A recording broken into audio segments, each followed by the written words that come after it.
coverage of the Carhartt Bassmaster College Bracket presented by Bass Pro Shops is sponsored by Alabama Power. Good Sunday morning to you. We have 4 college anglers basically 2 days away from a Bassmaster Classic berth. We've whittled it down from hundreds, maybe even thousands of college teams this year. We've narrowed it down to 4 teams. We busted that down from 8 anglers yesterday to the top 4. So semi-final, the final 4 of college fishing on the Coosa River. And we will decide that we have 2 different matchups today, head-to-head. Tristan McCormick right there, a great day 1. Set the tone, #1 seed. Then he won his matchup yesterday. We will break all of that down and more. And on our Garmin Unlock the Lake, we're going down into Alabama, Wetumpka, Alabama to be specific. That is our host city this week. And the Coosa River, one of the 3 rivers in play. We have the Tallapoosa River to the east, the Alabama River to the south, and the Coosa River from takeoff. Those 3 combine to make a different kind of fishery, current-based. Some have dirty water, some have pretty strong current. We will see how all the conditions are changing and affecting them. Today, a little bit more cloud cover than normal. We are out with Tucker Smith to start. He had the most weight on day 1. The most weight of day 1 with over 10 pounds. And today with a little bit of a game plan switch up, not sitting at the dam immediately, wanted to start in a different area. And you can see a few boats there. I believe Tucker Smith and Connor Crosby, 2 Auburn anglers, both deciding to start in a similar area. Tucker seeing some blow-up action. And Such, we did have some compelling matchups yesterday. We had some teammates against each other. We had some great fishing and some really close competition going up to the final 30 minutes. You know it, Ronnie, that we've also decided something. Bethel or Auburn, it's those 2 schools against each other, and the one that gets it will have put the most anglers in a Bassmaster Classic. One of those 2 schools will determine that this week. Both with 2 anglers have represented their schools in the Bassmaster Classic, and now a possibility for a 3rd, because we have a Bethel versus Auburn matchup on the left side of the bracket. Tristan McCormick versus Connor Crosby. And then on the right side of the bracket, we have Tucker Smith versus Stevie Mills. Bethel versus Auburn. Oh, we could know today, though, if 2 Bethel anglers make it or the 2 Auburn guys make it. It's going to be an interesting day.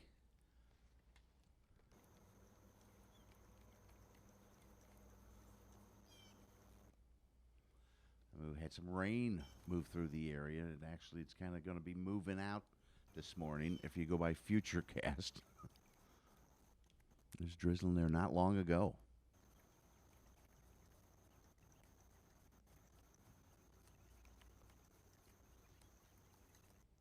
We had some stout overnight rains in Arkansas and moved along through Mississippi to Alabama.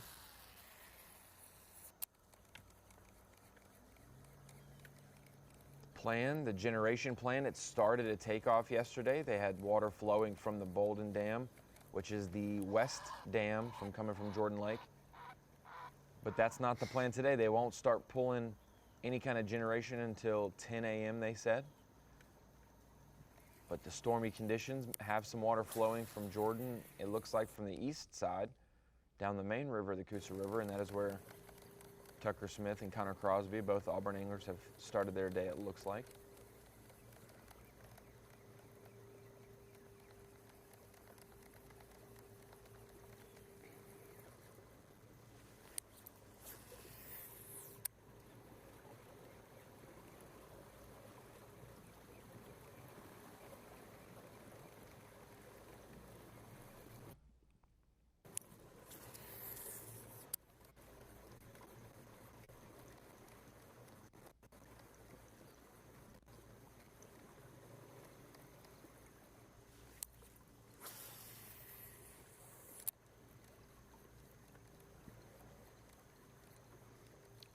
Ronnie, going off of experience, you think Tucker and tournament competition, you think Tucker has a little bit more on the other anglers in the field? Or maybe success? I think if you compare just, yes, the college and high school series, I think Tucker's had a great debut into the sport the last few years, but I think Tristan McCormick is, you know, the brainchild of him and his teammate. He's the prepared for the next level. So I'd say we definitely have multiple guys out of this top 4 that have aspirations of the next level. Some are still a little greener than others, but I think Smith and McCormick, we've seen it the last 2 days. They've both been 1-2 in weights.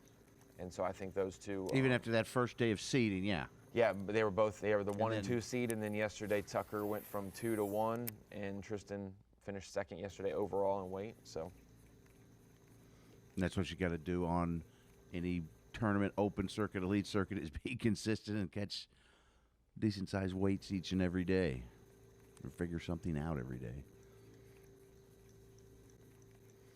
But this is a little different.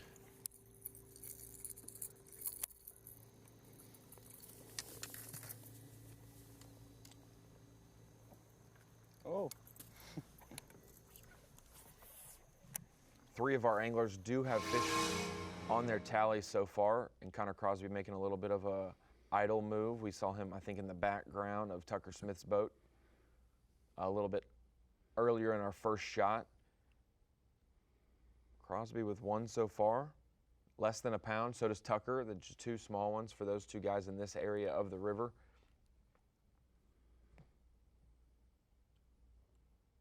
And for the matchup between Tristan McCormick and Connor Crosby, Tristan already with 1 on the board as well. Tucker right now leading the matchup over Stevie Mills. Only 1 fish between the 2 of those guys. So 3 of our 4 anglers with fish on their tally so far. Looking at the map, this is where Tucker Smith went to yesterday afternoon, I believe.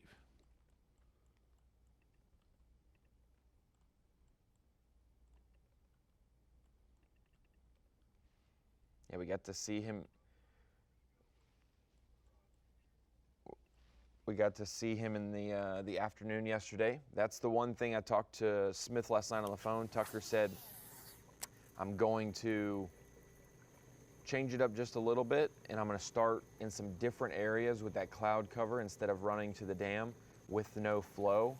He's hoping to be able to catch some extra fish here, and then if it doesn't work out in the first hour, an hour and a half, he's going to make that move to the dam before the generation starts, no matter what. He's going to get over there. But current here is very, very important.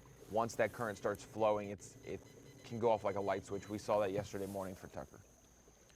Well, on my map, Stevie Mills and Tristan McCormick are up there near the Bolden Dam right now. We mentioned it. Tucker and Connor, also Tristan, have 1 fish each this morning, and we're going to take a look at Tucker Smith's from earlier this morning. Just before we went live, these anglers took off at 6:30 Central Time. We started at 7 Central Time, so this is one of the first few casts of the morning. Tucker got 1 on a topwater bait. I don't know if she's 12 or not.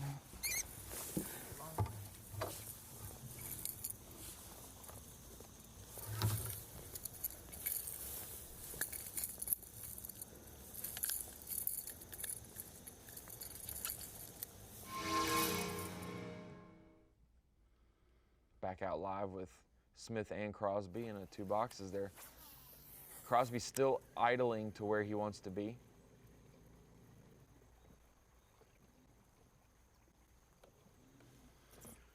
I thought you were going to say Crosby still gnashing young, Ronnie. Have to admit, I do not know that reference, Such. Oh. Just old band. Pretty good band. Pretty good band.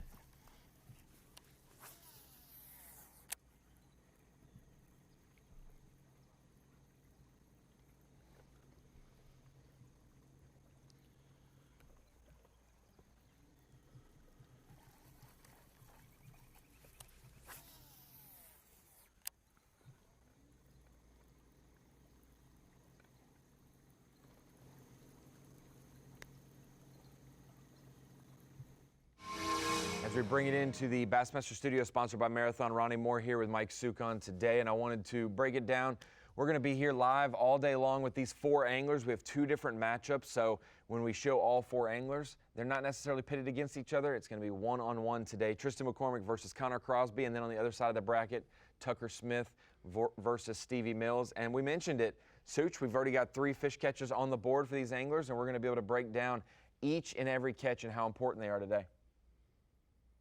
Yeah, Ronnie, things are changing. The rain's kind of slowing down right now. I wonder how the influx of some water is going to turn. The water's not being generated. I'm real curious of how these guys are going to figure things out today and get it done. We're going to see a couple different bite windows this morning for sure. We're going to see the cloud cover and the rain, and then we're going to see the generation schedule and then that afternoon. But we've already seen a big fish get caught. Tristan McCormick earlier today.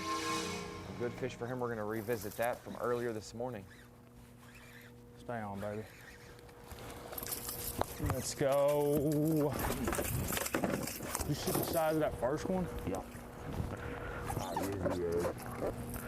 Thank you, Lord. Nice, man. That wasn't even.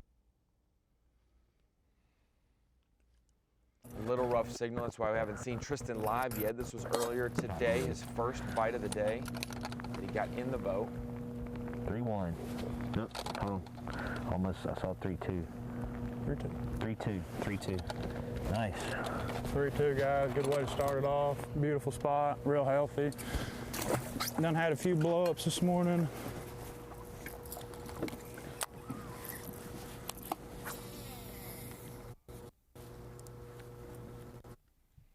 £3-pound, 2-ounce spotted bass blowing up for Tristan McCormick. That is exactly what you want. You can see it blew up to the right of the bait along the riprap and then blew up on his top water and he was able to get this one in the boat. He said he had a couple other blow-ups, but he hasn't got them in the boat or they haven't committed to his top water yet. So that is something interesting. How rough and how much water was pumping through that dam yesterday at this time of the day, Such, to see it flat, calm, no generation. But we're still hanging with Tristan McCormick as he's getting his day started. He had a 3-pound, 4-ounce in his bag yesterday of 9 pounds, 9 ounces. Yeah, he said yesterday on the phone that he had a good start, caught a good 3-pounder, lost 2 or 3 other ones. He said as soon as he got there, they were blowing up, and so that's a good sign that he already has another 3-pounder. And really, Such, if it gets tough the rest of the day, we pray it doesn't, obviously, for these anglers, but having a 3-pounder as your first fish of the day, both days, has been huge. That is a kicker right now on the Coosa River. And for Tristan McCormick to have a 3-2 in his tally already, that is huge for the Bethel angler in his hopes of advancing to the final round.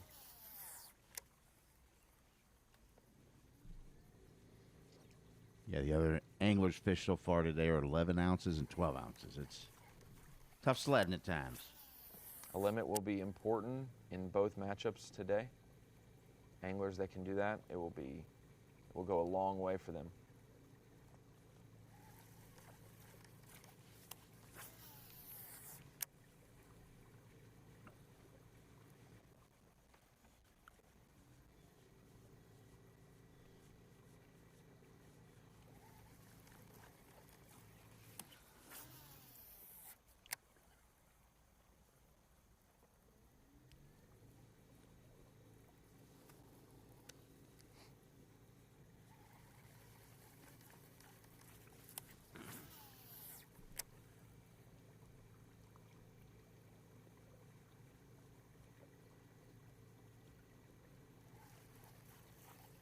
If you're just joining us today and you didn't see any of the action yesterday, this is how our bracket shaped out. We had day 1 on Friday. It was a seeding day. These anglers all fished and set their weight mark. That's how we made the matchups. And then yesterday, single elimination bracket style, 8 anglers.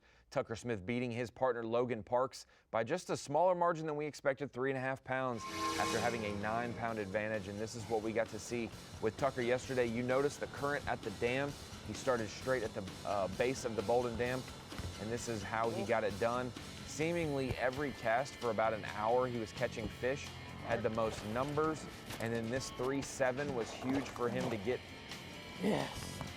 a kicker in his 5-fish limit. Second biggest bass of the day, Ronnie. There Gave him the biggest bag of the day. He had the great start. He was very blessed, said he was thankful for that 3-7. That was huge. And it ended up being the margin that he won by. Logan Parks only had 4 fish yesterday. His teammate for Team of the Year, those two never had to finish worse than 16th, an excellent season. And then for Tucker Smith individually, really had a lot of his weight before midday, and this was the one fish that he added late in the day that really helped him a bunch. And then another one for him right here. Tucker was able to cruise from there and kind of fish away from the dam. He said he wanted to find some other fish biting other places and some confidence in some other techniques because he knows he can catch them when that generation schedule starts at the dam, which yesterday it was before takeoff. Today it won't be until 10 a.m. So they're going to be about midday when he'll get that generation starting.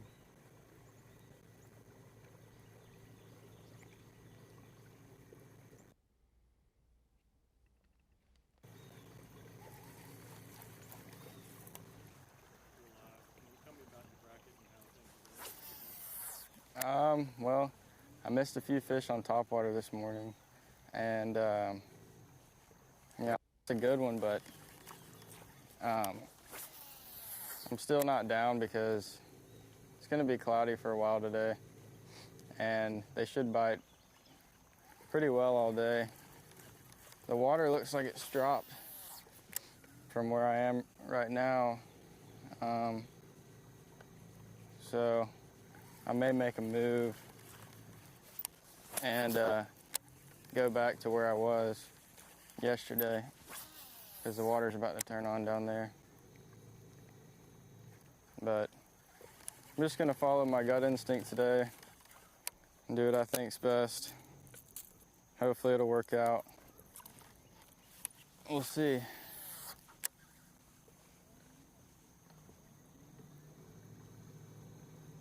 Really don't like how this water dropped in here.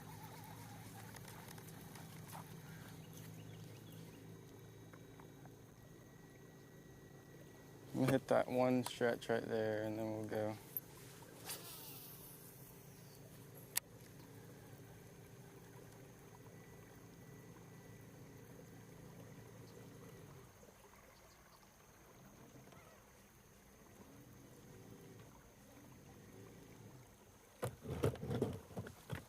Couple rocks. That's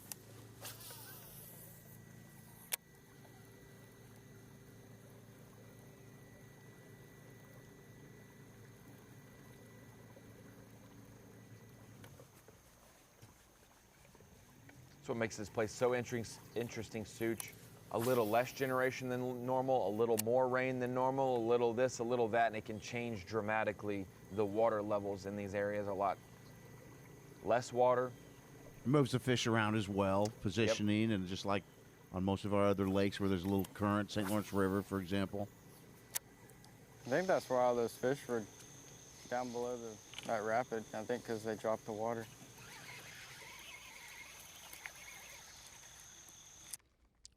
Little guy. He might be cool. Good measure.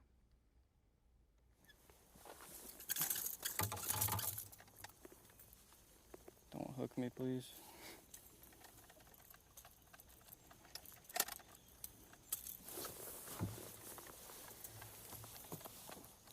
Yeah, he's 12.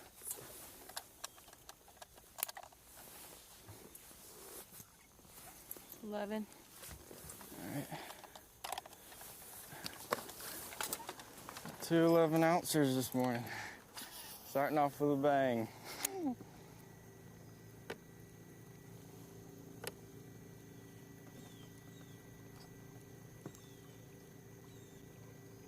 Two fish, second fish in the for Tucker Smith this morning. Both of them 11 ounces, but Such, we know how important just getting a limit is. 2 of the matchups yesterday were decided because anglers didn't get a limit. Griffin Fernandez only with 2 fish was eliminated, and Logan Parks with 4 was eliminated. So getting a limit is the minimum that you need to do to ensure you have a shot to make it. Then you got to upgrade. You don't want to bring 11 ounces in. And he did not yesterday at all. He upgraded to the big bag of the day, 10 pounds, 2 ounces. Of course, he had the 3.7. That's a big help.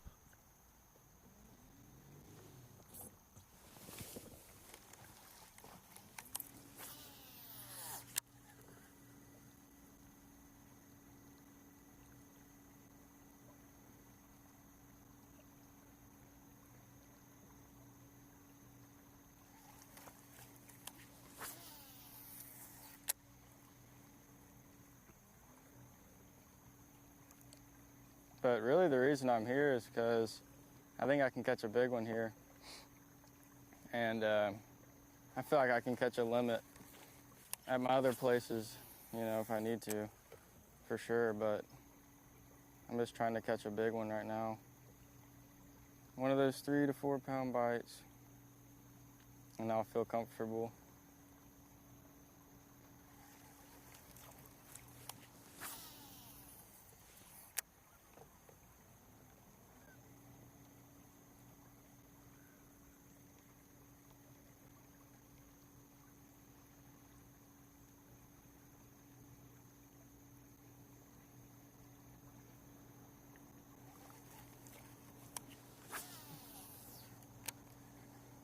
Tucker Smith breaking it down this morning, thinking he can get a limit. He has 2 already. Connor Crosby on the right, his teammate on the opposite side of the bracket. These 2 Auburn anglers competing against both Bethel anglers today.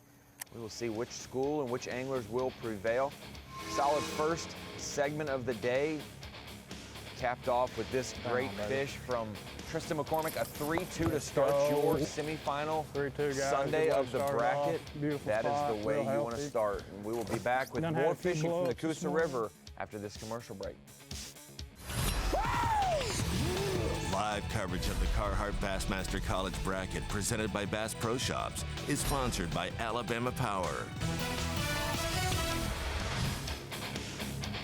Semifinal Sunday here in the Coosa River. Only 4 anglers left on the college fishing roster for the year. These 4 anglers competing for a shot at the Bassmaster Classic. Only 2 will survive today, and those 2 will be pitted against each other on Monday for the final day of the college fishing season. And we've been out with Tucker Smith all morning. Great service with him. And during our quick commercial break, Smith landed on another one. Trying to fill his limit quickly this morning, and this is a different area we saw him in yesterday, but he was very confident he could catch a limit, maybe even a big one in this region, before going to his main area by the dam. Said he was targeting, looking for one big one, Ronnie. Has not happened yet. 2 11-ounces.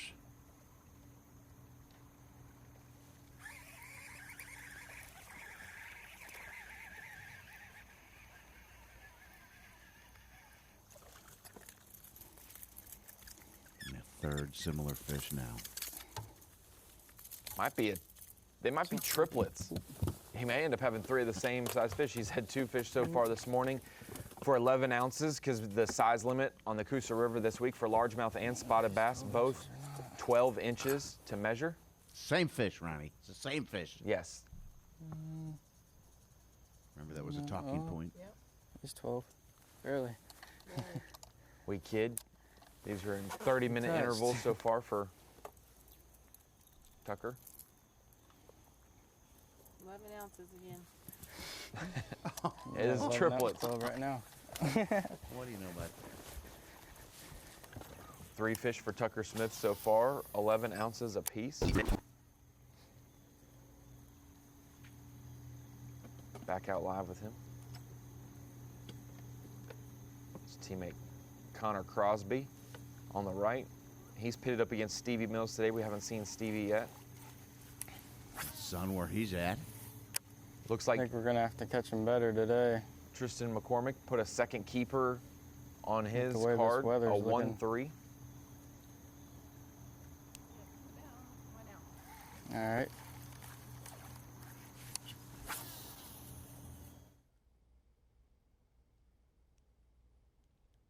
Out with Connor Crosby.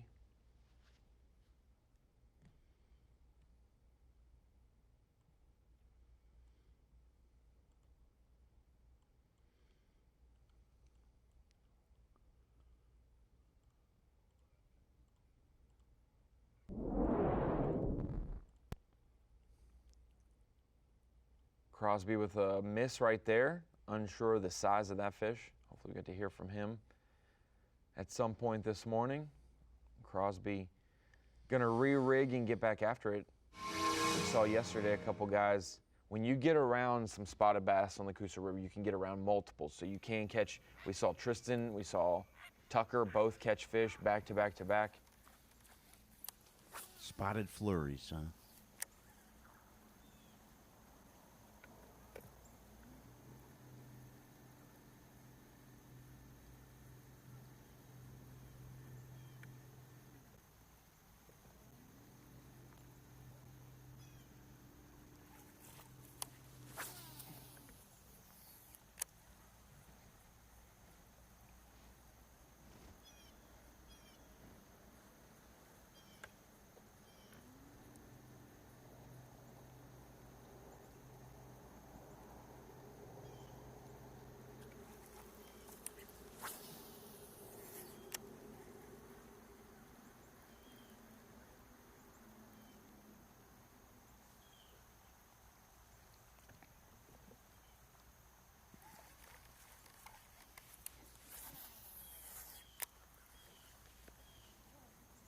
Again.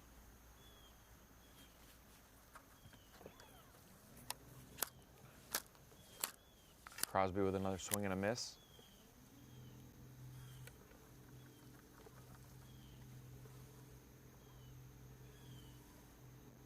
I think he just missed one.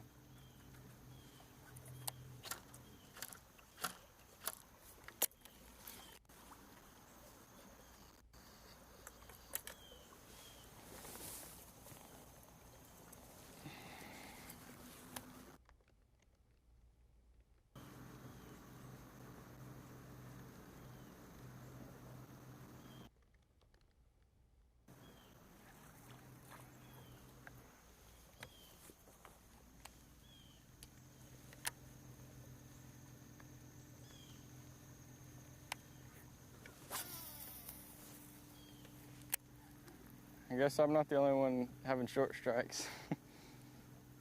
Tucker and Connor fishing in a similar region on the Coosa River right now, not far from Wetumpka, but about 30 minutes away. 20-30 minute drive to this spot. Tristan McCormick fishing around the Bolden Dam. A little choppy service there, but it's good to see him.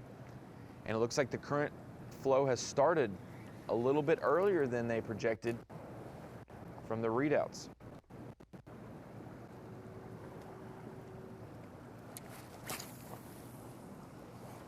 Got our big fish on the day, a 3-2, and he added a 1 pound 3 ouncer who's leading his match with 4 pounds 5 ounces. I don't know if it's because of the rain that's passed through the Arkansas region and moving east towards Alabama. If they've got some of that rain, I know it's supposed to be cloudy and rainy today, but it looks like they've started pulling at 7 or so, 7:15-ish. That is when the current has started rolling from the Bolden Dam, compared to 10 o'clock, which was what it was forecasted for, and that's what Tucker said.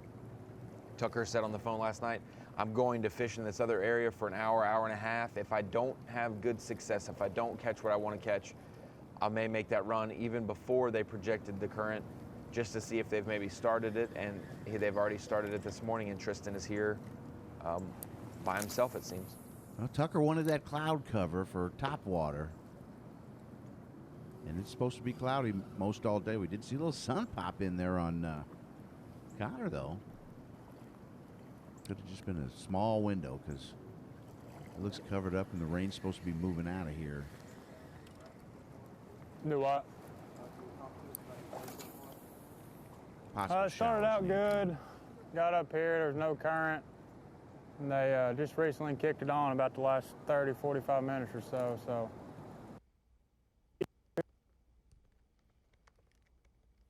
Visibility, they're going to off a little longer today. So that's always a good thing.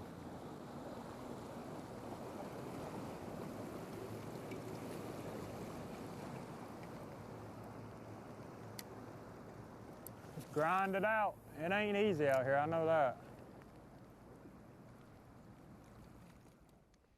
If you're just joining us on Bassmaster Live on this beautiful Sunday morning, Tristan McCormick, 2 fish on his scorecard right now. It is a catch, weigh, release format with the head-to-head, and we have tournament officials in the boat with them.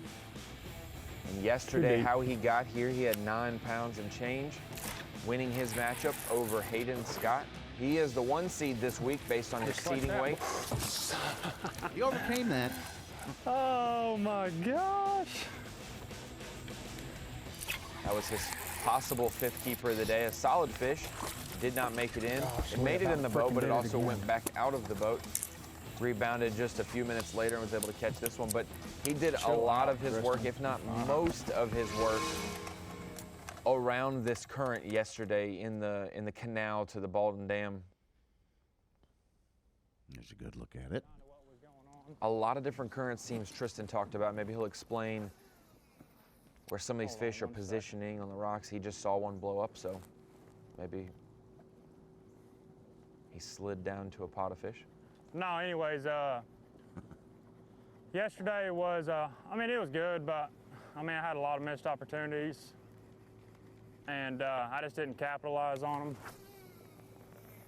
them. But today's a new day. I really wasn't trying to get down on myself yesterday. I just kind of laughed about it. don't spin myself out. So, I mean, that's a lot of problem with me in general and a lot of other guys. You know, you can get down on yourself and get out of focus and, you know, not finish the job what you come there to do. So, mental game more than anything.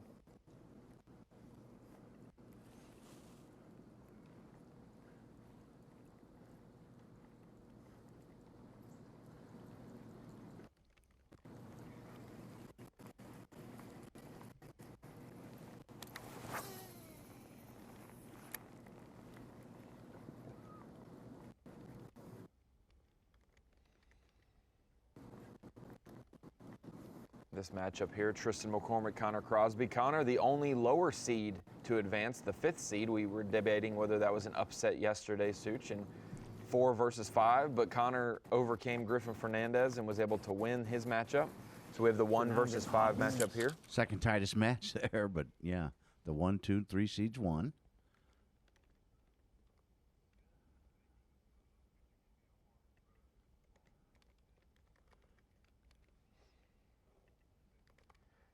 We saw a lot of anglers adjusting yesterday afternoon in their matchups and catching quality fish.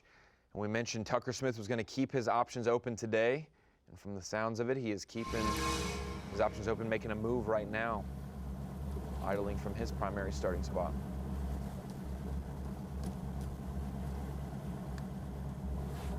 What's your game plan now?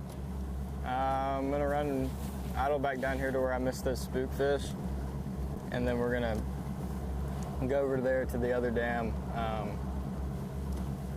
The water's supposed to turn on in 30 minutes, so I'm gonna hit this stuff and then run over there. Hopefully it'll go down over there, if not right here. So we'll see. I'm still confident. I'm not letting those topwater fish get to me because I know everybody's missing topwater fish, so you know, it's just gonna happen.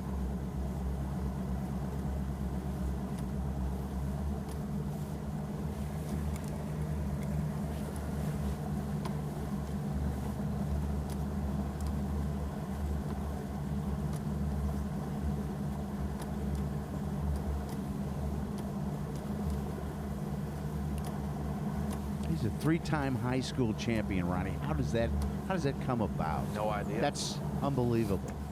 And then he's college champ.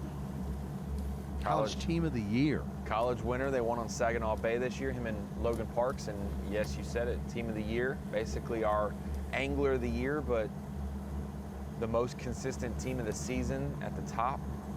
By far. 3 fish today for him. Feeling comfortable. He definitely has the home field advantage over everyone in our field this week, growing up in this region, just north of there in Birmingham. Tucker knows the Coosa River well. Had an idea of what it would take each day. He's been right around that mark. He had just under 9 pounds in the seeding day, just over 10 pounds yesterday. He was a little wrong because the generation schedule changed on him, but it won't turn on in 30 minutes. It's already on, and so to his delight, they'll be positioned, I guess, where they need to be when he arrives. Tucker would certainly hope that. Oh, that ain't good. He's got to idle through those rocks first to get to where he missed the topwater fish earlier before he heads towards the Walter Baldwin Dam. Have you fished there, Ronnie? I have up not. the Coosa. Have you gone up past Wetumpka and looked? It's kind of hairy looking going up the Coosa. I know we're not allowed to go past a bridge right in Wetumpka there, but going up a little further, there's whitewater rapids up the way. I've been on the water at Logan Martin and at Lay, and when you head up towards the dam to cover tournaments or to fish, it gets a little hairy on those. So this is definitely not underdeveloped, but it's definitely more river than lake. Those are impounded lakes, and the last lake on the Coosa River, it looks like is Jordan, and then it turns into the Coosa River runoff, where it meets the Tallapoosa and the Alabama River.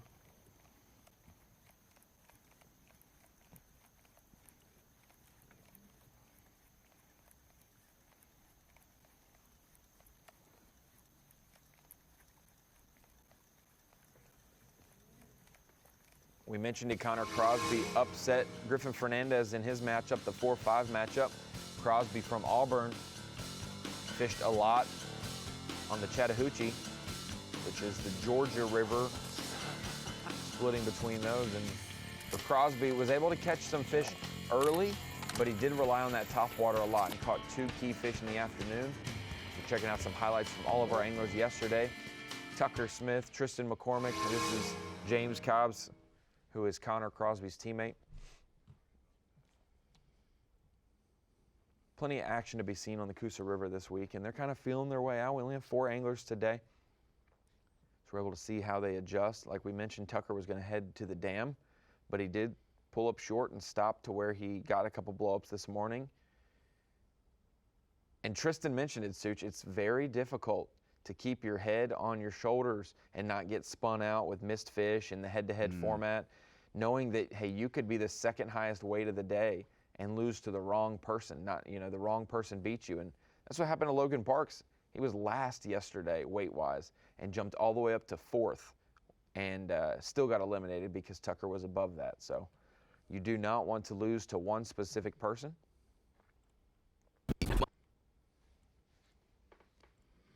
It's tough to draw the guy who catches the most weight on the day.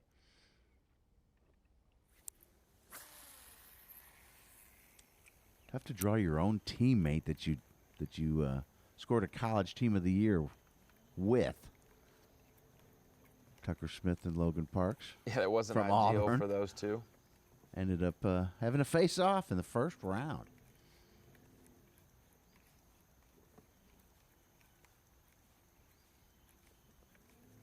That the format the first year was the team championship, and those 2 anglers from the same team fished off, and it was pretty emotional. The next year we changed the format. It ended up brothers fished off for the classic spot. Over the years, they've had Carhartt College Bassmaster Series has sent 10 anglers to the Bassmaster Classic. This will be year 11, which is amazing to look back on those 10 and know that 6 of them are active touring professionals, and we add another one with Jacob Fouts qualifying last week at Lake Norman, and then we can add possibly 2 more with John Garrett and Trevor McKinney, both in contention. I have a trivia on that. Of the 10 who've made it, how many are fishing Bass Pro Opens right now? Opens, right now, yes. Okay. in the fields. We may do that later.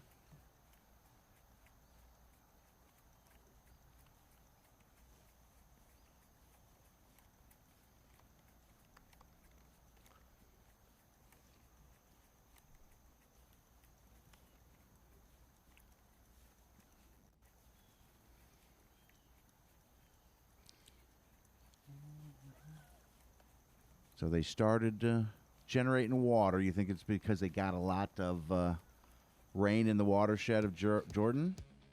That could be the deal. It could be because of the current weather. Sometimes they pull water and generate because of the weather that's coming or because of the weather that's already happened there. And today, for your Alabama Power Weather Watch, a high of 79. Not too bad. Not a huge swing between the low and the high, 68 to 79 today. Scattered thunderstorms. We've had those clouds all morning, which has helped the topwater bite. We've seen 4 or 5 fish get caught on topwater already this morning between our 3 anglers with fish. We haven't seen from Stevie Mills yet, but we will see some of him for sure.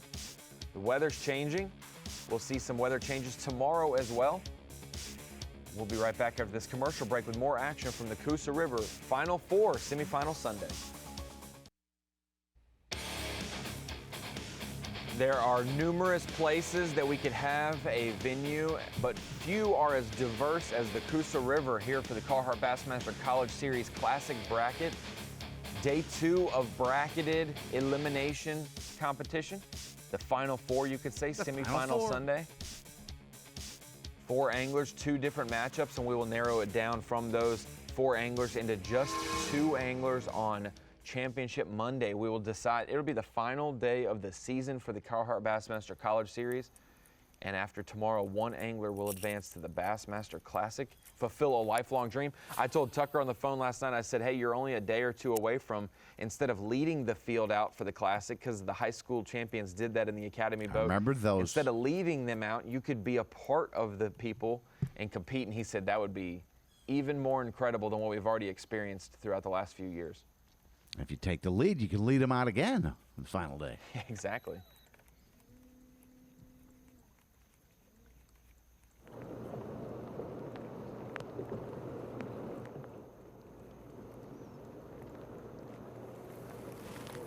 First look with Stevie Mills on our right side of our screen.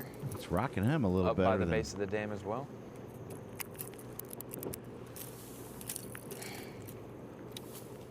Let's just say, Such, it's not the best service conditions when you're trying to shoot through hundreds and hundreds of feet of concrete and the signal's trying to get over a dam. Not the best, but we're glad we've been able to see You're Tristan down there in this a morning, bowl and yeah, Stevie raging so water, far. and it's been stormy and clouds, and we missed.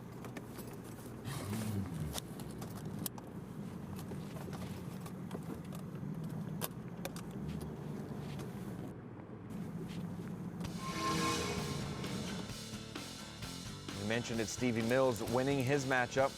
Yesterday he caught a lot of fish, Such. He caught a lot on his soft plastic fluke, the Zoom Super Fluke, but really never got an above average fish. He ended up with 6 pounds and change, and just 1 pounded him to death. Was never able to really upgrade much, only a couple ounces at a time. So 613 and beat James Cobbs of Auburn with 515. He had the same kind of 14 program ounces going. up. Yeah, just 1 pounder here, 1 pounder there, but it was enough to advance, and that is the case sometimes. Sometimes you can be the guy with 10 pounds and lose to a guy with 11 pounds, and sometimes it's 6 to 5. And What'd you say? With limited days on the water, they had 1 practice day, 1 seeding day, so yesterday was their first competition day, and then today is another day on the water to learn and change up their game plans and adjust. Now, you could theoretically win with an 11-ouncer, but the other guy would have to blank. I may not call the anglers if we end up having someone win by an 11-ouncer. I don't know if I need to know. Not a win. Yeah, I don't know if I need to know what your game plan is. Some nice action there yesterday from Stevie Mills. You do a lot of background interviews with anglers on the Elite Series and the Opens, and you get to know some of these guys' stories, and it's very unique, every perspective of these anglers, that whether they're the boater and they're poised to be a pro, or whether they're a co-angler and they're really getting, they're learning and adjusting to the college fishing aspect from the back of the boat. And Stevie and Tristan work together well as teammates. Practice is good. Had a lot of fun, caught a lot of fish in practice. It was kind of hard to find another pattern other than getting bit on a spook and a fluke. So I've kind of been riding it out this whole derby. This lake's fishing tough, but there's definitely some fish to be caught.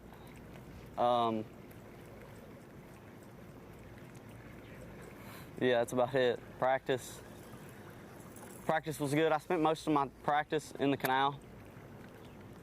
I tried to expand on the stuff that I found in the canal. It's just there's not a lot of stuff like this out here, so it kind of makes it hard to duplicate it. But I figured I'd just live and die by it, so that's what we're gonna do.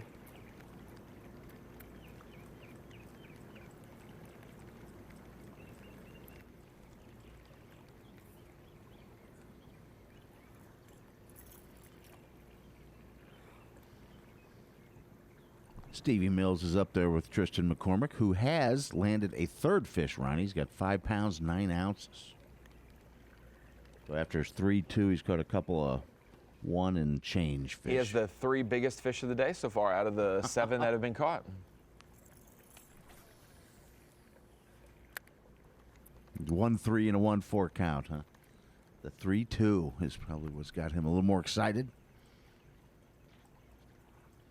If you could get 1 3-pound bite each day of the bracket, your chances of advancing skyrocket. Because the 3-pounder this week is a kicker. I mean, look at the other weights that won yesterday. 6'13", 6'2". Stevie Mills had 6'13" to win. Connor Crosby had 6'2" to win. I mean, the number 1 and 2, the seeding went by even weight. You know, Tucker Smith 10-2, McCormick 9-9.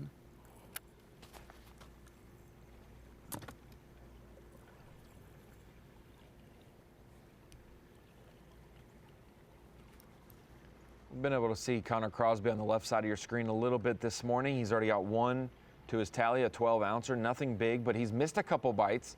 We're seeing this is one of our first anglers see flip shallow cover, and yesterday he really had a one-rod approach, was able to catch a lot of fish on top water. Sporting the Plainsman hat, as Tommy Sanders mentioned. Plainsman, the 3rd nickname for the team over at Auburn. Yeah, I looked that up. That's legit, but it's weird that they don't know exactly how it originated. Yes. Caught a lot of fish yesterday, top water, but also mixed in a chatterbait. And yesterday afternoon, he caught these this morning, or yesterday morning, but yesterday afternoon, he caught 2 key fish. This one helped get him 1 more fish closer to a limit, and this one helped him cull. This was his best fish of the day. And it came late on top water, and a very important fish for him, and it was his only largemouth of the day as well. We've seen a largemouth be an X factor. Griffin Fernandez almost winning his matchup against Connor Crosby with a 310 largemouth, the biggest one yesterday. We saw Tucker Smith with a 3.7, and then the other big fish of the day were spotted bass. Logan Parks had a 214, and Tristan McCormick had a 3.4.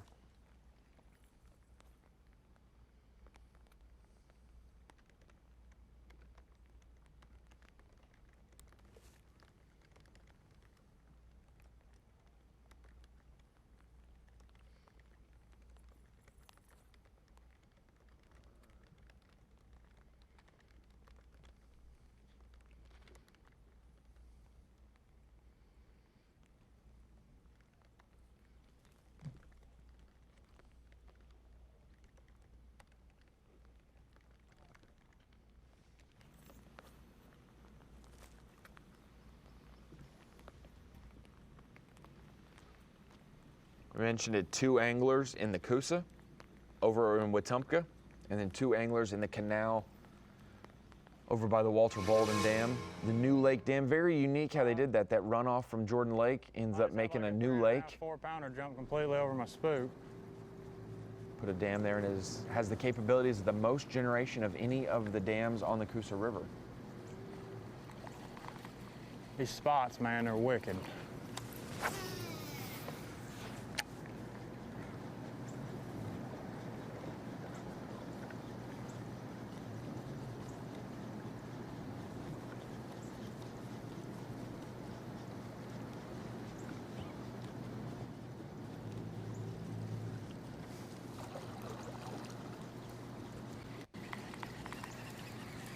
The little repo guy up. Yeah, so got up here, like I said, there's slack water, but boy, there's a bunch of bait up on the riprap. So I just started easing down the riprap, and I actually had 2 or 3 other blow-ups, and there was a lot of activity. So I just went down it and made 1 pass down it and come back, and about that time they turned the current on, so it was about perfect timing. Stay on, baby. Let's go. Live with Tristan on the right, a replay of his 3-pound, 2-ounce spotted bass from this morning on the left. That game changer has him well in the lead in his matchup against Connor Crosby. 3 fish for Tristan McCormick so far, a 3.2, a 1.3, and a 1.4. Back out live with him now. Throwing top water in current, it's not the easiest thing to get that cadence down pat, but he has said every morning these fish are in here blowing up on bait, schooling. He's able to catch a couple of them, and those have been his biggest fish of the day for sure. We saw him yesterday, though, once the current shut off, was able to run and catch a couple fish on a jig, flipping trees, and so he'll keep that honest at some point as well.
Starting to rain a little bit there on Connor Crosby, as you can see in the background on the water. Got 4 cameramen with 4 anglers, and we have 4 tournament officials as their marshals today.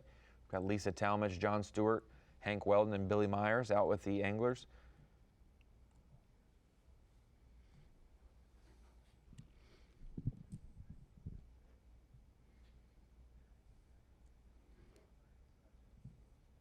We'll try to get some audio from Connor Crosby on what he's breaking down right there as he's getting re-rigged and going to continue fishing. Doesn't seem like he's in much of a rush. Getting his jacket back on here.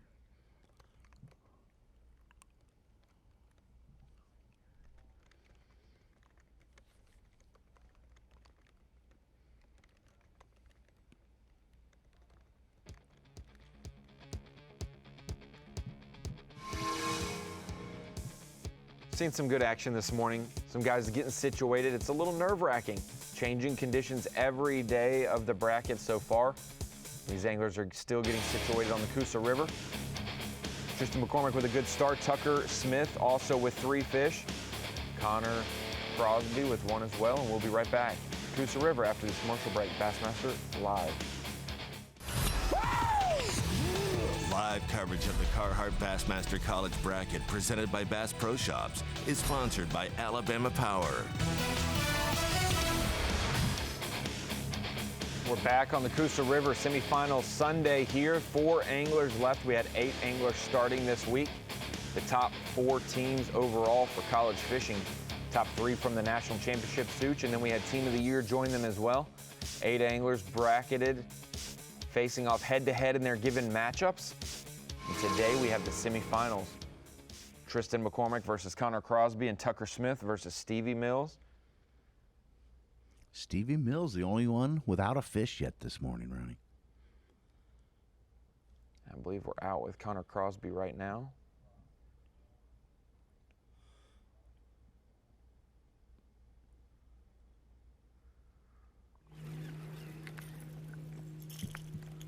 Also with Stevie There's Mills. Stevie Mills. Looks like that boat wake may be coming from maybe Tucker Smith, who is headed that direction.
Now watch closely here on Connor Crosby's screen. We're going to roll that back and see if you can notice Such.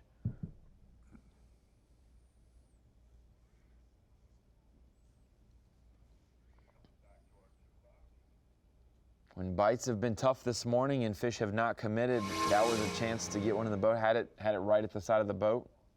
Could see that fish jut out from a rock and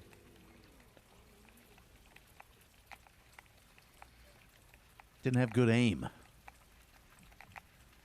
They tend to when they tend to run at 100 miles an hour or swim at 100 miles an hour, they tend to miss a little bit. Leading with your mouth. Yeah, it's like when you see a defensive lineman try to dive on a fumbling ball, how a bunch of them miss it most of the time, and then one of them finally grabs it.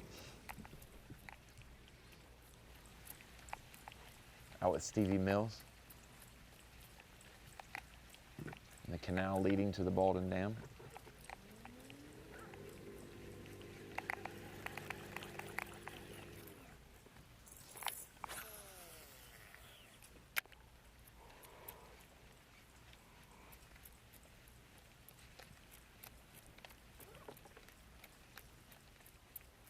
You can see that sand there, Such, where it starts to get a little bit bright and light on the bank, and then it gets darker.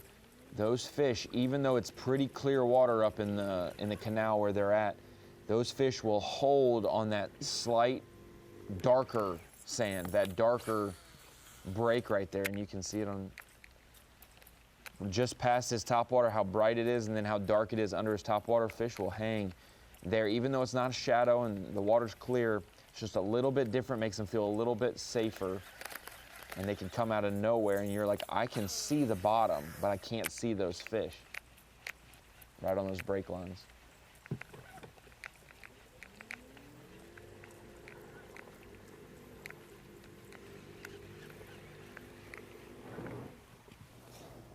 Two box with both Bethel anglers, Stevie Mills and Tristan McCormick. The one thing I will say about Stevie is he caught a bunch of fish yesterday. That's the one deal. Going up and down the canal, both sides of it, he caught a bunch of fish yesterday. So the key is paying attention and noticing today if they replenish, if more fish are there, if he has to reposition and go to a different part of the canal, or if he can duplicate exactly what he did yesterday. But he is the only one not on the board so far, like you said.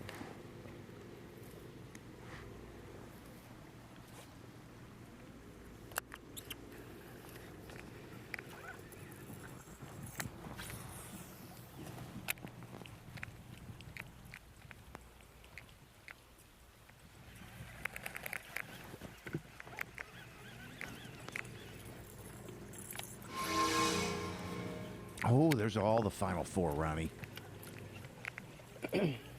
Final Four, next to last day of the college fishing season. It's a very cool format. You mentioned it, Bruce Aiken retiring, Bass CEO. Oh, yeah. Talking about the pride that they had in what college fishing has turned into in high school fishing. Yeah, he said it. Real point of proud how it has exploded. I remember going back with Steve Bowman and David Healy, the guys who kind of put the first one on. There was, I got a trivia. I can't tell you what year. Oh, you can tell me. Nah, you know, don't you? It looks like Tucker Smith in the top right of your screen. It's a little locked up there service-wise, but it looks like he does have a keeper. His fourth fish now that he's up by the dam. We should see that one come into Bass Track for his tally. That'll be his fourth keeper.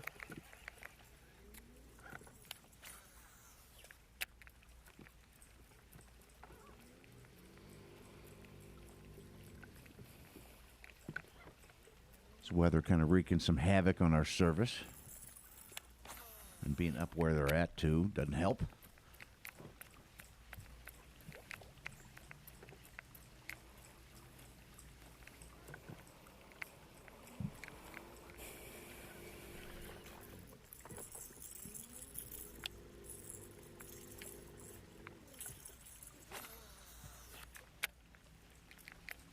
Looks like Connor Crosby has one in the bottom right as well. May not be a keeper.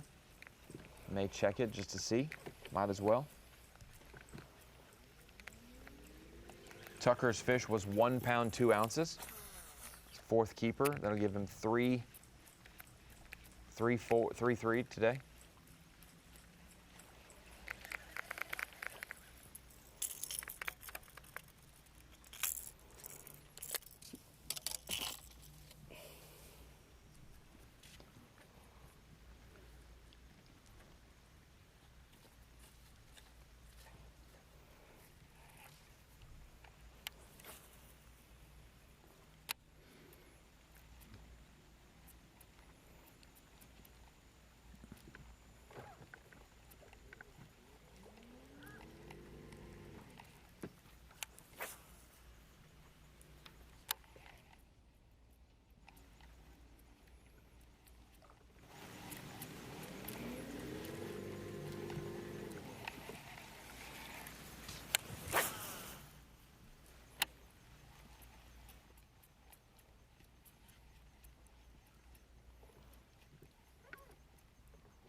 See a little bit different angles and seams in different current places. You see Tristan McCormick has tried it all the way up against the break wall up at the dam.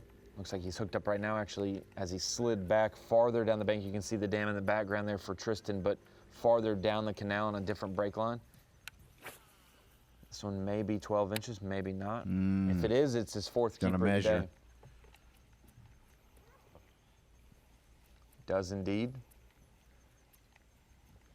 Looks like it might be his smallest fish of the day as well, but a fourth keeper nonetheless.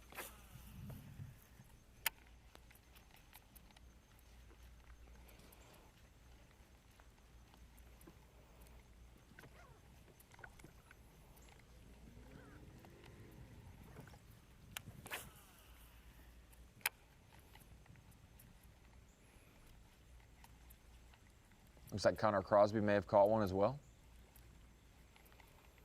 which is the matchup we're watching.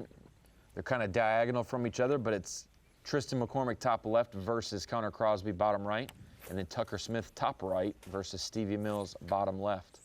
Those are our matchups today.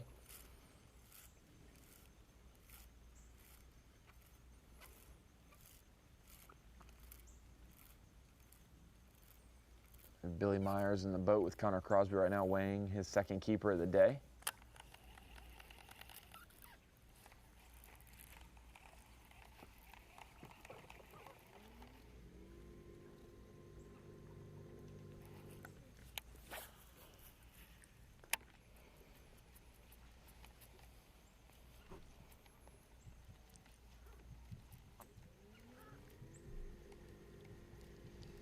$15-ouncer for Tristan McCormick coming across now, that fourth keeper, just under a pound.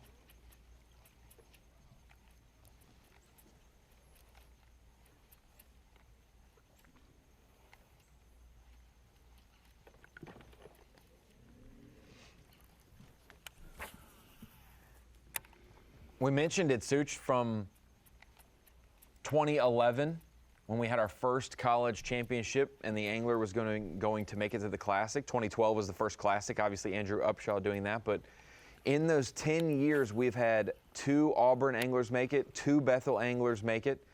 Going to break the tie this year. We're going to guarantee someone's going to break the tie and be the most represented school in the Classic. When it comes to Bethel, we've got a wide variety of ranging names. We have John Garrett knocking it out in the bracket on Kentucky Lake. Had a great home field advantage there. First college angler from Bethel to make the Bassmaster Classic. John Garrett fished at Lake Conroe in 2017. Then we had Garrett Enders and Cody Huff knocked out the championship a season later. They did not win the bracket though. That season, another angler won the bracket. Go to the next year, another Bethel team wins. Cole Floyd, Carter McNeil, they won in Chickamauga. In that bracket matchup, that is where Cody Huff advanced. Was able to win on Watts Bar and make the Classic. So we've had a couple different Bethel teams win the championships. A couple Bethel anglers have won the fish-offs.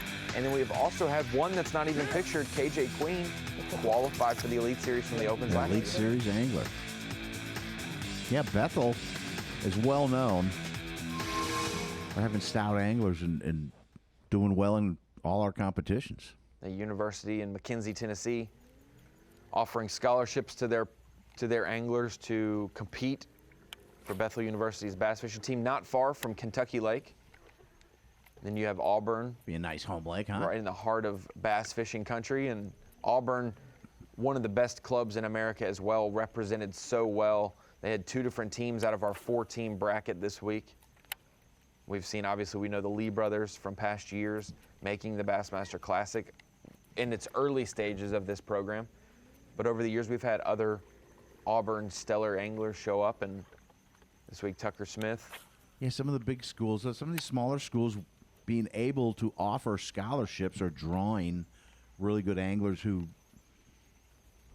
want to fish as their profession. For sure. And, you know, the big school, you think if you got a student base of 20,000, you're going to have a decent, you can field a pretty decent team out of that.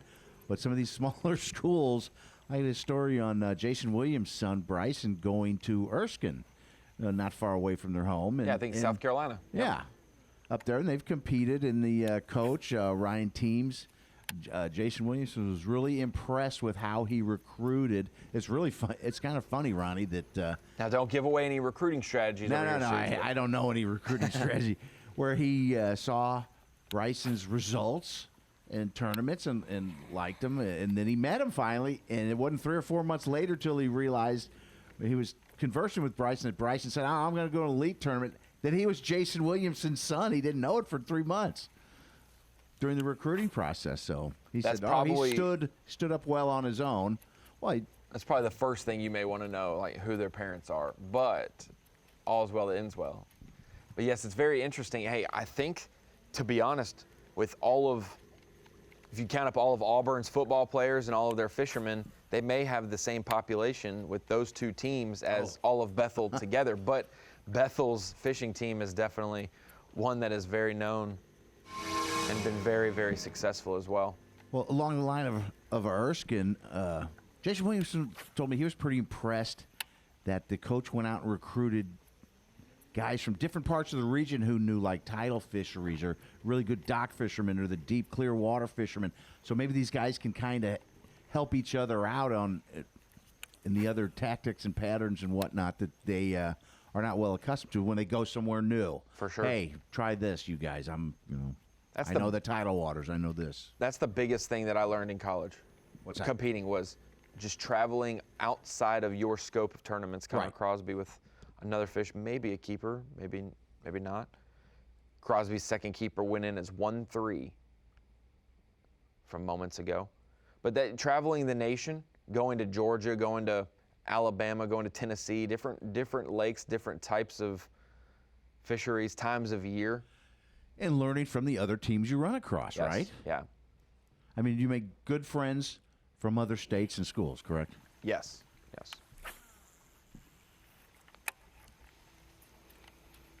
Not a keeper for Connor Crosby. Still with 2 keepers. Tristan McCormick with 4 for 6-8 right now versus Connor Crosby 2 fish for 115. Then Tucker Smith 4 fish for 3-3, and Stevie Mills still on 0 right now. That's kind of surprising the way he caught him yesterday. He had some decent numbers. There'll be a window of opportunity in the morning and then the afternoon for sure. We'll see somebody this afternoon be able to put in some quality fish or at least numbers to get back up in the game.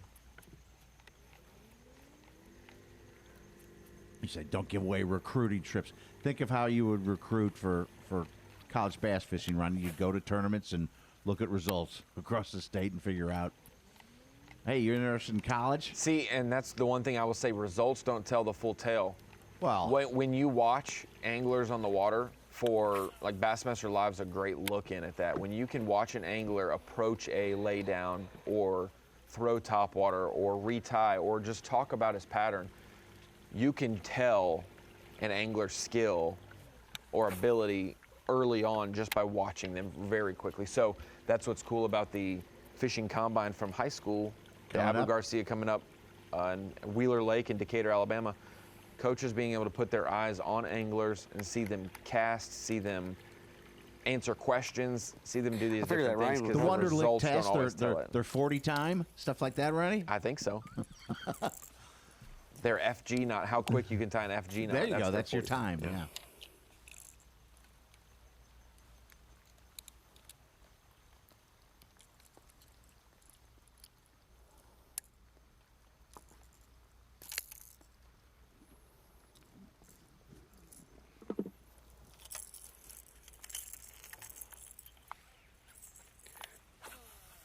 But it is, I will say, you can grow a lot. I learned more in my 3 years of fishing in college than I knew well before that my whole life. So 18 years of learning, I learned more from being 19, 20, 21 in college fishing than that. And when we transition over to the Alabama Power Bassmaster College Series Classic Bracket, we've eliminated 4 anglers after yesterday's competition, and now this is how they lay out matchups-wise. Our 1 seed, Tristan McCormick, with a great start this morning. That 3-2 spotted bass is really crucial for him right now with 6 pounds, 8 ounces for his 4 fish. Connor Crosby with 115 for 2 different fish. Tucker Smith with 3 pounds and change, and then Stevie Mills still looking for a keeper. Such, we've seen some action this morning, but could you give me a prediction who you think's gonna advance in the bracket this early so far? You're not gonna do that? You're not gonna it's do too that? early. We have seen some good action this morning. Tucker Smith, top water fishing, so is Connor Crosby. They may not be the biggest for those guys so far, but every fish working towards a limit is huge. That 3-2 for Tristan McCormick, gonna weigh massively on the scale so far. We've seen some action. We'll see some more when we come back. We'll be right back after this commercial. The Carhartt Bassmaster College Bracket, presented by Bass Pro Shops, is sponsored by Humminbird, Mercury, and by Nitro Boats.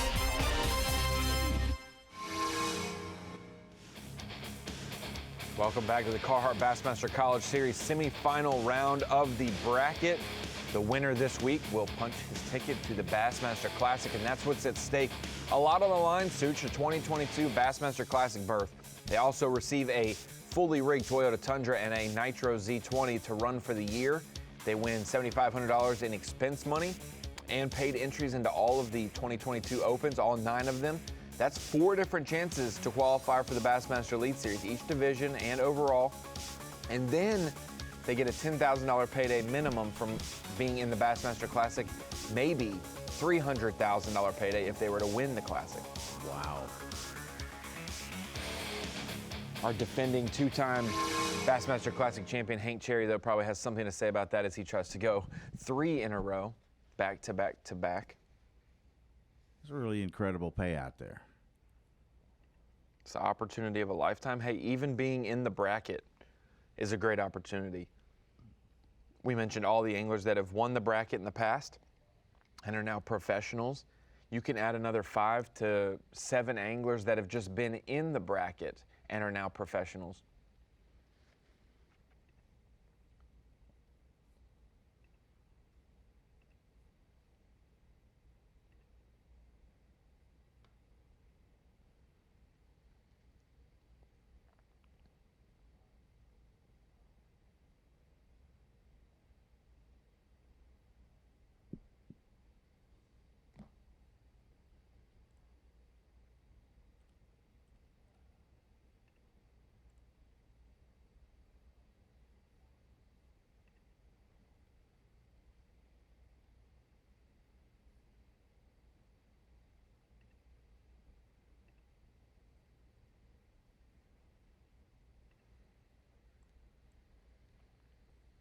Connor Crosby, 2 fish so far, 1 pound, 15 ounces for him.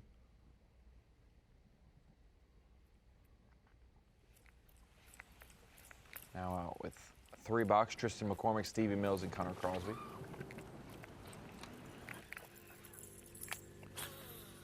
Looking at the weather radar, and the last little drops falling down there near Connor Crosby. We might be seeing the last bit of rain for a while till this afternoon. It says showers coming after our event will be done. It's going to rain overnight and maybe affect the fishery for tomorrow, Ronnie. Really had the nasty storms are splitting up to the north, Birmingham and above, and down south.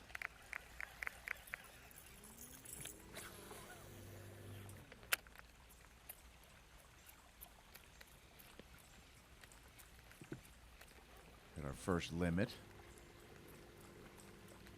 Tristan McCormick with a limit, a 1.5 during the commercial break. 713 total. He's almost there. I mean, that could. Yeah. With a 3-2 in there. Well, he had more weight. The only person that has had more weight each day of competition over 713 is him and Tucker Smith. Connor Crosby had 6-1 on day 1, and then I believe 5-15 yesterday.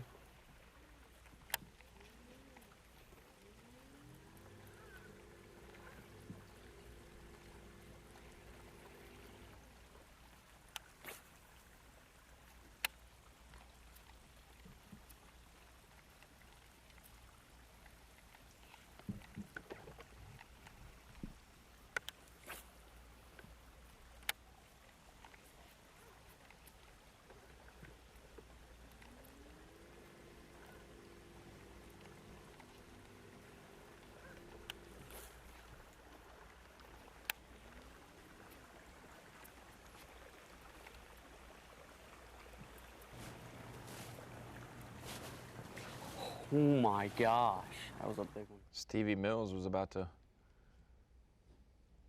possibly hook up with his first keeper. He had a blow up and the fish missed it.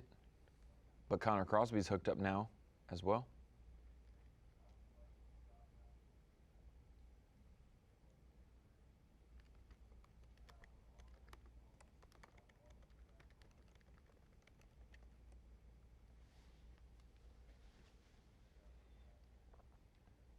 Still having audio troubles with Connor and his camera.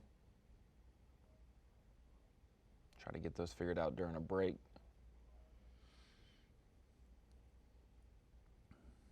May keep. We're seeing another angler switch it up to a fluke today to mimic the bait fish that these spotted bass are targeting, and worked well for Stevie Mills yesterday and so far this morning in a different stretch of the Coosa River. Connor Crosby's making it work for him today. This will be keeper number 3 if it measures. He's going to unhook it and put it on that board. It's got to be 12 inches for spotted bass and largemouth this week. He's about 6 pounds behind. He needs to catch a better quality fish, Ronnie. Getting your limit. Goal number 1. And find one of those 3-pound fish that Tristan McCormick seems to keep finding each day. They're checking. Official ruling. All it has to do is touch, mouth closed against the board. Just has to touch 12 inches. And Billy Meyer says it did. Can't pinch the tail. In Bassmaster rules, you can only fan the tail, so that's why Billy spread it out and it ended up touching. Probably less than a pound, but it'll add to his total. Third fish.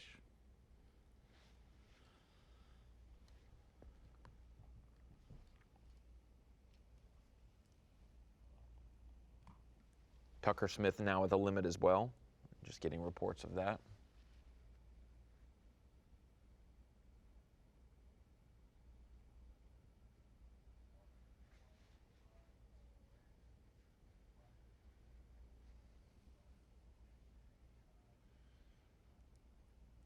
Rain and cameras and microphones. Never a good mix, Ronnie. Rain and electronics. His sound is out here on Connor Crosby's equipment.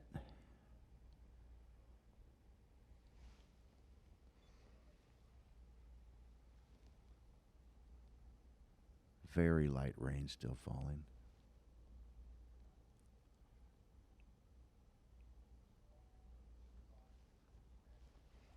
It's just a 10-ouncer for Connor. Barely a keeper, but it'll be his third.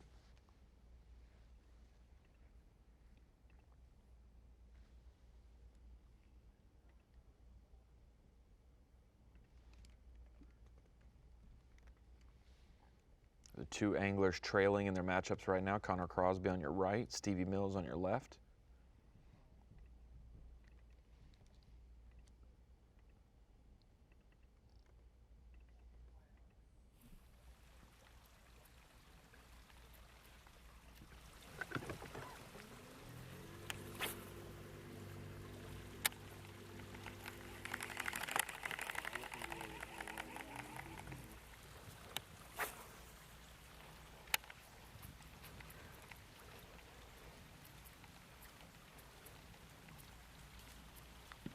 We did confirm if anglers are tied today in their matchups, it's based off the seeding that they did on Friday. So it's rewarding those anglers for catching them better on day 1 of the seeding. And so that would help Tristan in his matchup with Connor, and it would help Tucker in his matchup with Stevie. That was new this year. Yes. Putting the 8 Which I think finalists in a seeding tournament instead of just putting them down as their national champion, the second place team, third place team. Yes, I think it's very indicative of a different body of water. It's very good to do that because you do win and you qualify for the bracket from the St. Lawrence River. It's quite different than the Coosa River. So quite different. It's good to go reseed yourselves and have that drama of where you're matched up.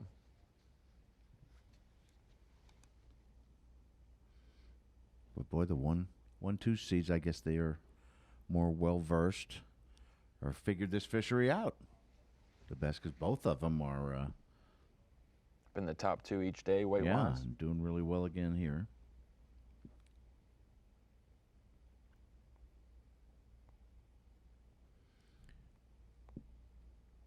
And so far, they're making it look like we will not decide yet for sure who will have the most classic qualifiers, which school will take the lead.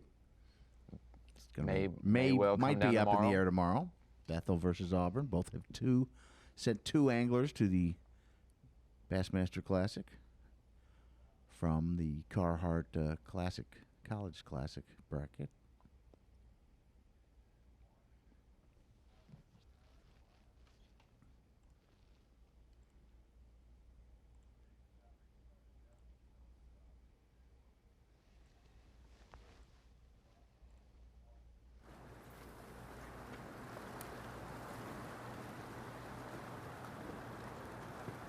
Well, you're back up at the dam.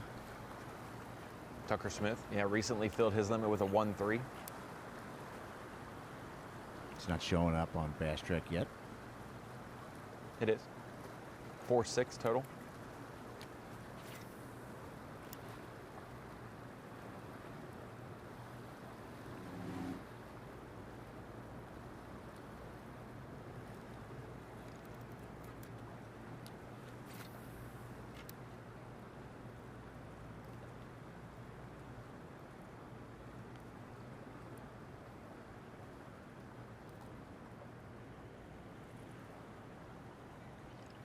They may be small in general other than Tristan's 3-pounder, but 7 of the 8 largest fish today have been from the dam.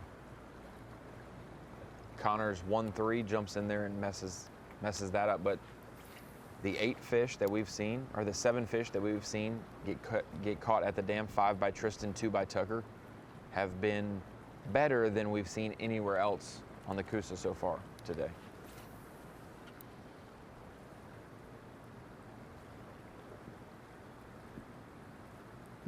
You'd think there'd be fish further down the river and other spots, not just hanging up there getting an easy meal. Not all the fish can do that.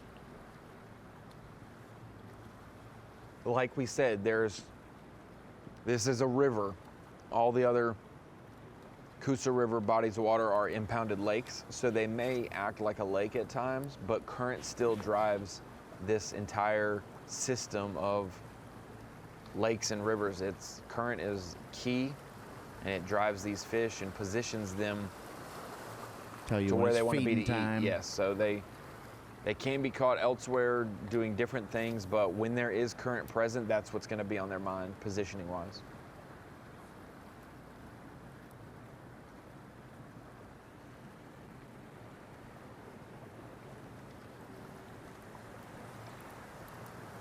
I haven't done yet today, Ronnie. A little 5-hour energy. Need a little boost of energy here.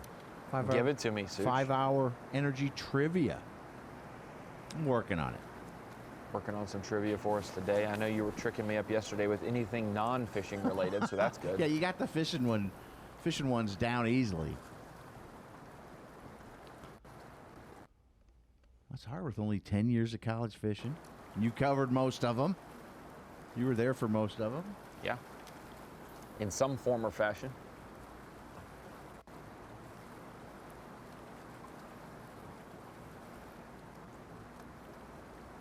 Yeah, you know it's been a long time. When my high school reunion was this year, so 10 years ago, college fishing started up and I was finishing up high school, so I was just a little bit behind that trend.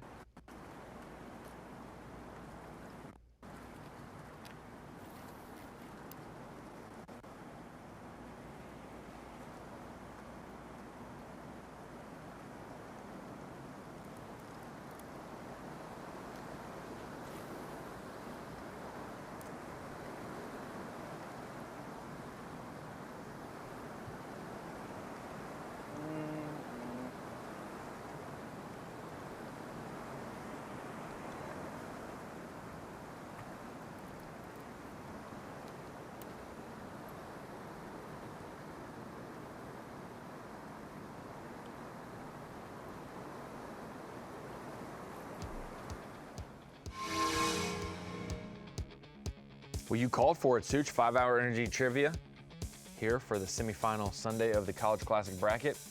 In what year was the first televised college bass fishing ever held? Fishing First event televised. Televised. event now, Ronnie. A, 2001, B, 2003, C, 2005, D, 2007.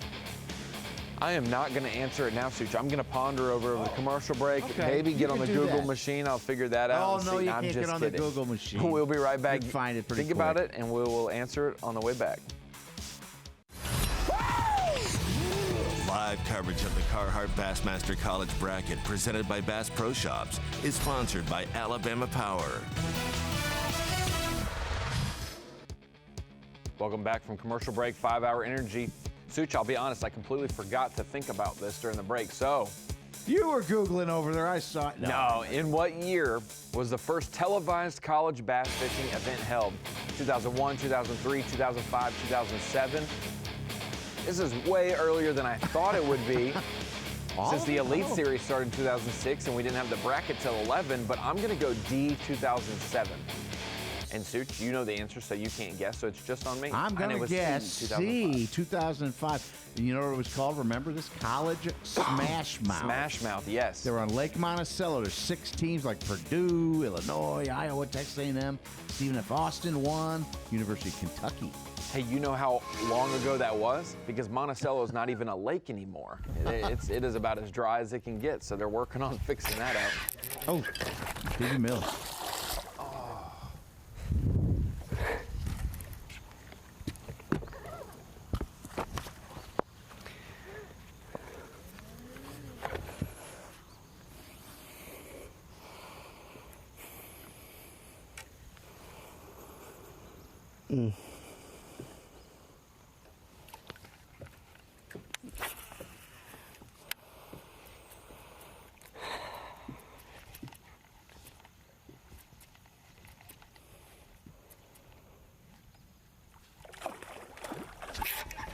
Look at that fish, Ronnie.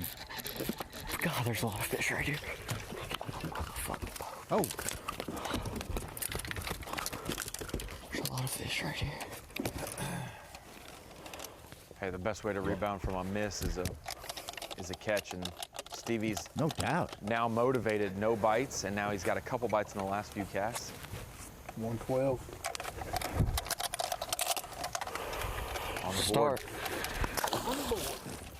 Slow, but Wasn't the same fish, was it, Ronnie? start. I don't believe so, but I think Slow, that but first fish seemed a little Thank bit you, bigger Lord. than that one. Yeah. 112, though.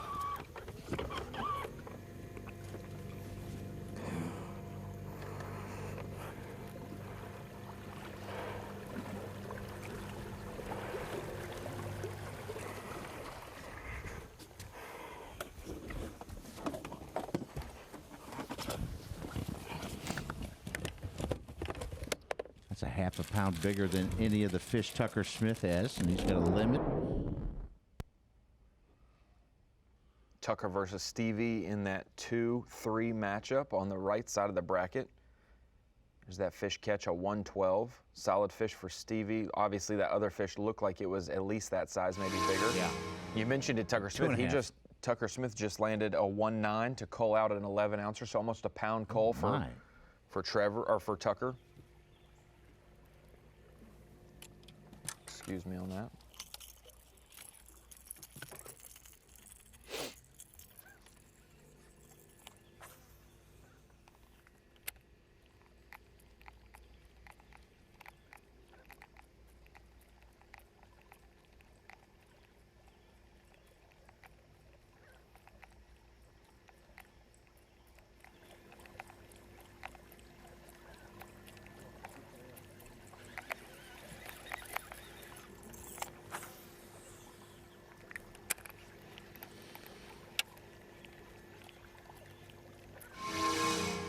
We mentioned it, Tucker Smith. You can see Tristan McCormick over there, across the Walter Bolden Dam. And looks like it is much swifter current today in certain parts of that area. Tucker with a fish. I remember seeing it rocking like that yesterday.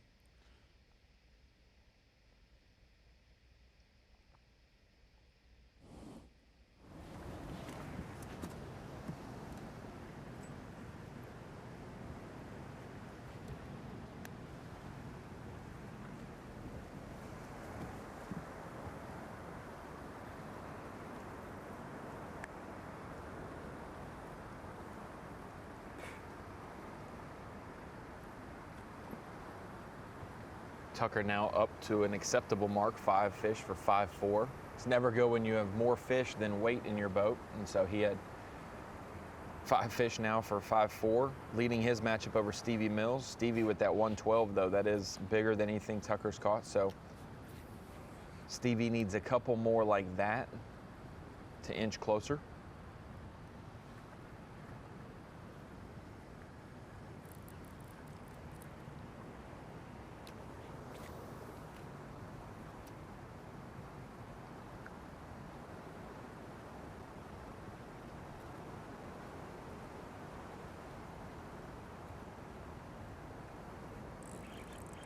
Tucker hooked up again.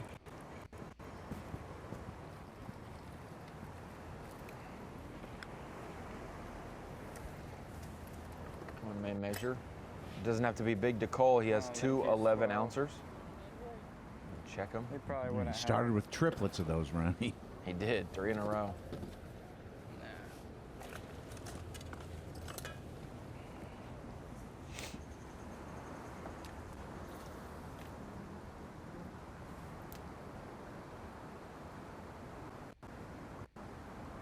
You can tell right where these anglers are. They're right beside where the current's flowing out, but it backflows and it's keeping them close to the dam without being in that swift current. They're just out of it, and that is what an eddy is.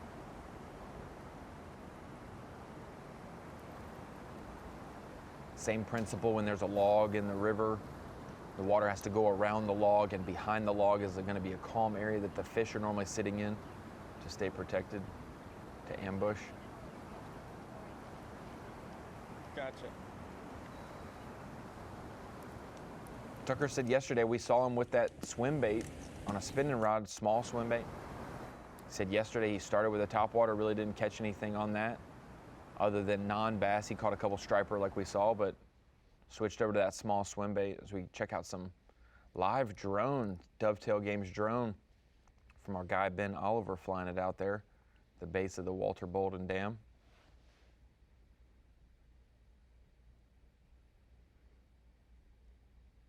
See how Tucker is approaching that. The pilings of the dam, the jut outs, anything that the fish can get close to that the bait might flow by them. That is where they want to be. Yeah, McCormick said early when it was slack, the bait were hanging around that Gotta riprap. keep them hooked.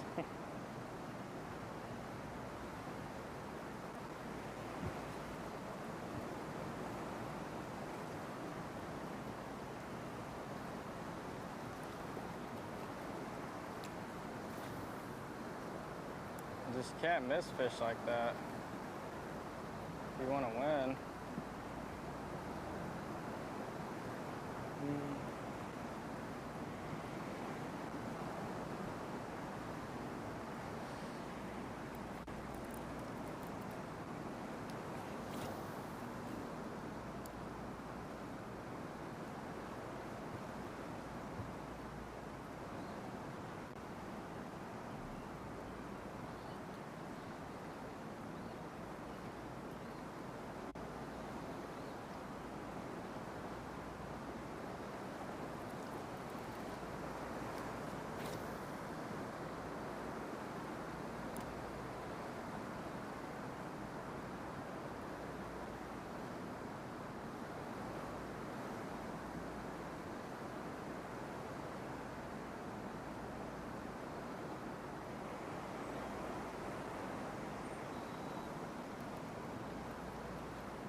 3 of our 4 anglers fishing in the canal right there at the base of Walter Bolden Dam. Stevie Mill's a little bit farther down, and yesterday on the Bass Track map, I believe it's private to us just so to keep the anglers' locations a little bit more hidden when they move around and run around. Stevie was all the way up and down that canal catching fish, and so he definitely kept the whole place in play. He doesn't have just one specific sweet spot.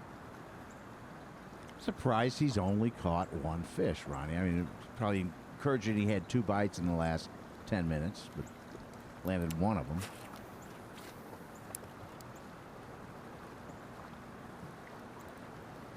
Well, he ended up with 613 yesterday and culled several times.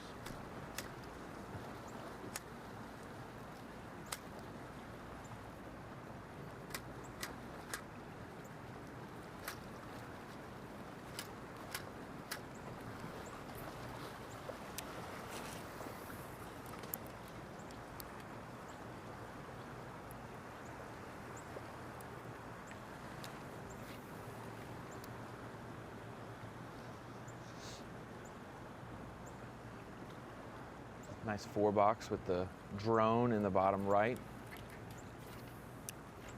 can see the way the discharged water comes out of that dam, flows down the middle. And you can get on each side of the river to get out of that current, and those fish will position different places. But like we mentioned yesterday, there are so many species that will be at the base of a dam when the water's flowing. You'll see 5, 6, 7 different species of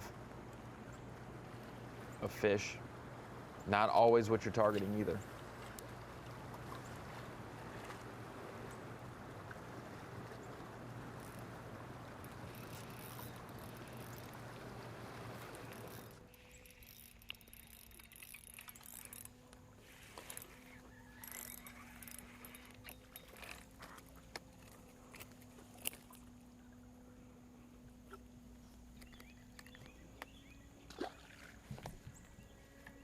Not even worth a measure.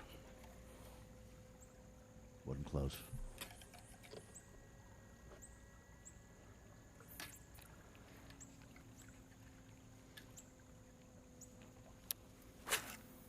Wearing that cap kind of old school there, Ronnie. Yeah, I wasn't gonna pick on him too bad about it, I'm but that's picking on definitely him. not my. No, It's a style. Hey, Come on, man. It's I a kinda like something. It's something for sure. Drag's too loose.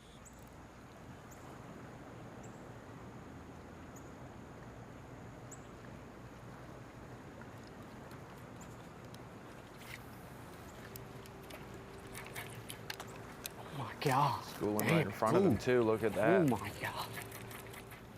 See if Screwed Stevie that can capitalize.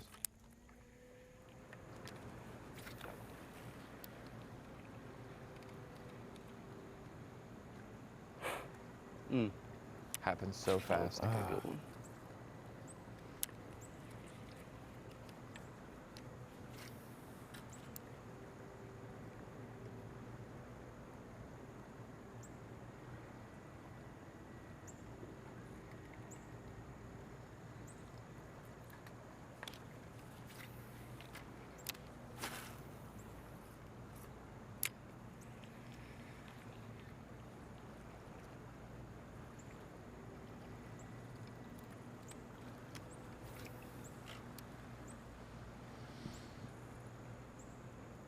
I was on Jordan, Ronnie, an unnamed pro, saw a school of fish blowing up, ran the boat over in the big motor, shut it down, just shutting it down, kind of stripped off the life vest, picked up a rod, cast to where the fish were blowing up, caught one. I tell the other guys later that day, they said that's not going to be a sustainable pattern this week. You're going to be very lucky, but he caught a 4 or 5 pounder in that school blowing up. It was interesting to see that. Definitely the right place, right time. Yeah. I mean, if they're close, I'm sure you can turn and cast, but to run your boat a short ways, I mean, it was. I've had it where I'm running down the lake to my first spot in the day, and You see at like something. Lake Hartwell and different places, and all of a sudden I see some start schooling right there, and I'm just like, you just have to stop. It's worth the shot. You could land on 2 or 3 keepers before you even plan to be fishing, and that's a bonus. You got to keep your eyes open. How did Jason Christie do his school? Was it similar? Remember when At he Bull won? Shoals, Yeah. that was he actually won that event catching fish on 4 different lures over the four different patterns over the 4 days of competition. He was doing something totally different. They started schooling in the middle of the creek or at the mouth of the creek, and he did that. But looks like Stevie's around the fish. He can see them. Wow. He's excited now. Blowing up and swatting, missing. Oh, look at this shot. There's the dam, a lot of current flow, bait are active, and we've seen some fish schooling. We'll see if Stevie Mills can execute during the commercial break, maybe get back in his matchup against Tucker Smith as we take a look at the bracket. Couple nice 8 fish will do anglers it. yesterday competed. We cut it down to 4. Here's our semifinal Sunday matchups. Tristan McCormick, 7 pounds, 13 ounces. Over Connor Crosby, who has 2.9. Meanwhile, Tucker Smith, 5'4", over Stevie Mills, who has 112. We will be back with more action from the Coosa River after this short break. Live coverage of the Carhartt Bassmaster College Bracket presented by Bass Pro Shops is sponsored by Alabama Power.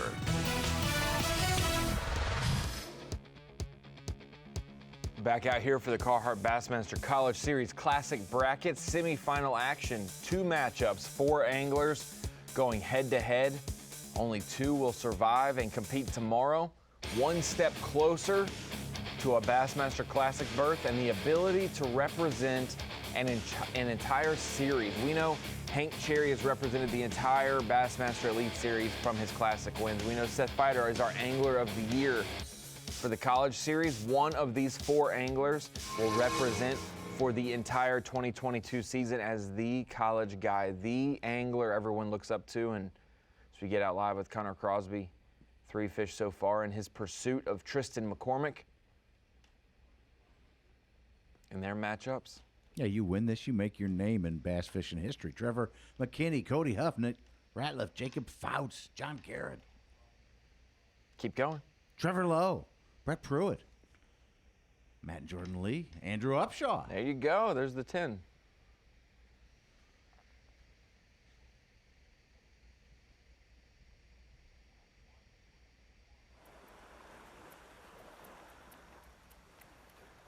Stevie Mills during the commercial break caught a 1-pounder to move up a little bit more. So within striking distance of Tucker Smith, 5'4". Yeah, he's 2.5 behind him on the dot with 3 fish still to go for his limit. We saw that yesterday. A couple anglers were within 1 fish of winning their matchup but did not fill their limit. It's early on, and Stevie still has plenty of time to be able to catch 3 more keepers. Now, I think you're still going to do the halftime, Ronnie, and switch ends. Is that today? They're going to no? No, not switch ends. They'll reveal though. They'll know. Yes. Yeah, I know what Yes, I yes. know what I meant. I was messing around. Connor Halftime. did hook up and catch that Yeah, one. they're big ones. The big one I caught on seed day was right over there. Not a keeper. Connor Crosby, though, had some tough issues with his mic. We're still working on that during the breaks and whatnot. Connor Crosby with a couple fish catches this morning. He's the only one of the 4 that has not gone up the canal towards the Walter Bolden Dam, been staying in the Coosa River near Wetumpka. He's been landing a couple fish this morning. He's switched up his tactics as well, Such. He's relying on a soft plastic jerkbait, a Zoom Super Fluke, I believe. Been able to put a couple keepers in the boat. Like we mentioned, 3 so far. He has 2 pounds, 9 ounces though, and he's trailing our top performer today, Tristan McCormick, 7 pounds, 13 ounces. He's trailing him by 5'4", so he needs to more than double his weight to catch Tristan. But there's still time, and he still has 3 fish.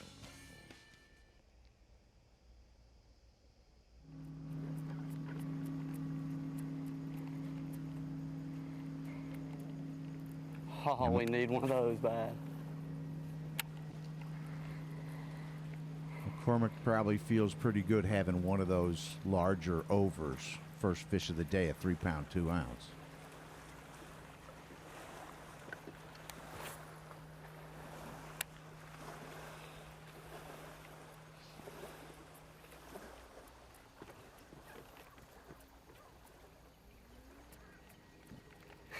Thought Stevie Mills was going to get things fired up. He kind of did, and then it stopped and trying to get him back biting again. Nice.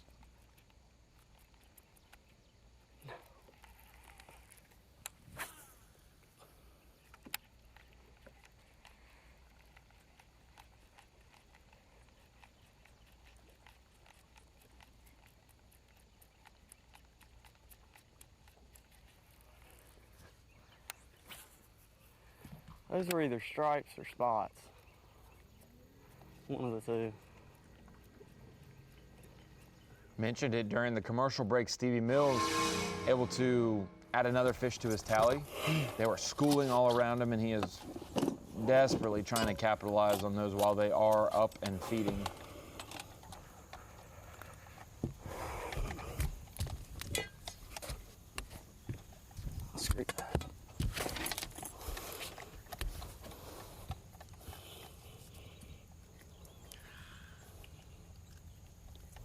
Good measure.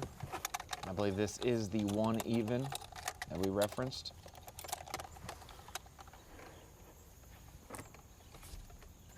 One pound.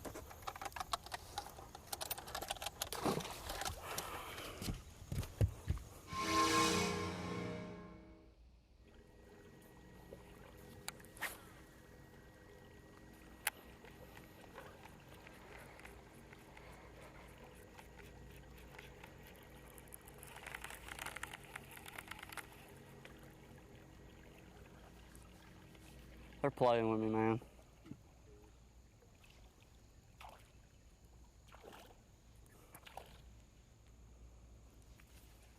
Schooling all around Stevie's boat right now.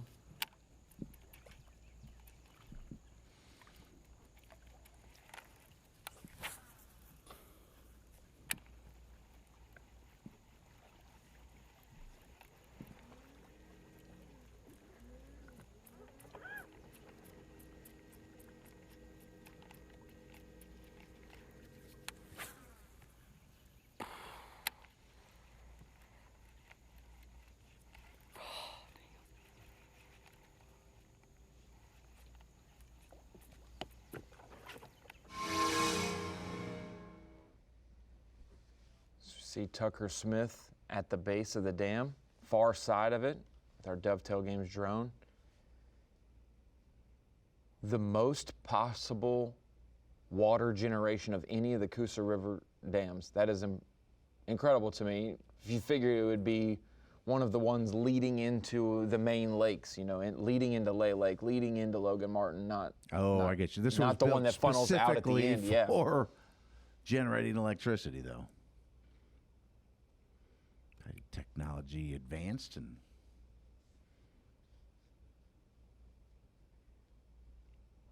see how turbulent the water is, but also how calm it is in certain spots where it washes around and creates an eddy and a calm spot. That's how some of these guys can stay right at the base of the dam, right beside the current, but not get flowed and washed down with it. all different sizes and species of fish in that water, I imagine, just gobbling up stuff that comes through the dam.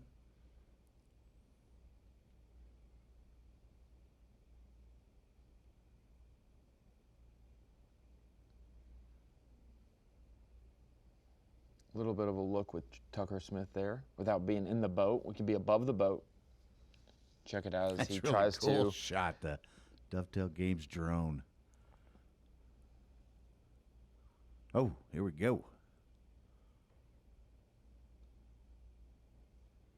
Oh, you can really see it swirling back, the water moving around.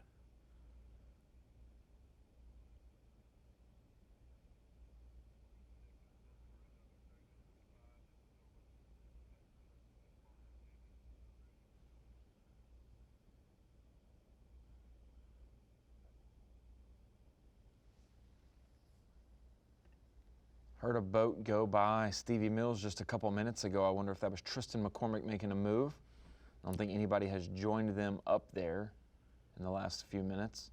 So he may have left there to try. There's Tristan right there, actually. That answers my question. Yeah. I was looking for him off to the left, but he was over there a while ago. Yeah, there's a couple different seams. And when I say seams, it's rocks under the water or something that changes the current, and these fish position differently. It's not always at the base of the dam or the rocks nearest to that, but or you're as you not go down the river a little bit off, more. Yeah, the current continues to funnel in different ways. Getting a spot where it doesn't take a lot of energy from your trolling motor to stay in it. Tristan making a bait adjustment, retying there.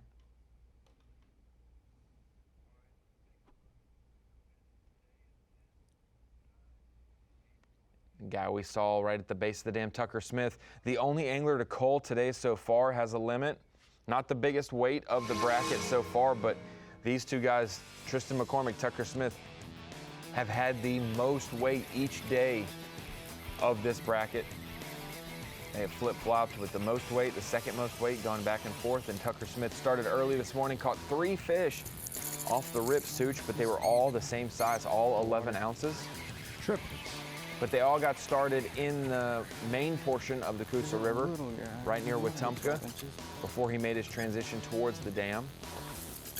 The current was not supposed to be generated until about 10 a.m., but because of the weather forecast, they started it up a little bit earlier. So it started right around 7. So now he could have accessed his phone and looked at the generation schedule. And yeah, you can they started early. Yeah, you can check but that out. He must not have then. He didn't while he was on the water, but this morning, at takeoff, it probably still said 10 o'clock. Right. And then they updated it. Meanwhile, Tristan McCormick went straight there just to fish. That's generating. And it was pretty calm, and now it is on an uptick for sure.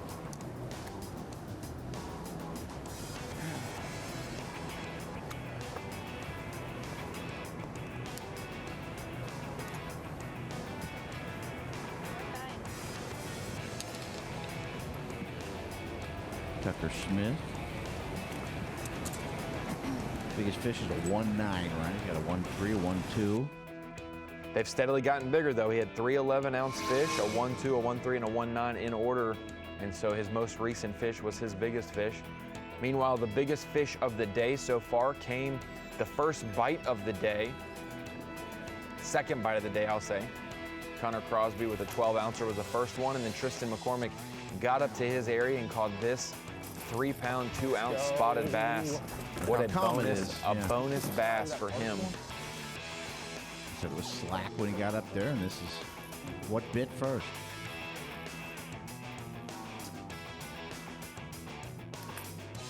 Okay.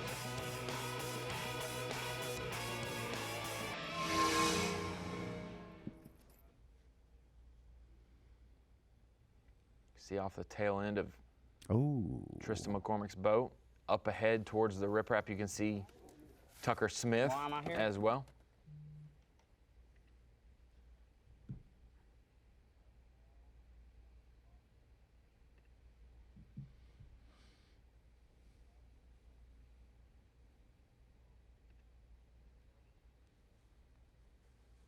Very interesting twist to the bracket. Normally we don't have to factor in current generation, but it has definitely made it a fun and different event, different strategies to play. Well, this would be I wonder, in the practice day, was this the #1 consistent spot for most of the guys fishing? Probably based on research as well, knowing that current drives when fish it turns where on, I can't access the Jordan Dam, so I can access this dam.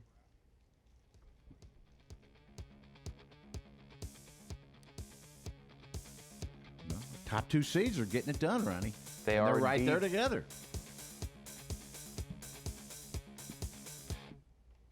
We went from 8 anglers. 4 teams made it to the bracket, 8 individual anglers, and they competed in 4 matchups. Yesterday, we got to cut it down halfway. Both Adrian College teams, anglers lost out. And we had 2 Auburn anglers lose out as Auburn well. team But split, yeah. Bethel and Auburn represented in the semifinals. McCormick and Crosby on the left side of the bracket battling, and Smith and Mills on the right. We'll be back with more action from the Coosa River in Wetumpka, Alabama after this commercial break. The Carhartt Bassmaster College Bracket, presented by Bass Pro Shops, is sponsored by Minn Kota, Power Pole, and by Skeeter Boats. Welcome back to the Carhartt Bassmaster College Series Classic Bracket presented by Bass Pro Shops here in Wetumpka, Alabama. Semifinal round, 4 anglers left. We broke down the bracket going to commercial break. McCormick versus Crosby. It's Bethel versus Auburn. Then we go to the other side of the bracket. Smith versus Mills. That's Auburn versus Bethel. Got picture-perfect conditions as well. Today a little bit cloudy with thunderstorms. Tomorrow, though, same conditions. Maybe a little bit more rain this evening will change up the current and how much they generate, but high of 79 for the Alabama Power Weather Watch and the low of 67. Very similar weather today, cloudy with thunderstorms. We've experienced that. Such here in Little Rock, we haven't gotten rain for 5 months, and we get it all in the last 3 days, so we'll have to hold on to it as long as we can. Some places, less than an hour north of us got 8 inches of rain over Coosa River 24 spots hours. mad. Been slow this morning. Definitely going to need to pick up the pace. I'm sure Tucker's got him. So I got my hands full.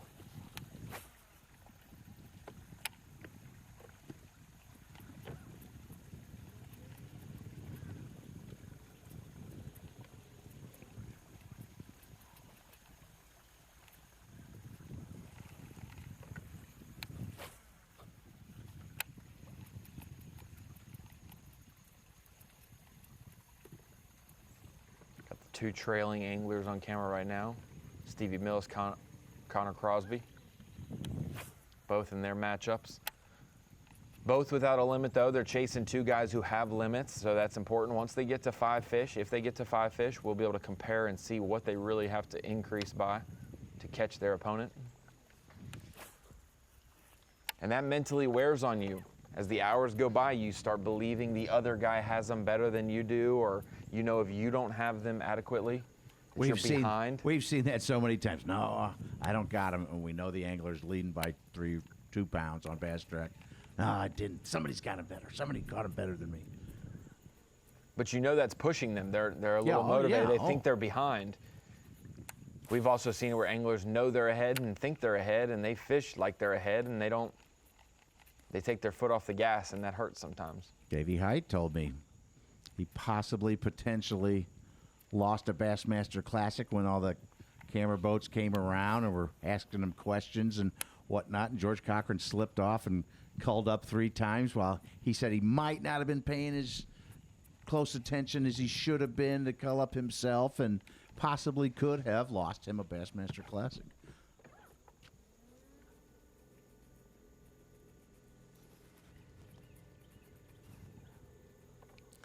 If he's got a military, Stevie Mills got a military background. That's what it reminds me of, wearing his hat down like that. He looks. No, Such, that's the. I can't say it. I can't go there. That is the college country kid hat. That is how they wear it. I haven't seen that.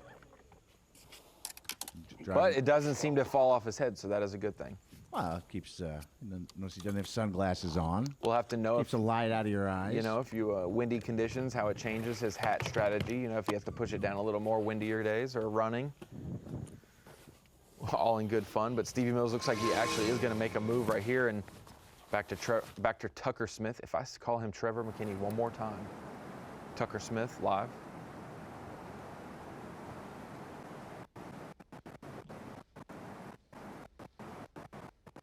The tough signal right at the base of the dam.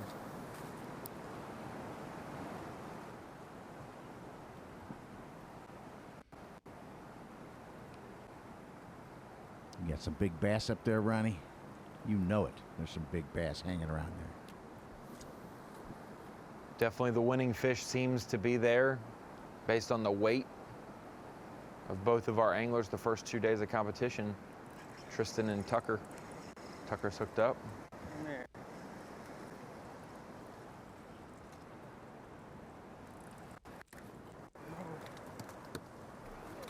It's in the boat. Looks like it's his biggest one of the day as well. Possibly so. That one choked it.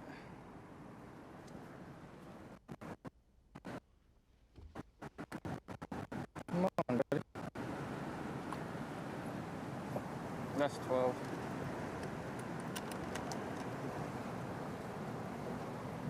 Yeah, I can get a better look at it, yeah. 1-3. 1-3. We're of 11 ounce. I will get rid of a 1 ounce, an 11 ounce. But also, right before this fish catch, he had a 2.5. I believe he caught a 2.5 just a few minutes ago as well. That 2.5 is looming large as now that he has everything over a pound, and that it was his only fish over 2 pounds so far.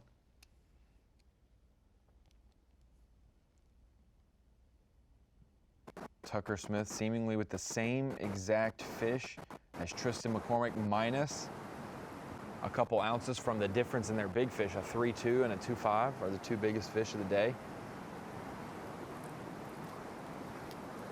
He's up to 6 pounds, 14 ounces for his total with 3 calls. Got rid of all those 11 ounces. 6.14, and he has surpassed what Stevie did yesterday, his opponent today. Stevie had 6.13 yesterday. As Connor Crosby is making a move in his area.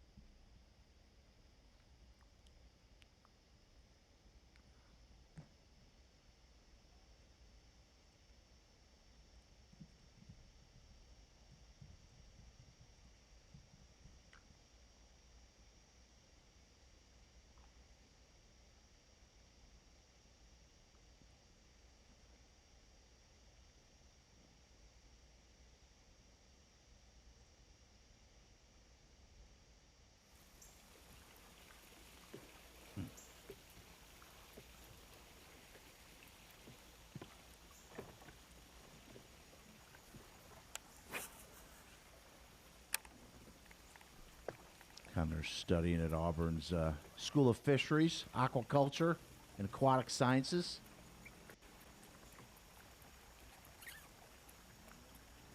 Fisheries Management.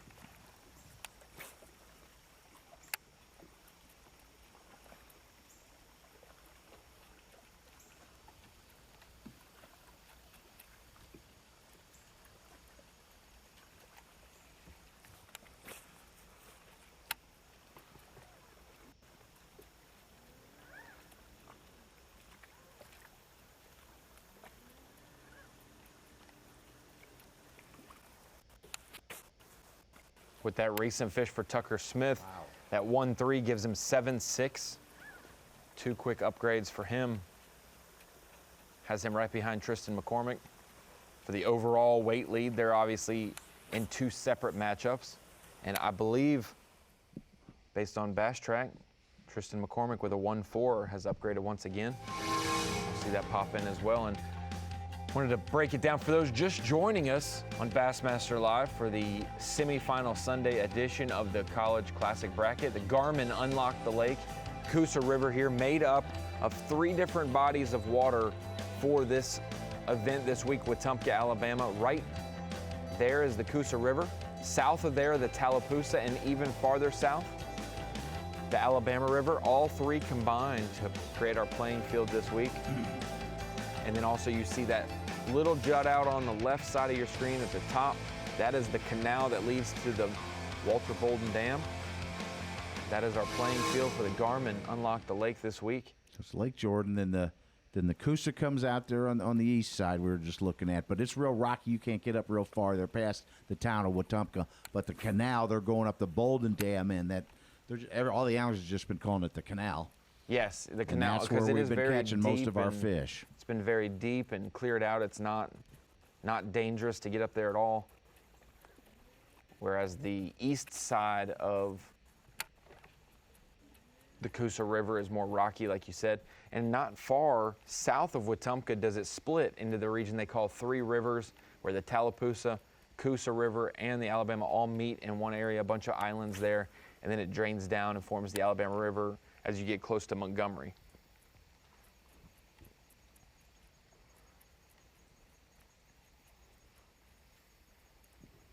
Yeah, both culls have popped in for McCormick and Smith, 8-2 and 7-6 respectively.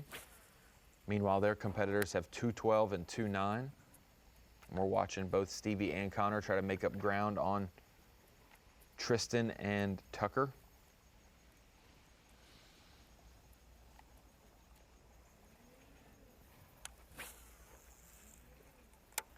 I noticed in my searches around Wetumpka, the Fort Toulouse State Park has Indian mounds. I was really interested in those as a kid. Go in the woods and look for arrowheads and try to make bows and arrows and dugout canoes and things like that. You look like a whittler. You look like a whittler. We tried making a dugout canoe of a fallen tree. It was way beyond our capabilities as a 10-year-old kid in the woods. I thought this was last year. I thought you said this was last year. Oh, no, yeah. It was, okay. Yeah. Got power tools now, buddy. I can get after it. Kid with an axe in the woods.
Now for the lack of effort, Stevie Mills, Connor Crosby chunking and winding, casting away to try to catch up in their matchups. They don't know they're trailing, but they know they don't have the weight that they desire.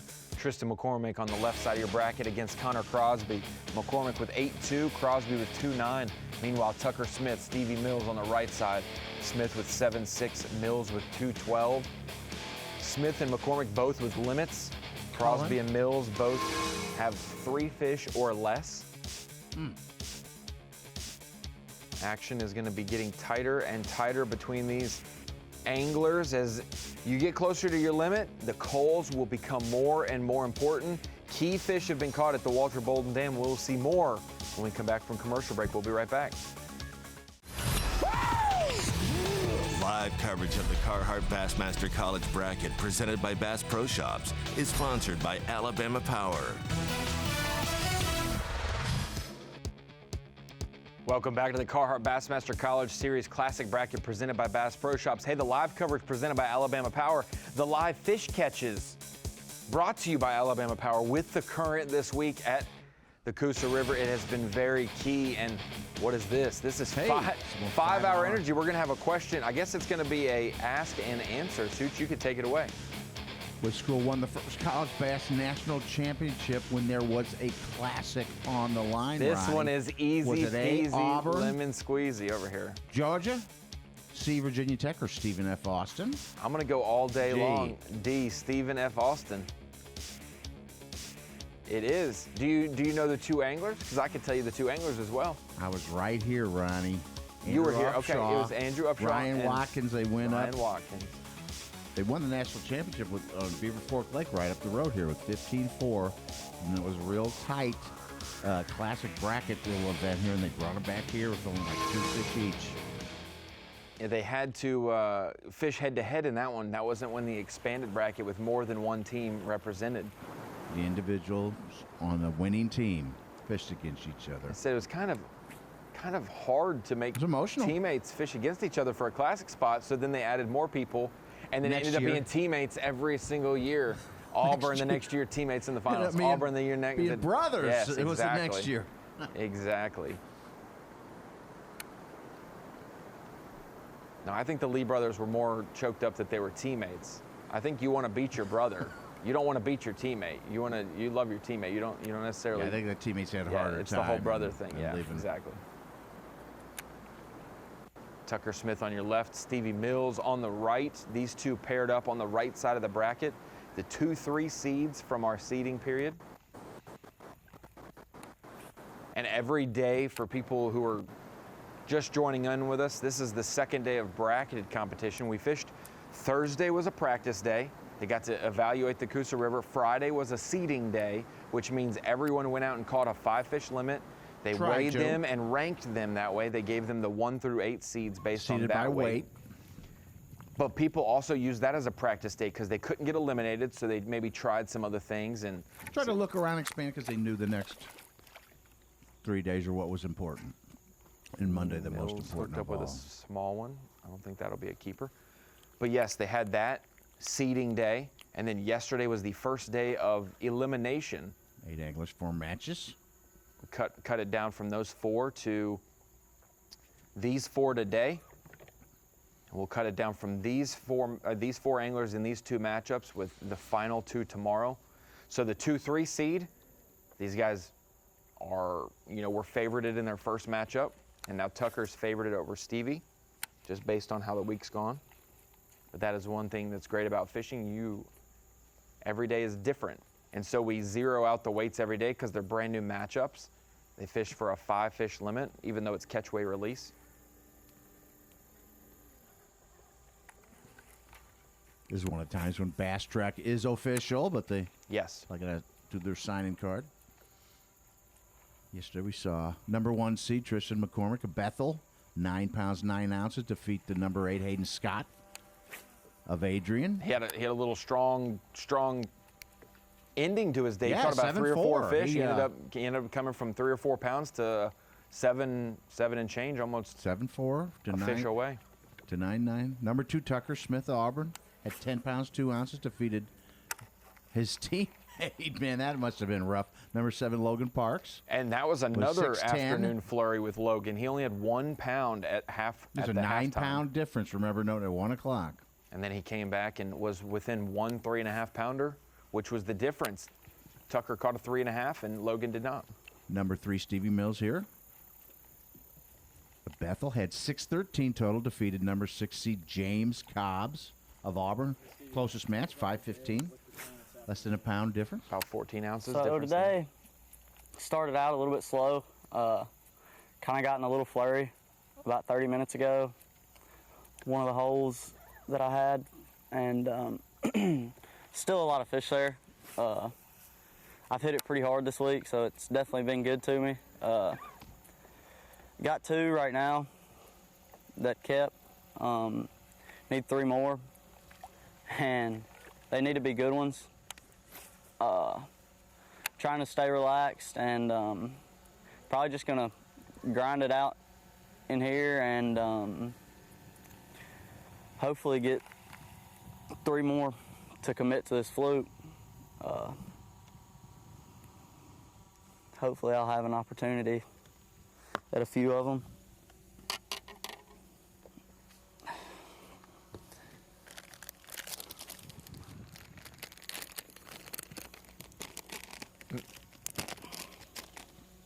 Last match yesterday was number 5 Connor Crosby of Auburn, 6 pounds 2 ounces, defeated Griffin Fernandez, 415. He had the nice sized fish Griffin did yesterday. 310. But did not get the only his 2 limit. fish.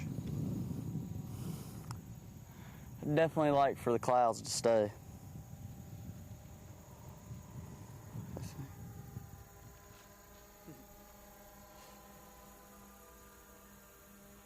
And that matchup today, with all those people advancing, we have a Bethel-Auburn matchup on both sides of the bracket. Stevie Mills matched up against Tucker Smith. Tucker's obviously got started early, just north of Wetumpka. Came back past it, through the canal, and back up at the dam. We'll go over to that part of the matchup, and he's hooked up. Tucker Smith is. I don't think he's gonna help.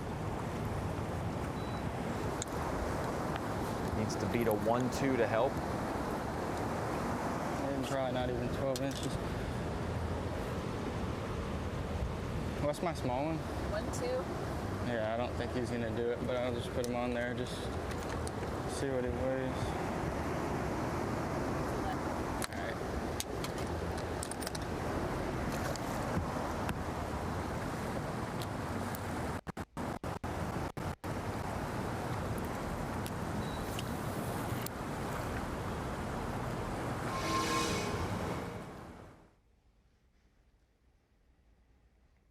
Nice overhead look of Stevie Mills before he makes a move to his next spot, it looks like.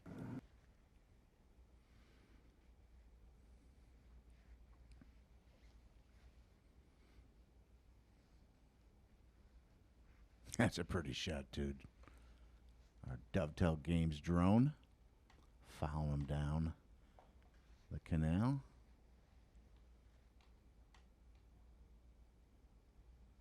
Heading off, trying something a little bit different. There is a bridge right there you can see up ahead, and he was working that over pretty good yesterday, that region just above, just below. He's shutting down for it, maybe. Not too far away. You can see that sand, see that break on the right side of your screen, Such? That Yeah, sand. it gets deeper and darker. And it gets, there are little drop-offs there, and that's what Tristan McCormick said yesterday. He could see him hanging around, you know, on his graph. He could see him hanging just off that break, and oftentimes you get one to get interested in your bait, you'll have multiple, and you can have a feeding frenzy for sure.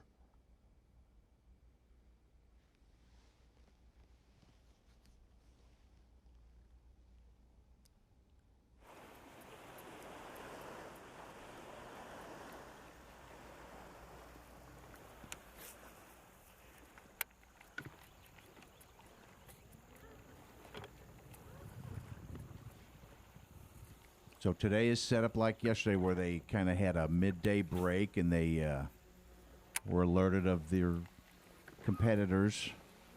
We'll be able to see Weights those and- interviews and their reactions in our second 3-hour portion. We will wrap up our first 3 hours in just a couple minutes, take a little bit of a break, let these guys get situated, and they'll take their 15-minute break and get their reveal, and then we'll come back We got to at figure out. noon Eastern time with kind of a little bit of a replay of it.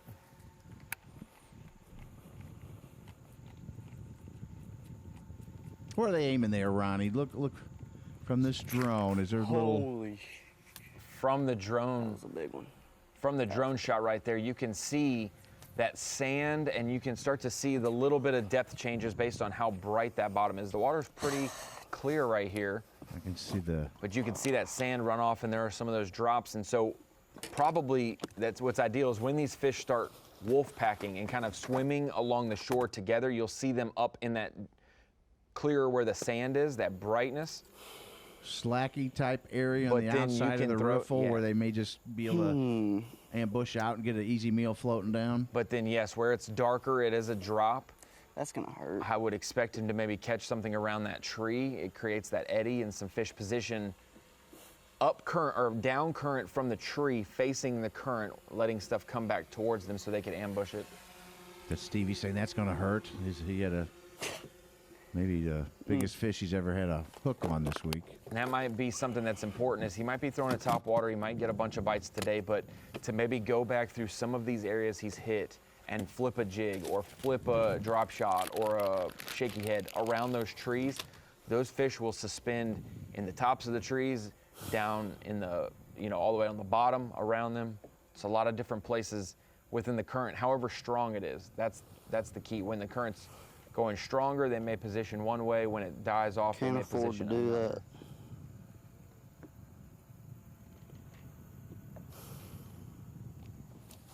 to do that. We went to the place, got the bite. Didn't get it hooked up with it. Now he's really lamenting it.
Stevie a little frustrated, not able to get every bite and execute and land them. Short strike, they do swim at it about 100 miles an hour, like you said earlier, Such. I've been struggling this morning. I've had a lot of bites on my fluke this morning. I just keep on missing them. Try a little trick, put a treble hook on my bait, and I'm still missing fish. I just gotta get the bites and hopefully get them in the boat. Hopefully later in the day the bite will pick up a little bit more, maybe they'll start swallowing it. I don't know, but probably go a little bit downriver and see if we can flip some up and hopefully catch a big one.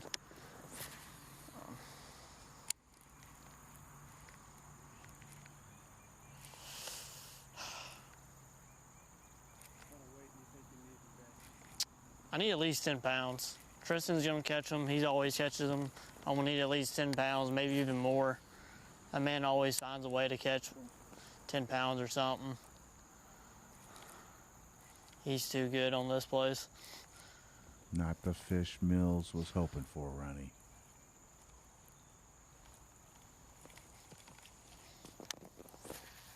I think we've got the audio fixed for Connor Crosby. We're able to hear our first little bit of update from him today.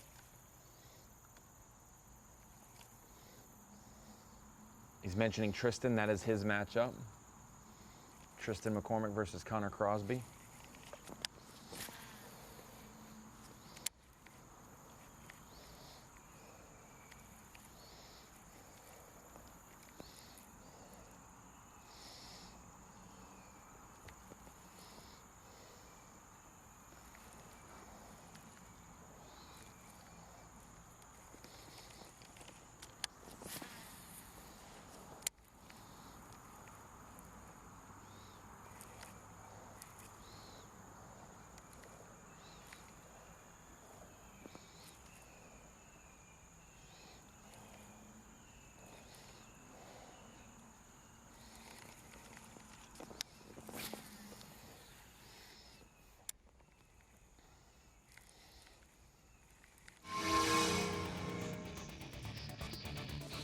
Been 3 hours already, Such. We are back at noon Eastern time, so just an hour from now, just get you some breakfast, some coffee, maybe some early lunch.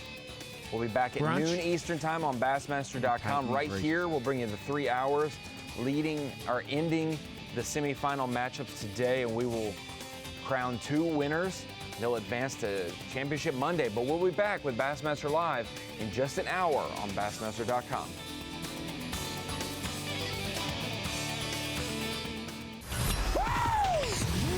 Live coverage of the Carhartt Bassmaster College Bracket presented by Bass Pro Shops is sponsored by Alabama Power. Welcome back to Bassmaster Live. Semifinal Sunday coverage of the Carhartt Bassmaster College Series Classic Bracket presented by Bass Pro Shops here in Wetumpka, Alabama. We have cut the field from 8 to just 4 anglers, and those 4 are competing today for what's at stake. The 2022 Bassmaster Classic Invitation, a berth to the Classic from the College Series. It happens right here. It'll be settled tomorrow. A fully rigged Toyota Tundra, a Nitro Z20 boat as well. You get to use those for a year if you win this event to fish all of the opens for 2022.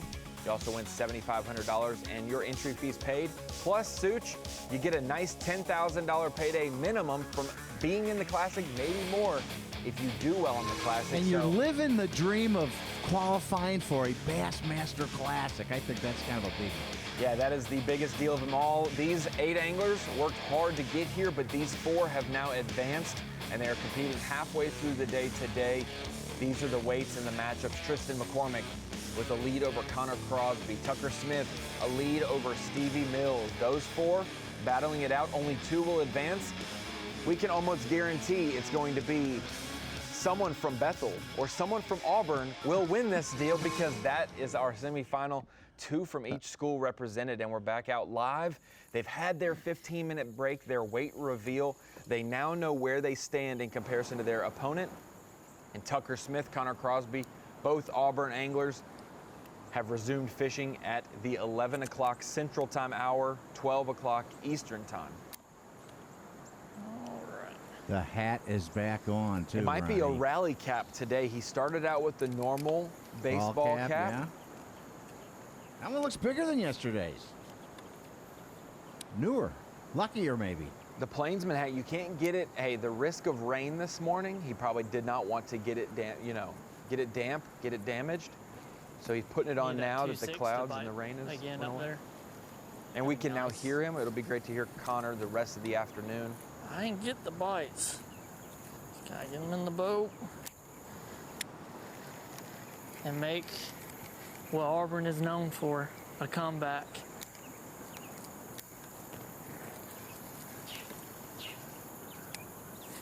You got that right, Ronnie. I'm unsure if these 2 Auburn anglers stayed up that late last night to see Auburn come back against LSU on the football field, but I was talking about the national championship with Connor Crosby and James Kyle. Yeah. They started the day with the week with like 17 pounds on day 1. They were 22nd.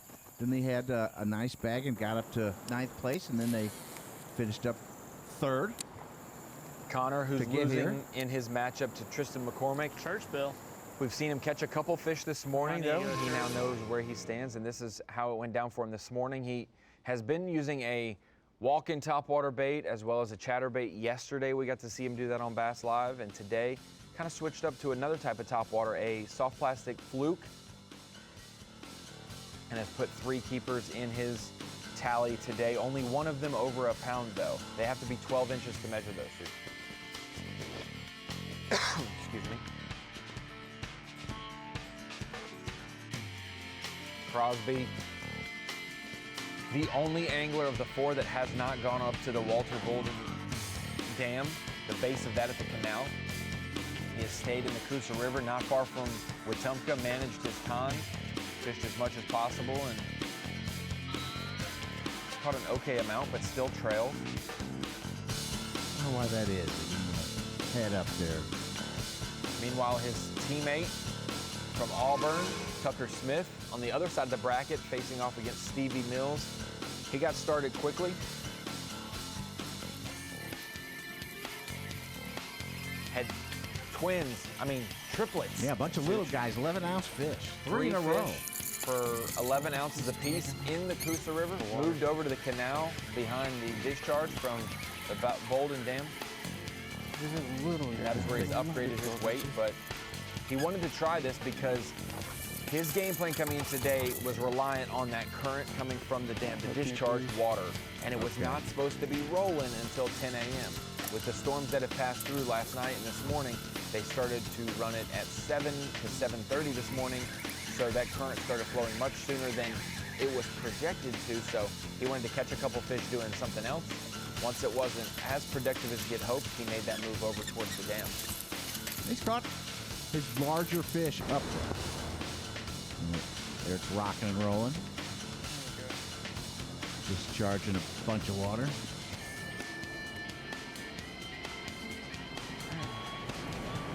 This is where we saw him yesterday start off, and there's a couple key places when that current is flowing that Tucker's been able to get bit on. He was utilizing a top water in practice, but he's really been relying on a small swim bait yesterday and today.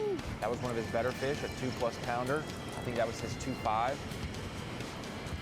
He's since put in 2 more fish. He has culled the first 4 fish he caught today, which is why he is up to almost 8 pounds. Meanwhile, a guy who has also surpassed 8 pounds with his limit, Tristan McCormick, and it's mostly because of this important bite, a 3-2 spotted bass sushi to start the day. Man, how key is one big bite a day? He had the big one yesterday as well. For our seed day on Friday, Tristan led them with 10 pounds. Tucker Smith was second, just under that mark. Yesterday, Tucker had the most weight. Tristan was second. Today, Tristan back on top overall, and we're out to Stevie Mills, Tristan's teammate. Hey, it's close. Who Stevie is mentioning his opponent, Tucker Smith, this week. Today, a lot of missed opportunities. Definitely had some key fish that I needed. Voodoo me, but you know, that's fishing, and you can't control the fish. You can control yourself. Trying to stay positive and at least have fun with it, you know. It's an awesome opportunity that I have, and I couldn't imagine anything else I'd rather be doing. Hopefully, the good Lord will bless me with a few big ones, because I'm definitely going to need them. If not, that's how it goes. We'll have fun with it anyway.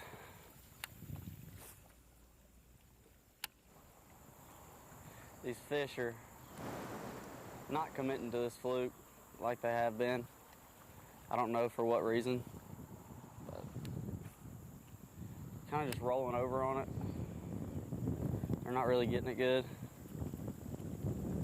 Broke off a few times. That's probably the worst part about it. When you fish against these kind of fishermen, there's no room for mistakes, and you can't expect to do good in these deals when you lose them like that. So, just gotta learn from it and be positive about it, and stressing about it and beating yourself up, that won't ever make it any better, so.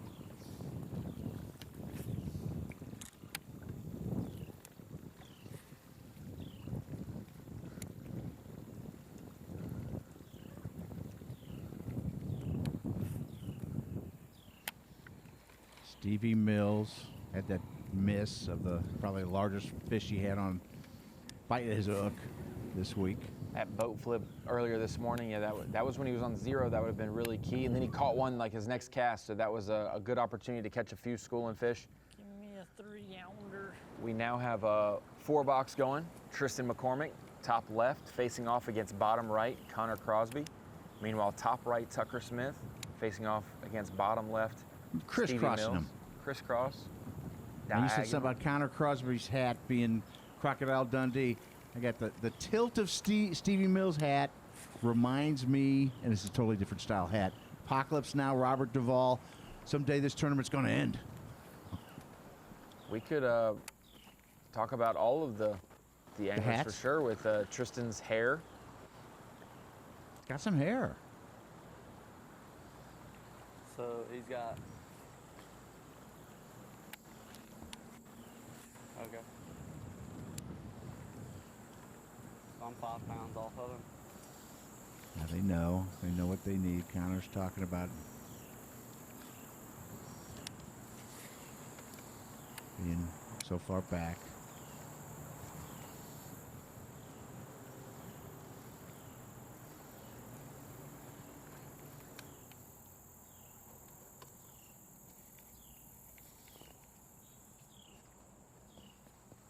I feel like Connor is sporting the hat of someone who would come and save us in Jumanji. You know, when you're trapped and you need help, he would definitely come and help. In the plainsman hat. Oh, come on, 3-ounder. About due for one. I ain't caught one all week.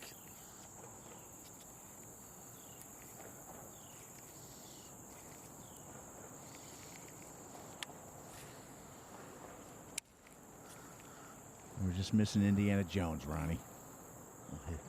Hit them all.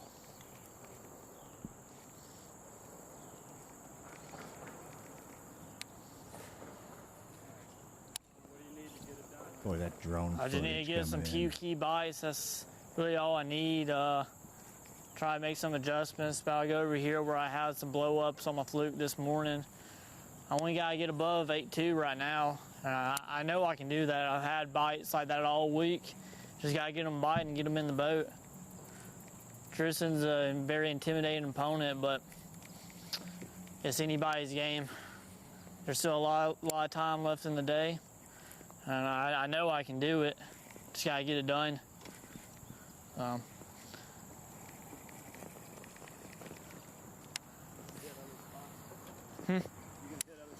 Yeah, we're on hit this again. I caught a big one there yesterday. Try to see if we can get another big one in the boat.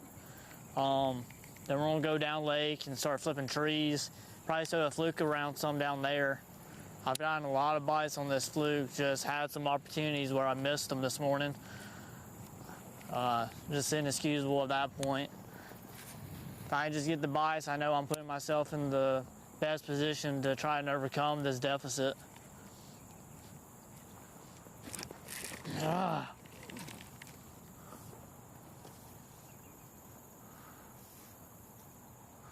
If I hook you, can I weigh you in?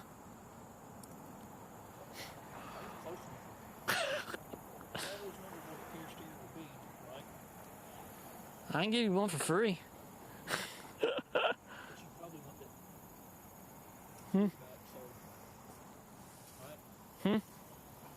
What'd you say?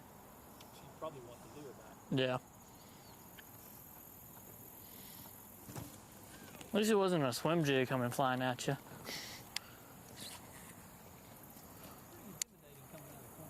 Oh, I bet.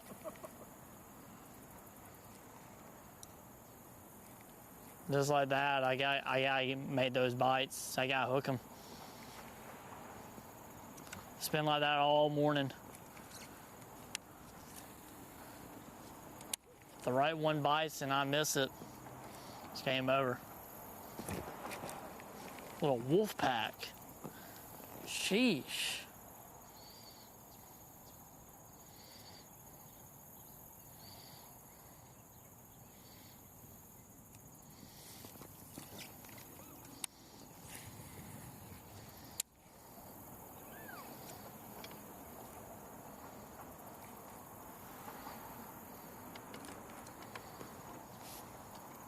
Looking at the overhead drone shot of Connor Crosby's area right by some bridges in the Wetumpka region. Just gotta get them in the boat. Gotta get the bite.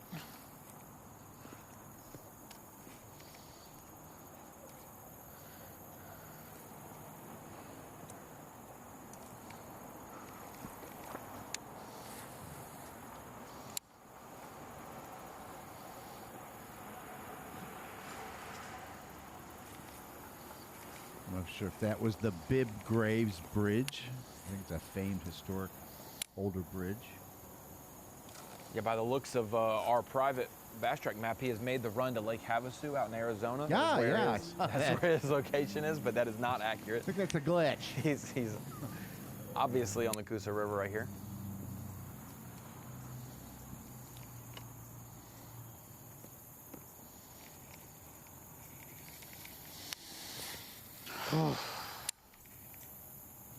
Every cast or every 10 minutes that you don't when a upgrade, big one actually bites this, it's going to swallow it. it wears on you a little bit more, knowing that time, time is of the essence. This last 3 hours. Okay, you think I got 3 hours and then 15-minute sliced off, and then a half hour, and then. Yeah, you always have those goals. I need 3 fish to fill my limit, or I need 2 fish to fill my limit. If I can catch one every 30 minutes or every hour, and once an hour goes by without one, the pressure. Speaking of fish brought catch, one possible cull here for Tucker Smith. His smallest is a 1-3. He's got 2 of those.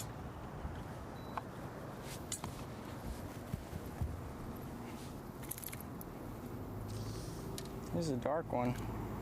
Close either way. I don't think he's gonna. You want to measure it real quick? Yeah. So you. He looks like He's got the weird tournament looking. director with him, Lisa Talmadge. He's only got 13.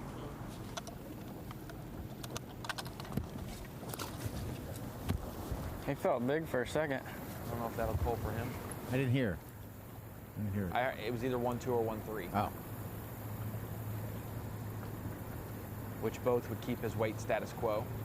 Hey, this might be the next time. The next time Tucker Smith sees Lisa Talmadge, it could be at the Bassmaster Classic. I didn't think about that. That could be the deal. If there was a trend in who the marshal was, who the bass official was with each bracket winner, they may request in the future, hey, I want so-and-so with me. It's a good mojo. It's like they did with the cameramen. The right ones always bring home a winner. Did a story on Wes Mueller saying that they put him on the leader because he was the cooler. Mueller the cooler was the funny nickname they used to give him. Then he boastfully said, "Nah, I'm the one who's had the most winners." Our longtime cameraman here, Wes Miller.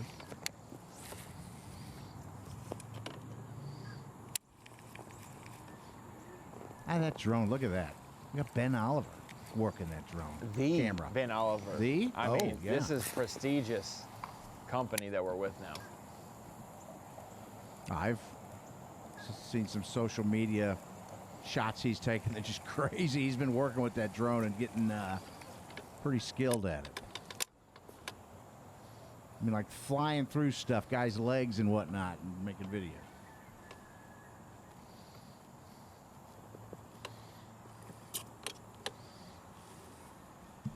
If he said, hey, Such, I'm going to fly this drone between your legs, are you going to let him? Not if he's a mile away. If he's like 10 feet in front of me. Okay. Maybe. Okay. Depends how nasty the drone looks, I guess.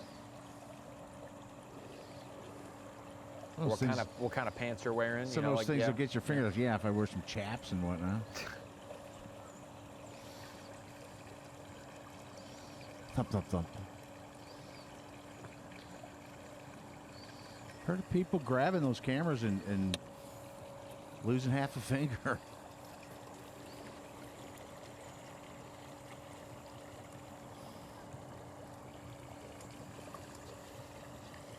Connor making his way over across from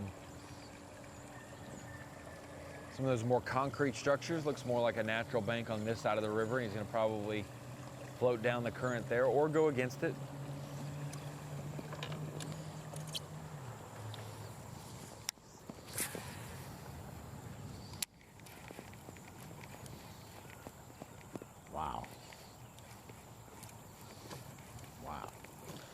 Water has definitely rose here. Maybe that has pushed more fish back up in here.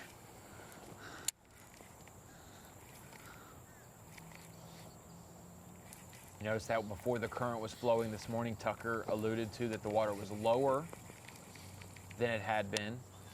Now, Connor's noting that it's higher than it was earlier. Tucker's floated off of that dam just a good ways now. And Stevie's waiting on a bite pretty far all down the day. canal.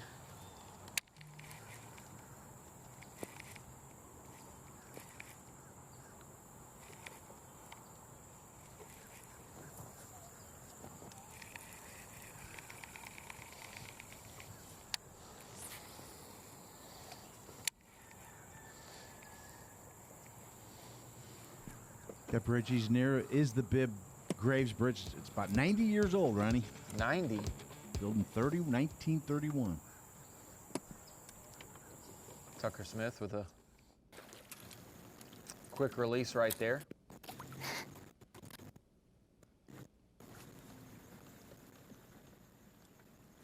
A lot on the line this week for these anglers. No.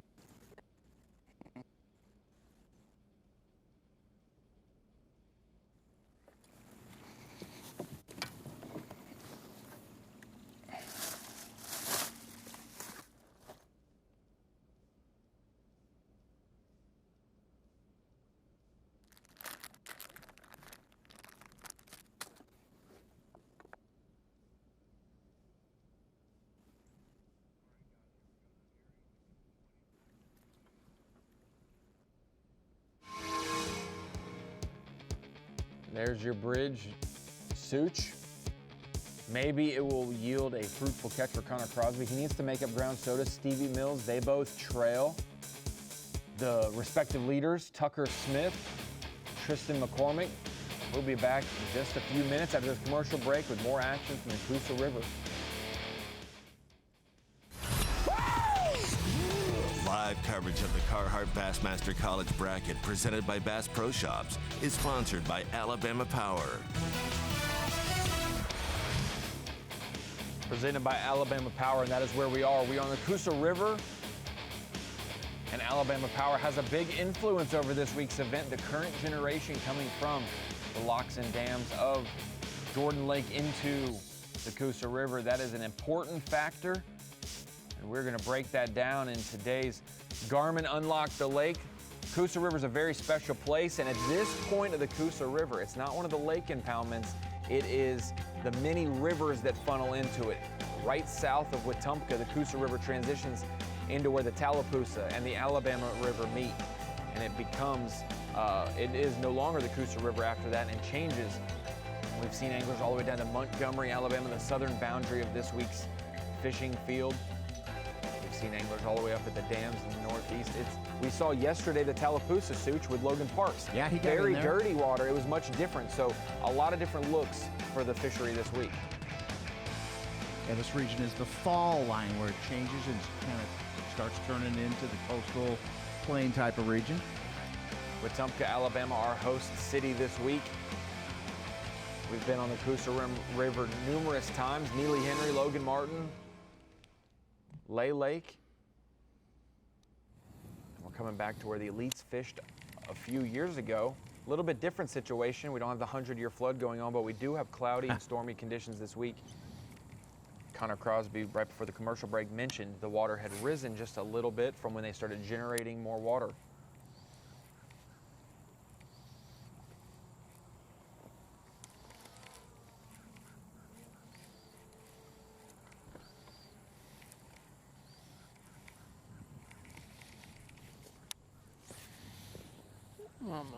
Just a couple bites. That's all I need. That's all I need.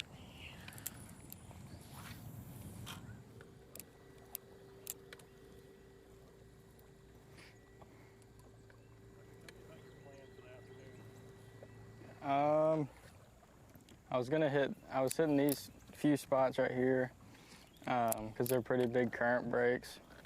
Hoping I can pick off a good one.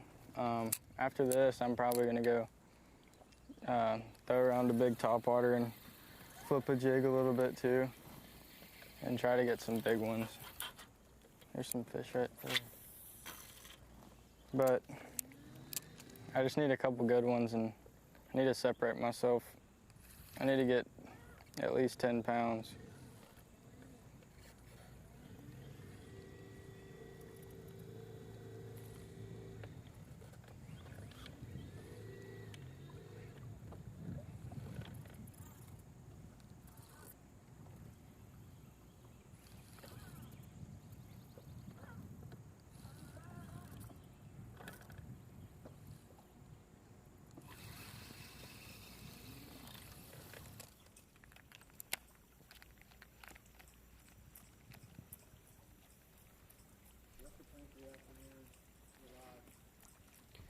This afternoon, we're gonna keep grinding, staying in the canal. I'm gonna keep doing what got me here, and hopefully the clouds will stay.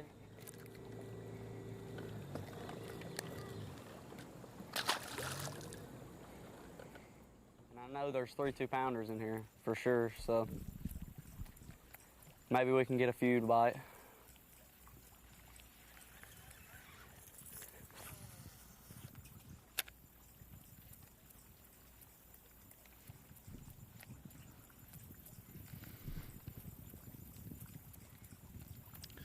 Stevie doesn't need 3 2-pounders. He needs 2 2-pounders and a 1+.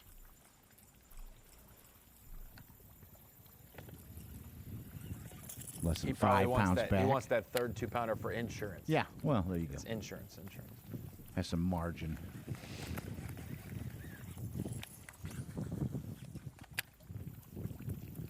But it is very interesting how close, yet how far you can be away from winning this week. How you only need a bite or 2, and that's a big ask at times.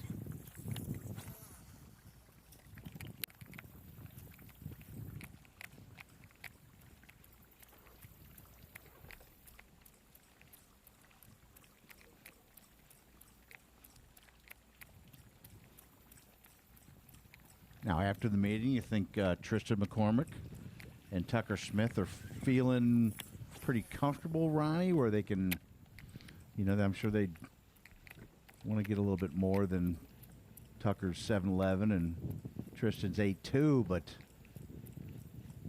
seeing what the other guys' weights are, if they're thinking about tomorrow yet.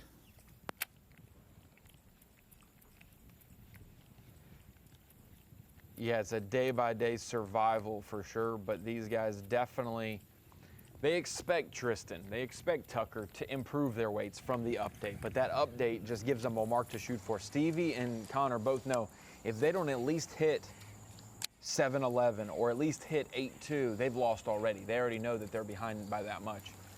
So unless they get 8 pounds or 9 pounds, that's why Stevie wants a little bit more for the opportunity if Tucker doesn't upgrade.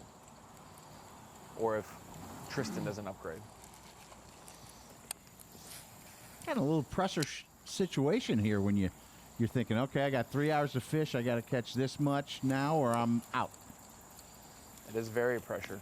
That's why last year it was so emotional seeing Trevor McKinney and his teammate Blake Jackson. Blake got the update, knew he was behind, and then the rest of the day only called up 3 or 4 ounces and did not make up the rest of the gap. Meanwhile, Trevor doesn't know that Blake's lost, but Blake knew he hadn't reached the mark set by Trevor. And so Blake was upset, and then Trevor realized that he had won because of that.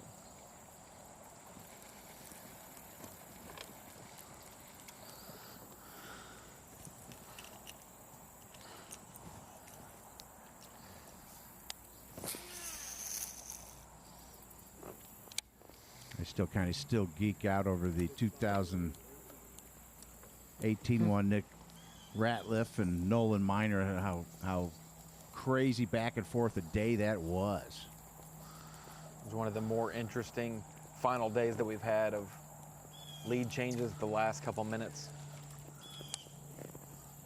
Maybe we will have one in the works tomorrow.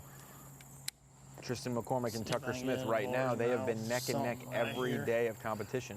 Very similar weights, so maybe we will see something like if they happen to make it to tomorrow. So the seeding day, Tristan had 10.9, Tucker had 8.11.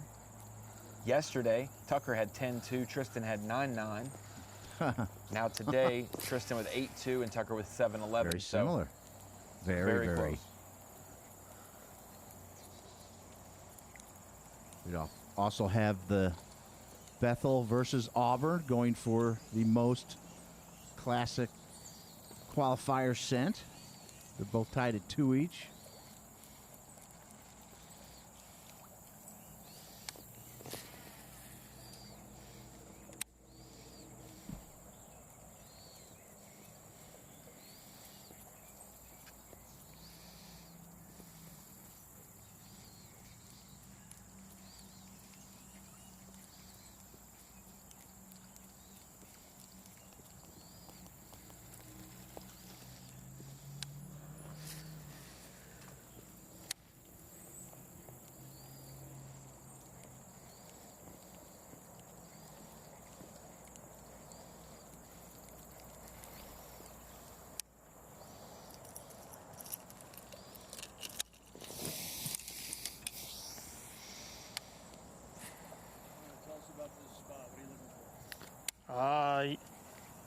just blow down in rocks. There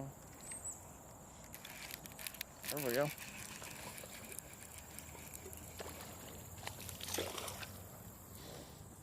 Oh, big one. I was hoping there'd be a big largemouth here. I caught a big largemouth here yesterday. Looking for that. These fish are definitely located on brush. Just gotta get the bigger ones.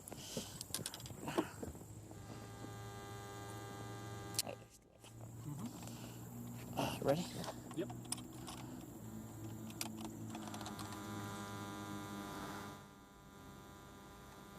Easy, buddy.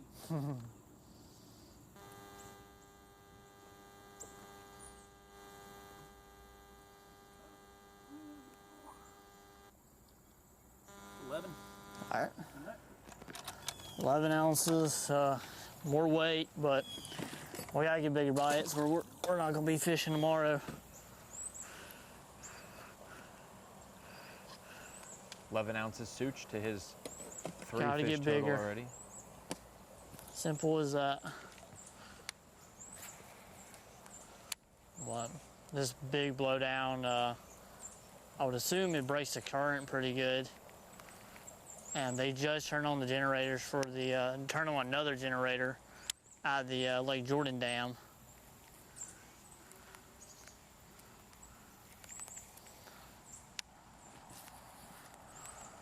Well, I think McCormick is out of range, Ronnie, but while Connor Crosby was adding his fourth fish, McCormick added about that much weight. A 10-ounce coal, which means he got rid of a 1.3 with a 1.13. He's up to 8.12. And the best boat placement, but I don't want to spook him with my trolling motor just yet.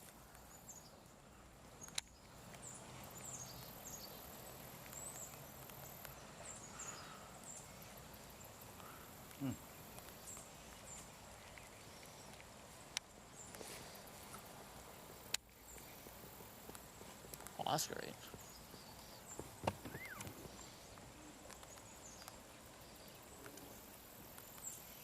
Connor Crosby's 5.5 back. He's got 4 fish. 3 of them under 1 pound.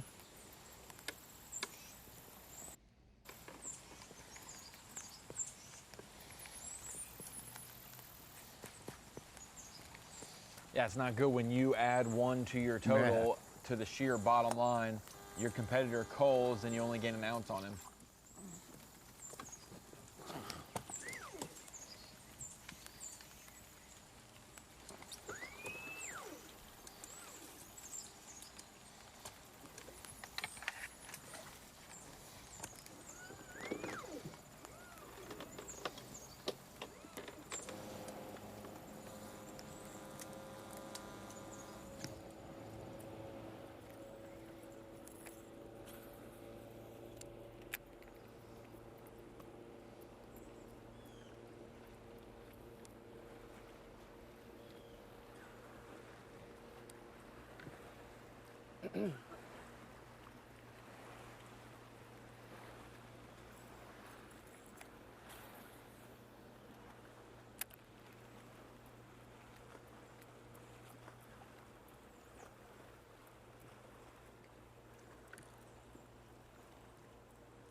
So my jacket doesn't get wet.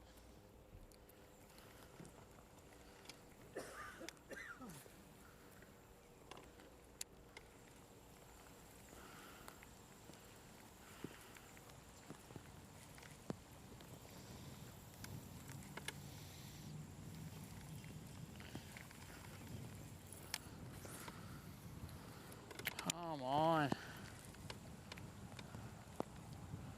Give me a fish. A big one.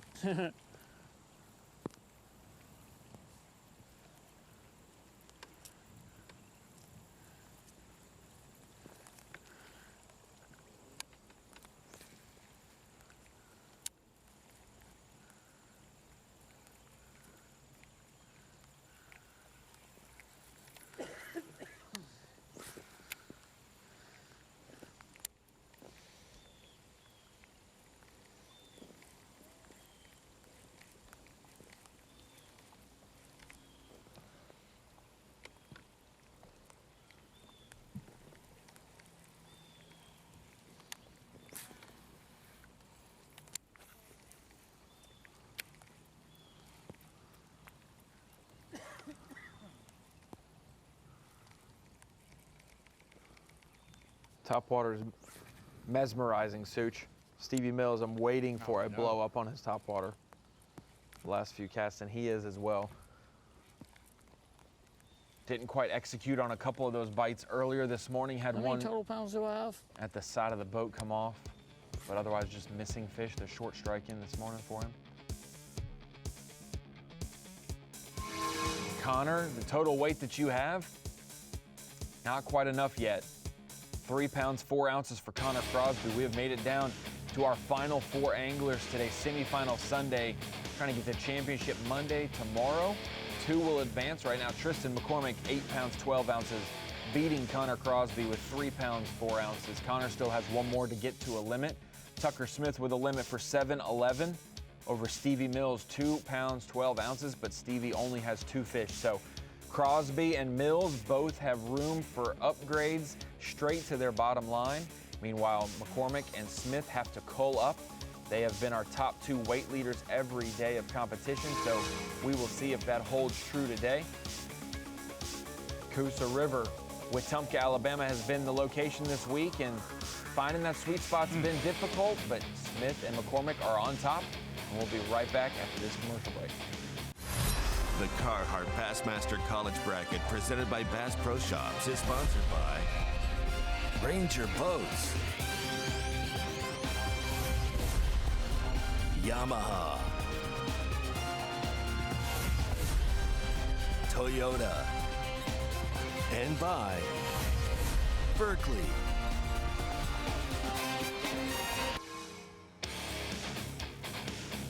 Welcome back to the Carhartt Bassmaster College Series Classic Bracket, the last event for the College Series for 2021, and this is the chance to make it to the 2022 Bassmaster Classic and beyond. The Alabama Power Weather Watch tomorrow. The conditions we should experience: a low of 67, a high of 79. Clouds with thunderstorms, very status quo to this morning over in Wetumpka, Alabama. Cloudy, rainy. We'll see how that changes the current flow. Looks like they're going to keep it around the same time they did this morning, 7 o'clock. But otherwise, the weather looks optimal for topwater fishing. Yeah, we got our some pretty strong thunderstorms here in Little Rock, Arkansas last night. Expected to hit Alabama tomorrow. That's the forecast tonight. Scattered thunderstorms laid over and light rain through the day. So maybe they'll, I'm kind of predicting we may see a showdown up at that Bolden Dam, Ronnie, with these two guys leading. Within eye shot of each other. Yeah. I also heard that, Such, you said you would take responsibility if the weather was sunny tomorrow and it wasn't cloudy like it said. You said that was on you, right? It always is, Okay. isn't it? I mean, you'll put it on me if I don't take it anyway. Okay. Exactly. So I might as well just say, yeah, sure. I'm just looking at weather.com.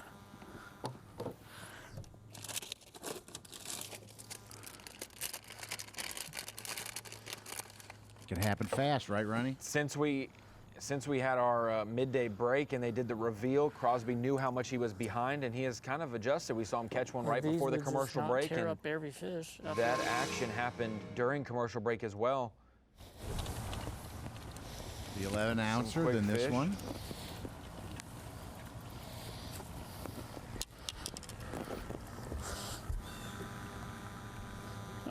So that one was his limit fish, and then this next one was actually a cull. And these were both moments ago, almost back to back during the commercial break. He said they were on wood, and he caught both of those around the base of the cypress tree. Yeah. 13 ounces. Yep. Okay.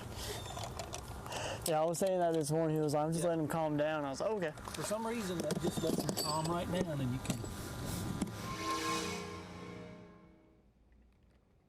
Connor Crosby now with a limit. We mentioned, hey, you can't really compete in the classic bracket if you don't get a limit.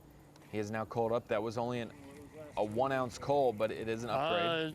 Definitely means a lot to finally get a limit. Just, maybe I'm keying in on something. I know there were 2 small keepers, but if they're biting a jig right now, if they're biting a jig right now, I have a lot of trees I can go flip with it. It could be, I'm just glad to get up another bite. It went a little dry period there, then got got 2 fish, got a fish up there and 2 fish right here.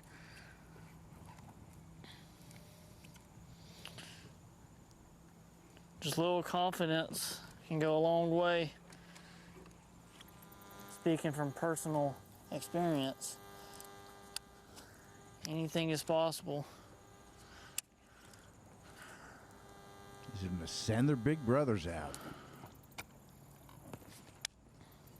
He's got about half the weight of Tristan McCormick. All right, we're going to make a move downriver.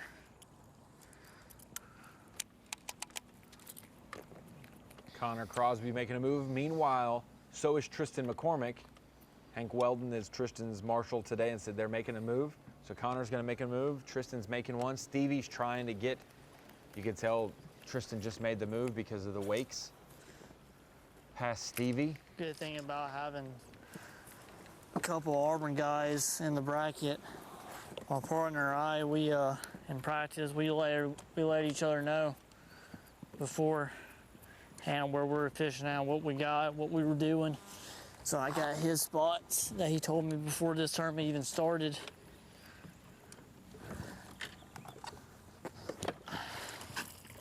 Come on. All right, I'm gonna check my blood sugar before we take off.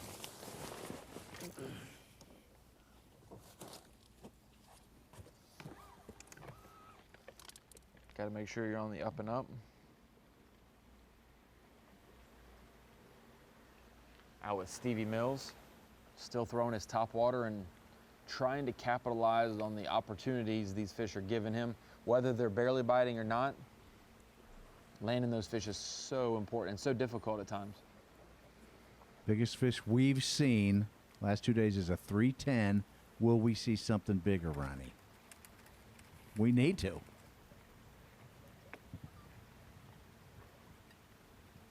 He said before the week started, about a 4-pounder would be a really good fish. Yeah. That's about the biggest we might end up seeing. We may see that 4-pounder tomorrow. This afternoon. Maybe this afternoon, yeah.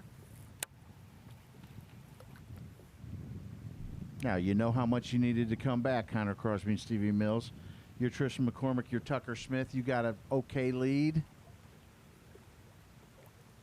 What are you doing this afternoon? Are you sticking to it and keeping your pedal to the metal, trying to get as much as you can, knowing that at any point these guys could come back on you? Or are you expanding and looking and thinking? It's probably not going to be fun the next hour. tomorrow? We're going to just run and gun a bunch of places. We'll get some insight from Tucker Smith. Try to get a big bite.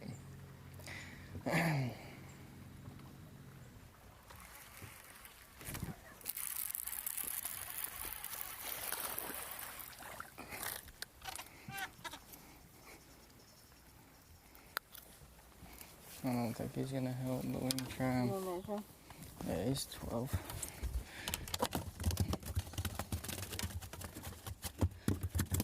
Come here.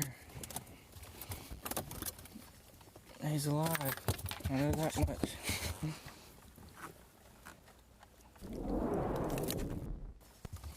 He's not very big, but.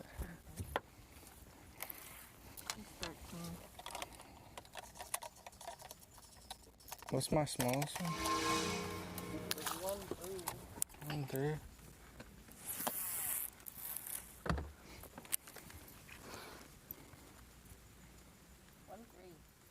All right.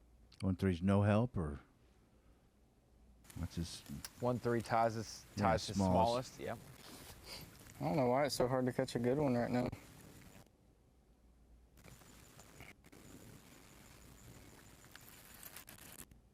That is the question. Used to catch some big river.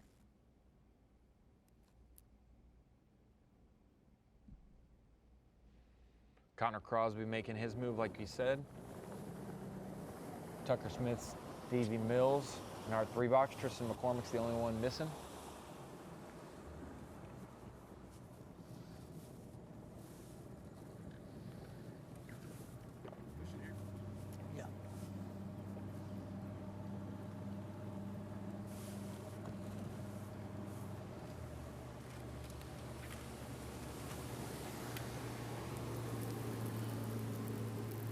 map I can see, Ronnie, has Tristan McCormick going further down the Alabama River. Making a long run. Yeah, a bigger where that move. Tallapoosa and the Coosa come together. He's southwest of that. Kind of looks like there's some backwater areas, some islands out there. My butt ain't wet. I wonder if he's looking for something for tomorrow. You could, yeah. If you could find something away from that dam to be able to catch, that could be the X factor. Come on. I still think we're going to have a shootout at the dam. That's what I'm going to call it. At a certain point. Let me get two. You can't be wrong When on they're that. They've spent generating. 80% of their time for sure, especially during the generation time. If they get the storms we got last night here, I get these they're 1-pounders going to want out. to run some water tomorrow.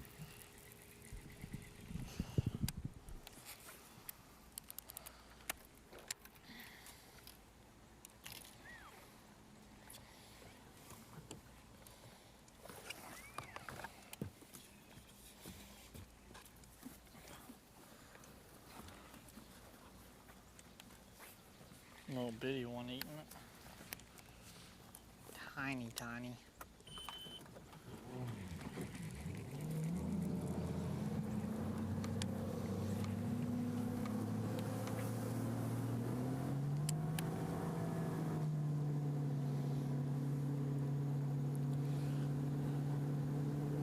Tucker packing up, making a move as well.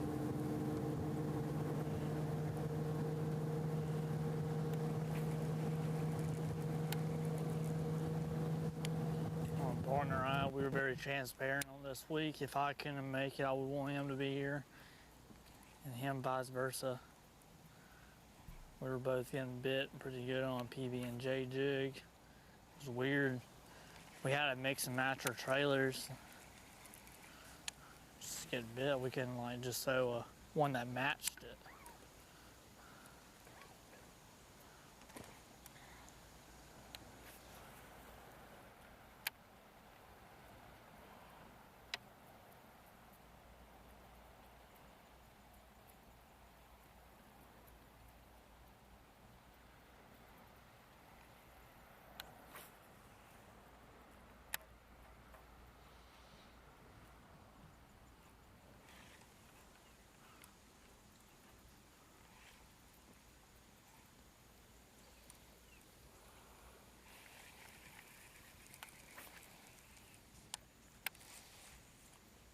Such, if you need to update your fantasy football team, you have just a few minutes. I'll let you know that, just in case.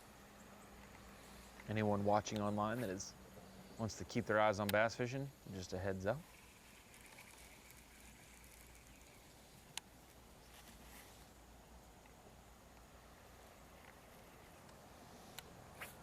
It just takes one flip. That's all it takes. Get a bite. Put it in the right area.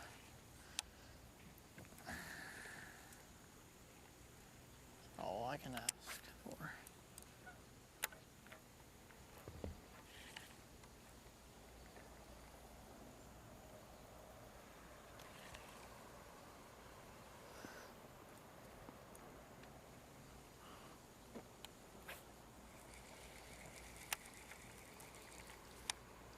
Curious what Tristan McCormick is doing, Ronnie. Made that long run south, heading towards the Montgomery area, like you were saying, on the way down there past where the rivers meet.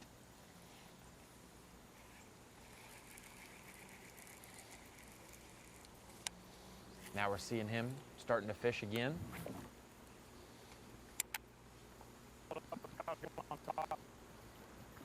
Caught by a few ounces, it's always good. We're gonna run some more of this stuff and just run and gun for a little bit and see if we can run into a few more big ones. I like what the conditions are, a little chop on the water. Should be pretty good. Daggone spider. Well, I know that's how Tristan caught his fish yesterday. Flipping a jig. Looked about the same color as mine, so. Just gotta get them in the right area. Yeah, I can make this interesting.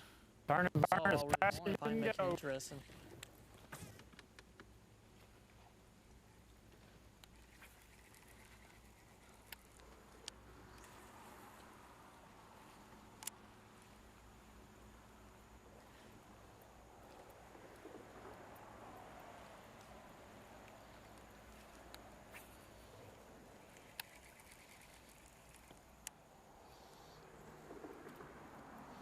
Oh, that sucked.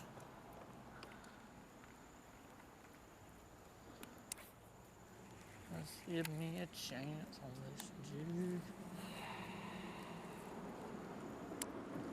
If I do catch a 3-pounder, I'm liable to just start freaking out.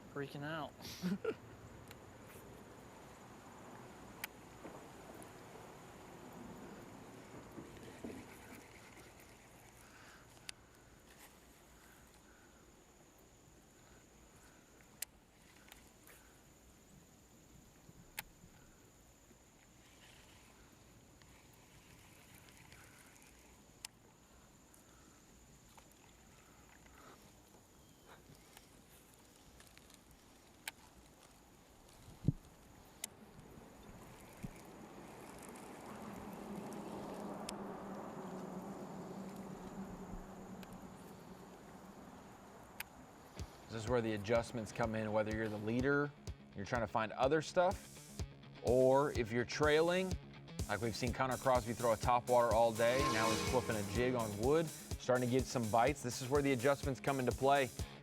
And this is how our bracket lays out. We have 4 of the top 5 seeds remaining. Only one upset in round 1. Connor Crosby, the 5th seed, beating Griffin Fernandez, the 4th seed. Otherwise, it's status quo. 1 seed Tristan McCormick dominating his side of the bracket. Tucker Smith dominating his side as the 2 seed. Stevie Mills trying to mount a comeback as the 3 seed. We will be back with more coverage from Wetumpka, Alabama, the Molden Dam, now even south of there towards Montgomery, and the Coosa River and Alabama River when we get back after this quick commercial break. Bassmaster Live. Live coverage of the Carhartt Bassmaster College Bracket presented by Bass Pro Shops is sponsored by Alabama Power.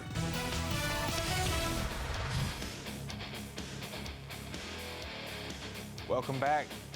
Day 3 of fishing, day 2 of bracketed competition. Semifinal Sunday here at the Carhartt Bassmaster College Series Classic Bracket. This is the most anticipated event of the year. Yes, the championship was on the St. Lawrence River and we love catching big fish, but for every college angler that signs up and registers to be on a team, this is the event that they want to be at, Such. You want to make it to the bracket, you want to have a 1 in 8 shot of making it to the Bassmaster Classic. Oh, you definitely want to be here, yeah. Representing all of the college series for the 2022 season, the exposure that brings, the opportunity that arises from that, you do not want to miss out on that. And so these 4 anglers, the 2 that are trailing and the 2 that are leading, they desperately want to make it to tomorrow. Then your odds go from, what is 1 in 8? About a 12% shot of making it. Now it's a 25%, and tomorrow it's a 50% shot of making it to the Bassmaster Classic. I'll take those odds all day. Me and you, Such, if I got to fish against you, I like that 50% odds. I'll take that. It's been a long season, though, to get down to winning down to 8 guys and 4 guys now. I'm disappointed you didn't trash talk me back right there. No, Such. I'm not going to trash talk you, Ronnie. I would have really trash talked you if I said, yeah, 1-on-1, me and you, that's like 75% chance of me. Then that would have been trash talk, but 50 is accurate. That's probable.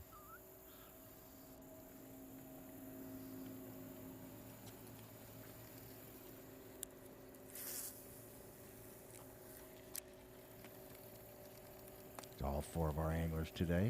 Hey, now that we've spaced out a little bit on the Coosa River and the Alabama River, and they've given each other some space, we've got all 4 cameras live. They're not working against each other. And we've got, before we lose Tucker Smith, we've got Tucker Smith, Stevie Mills diagonal from the top right to bottom left. They're matched up. And then top left to bottom right, Tristan and Connor, they're matched up. 1 Bethel versus 1 Auburn, and 1 Auburn versus 1 Bethel. McCormick leads his with 8-12. Connor Crosby, those last couple fish to get his limit. He's at 4 pounds, 2 ounces. 1 halfway back. Tucker Smith still at 7-11. Stevie Mills, only 2 fish, 212, Ronnie. Again, 2 2-pounders or 1 limit fish for about a pound. That's the difference in having Less than 5 pounds back. Almost a 2-pounder helps you a lot. Having a 3-pounder helps you exponentially. Well, when his first 3 fish were 11 ounces. Then he had 3 1-pound, 3-ouncers at the same time. Well, and for Stevie having that 112, if he would have landed the first bite of the day, the boat flip one that came off, that was probably a 2-pounder as well, Yeah, and that's a big difference. Tucker made a short run.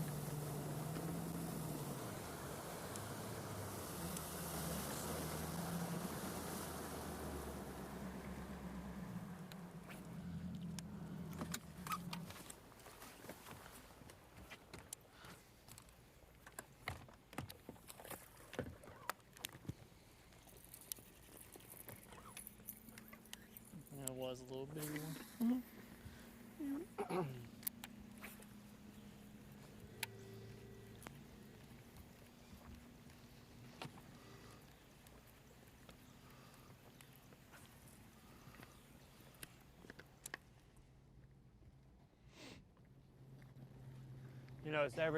You notice every local we've gone by has thrown a spook today?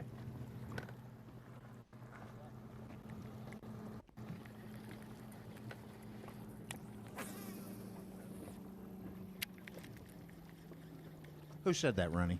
Tristan. Man, was when Tristan, I I got to thought. Bethel 5 years ago, it was a dream come true. I mean, I didn't know anybody, and I've just always heard of them.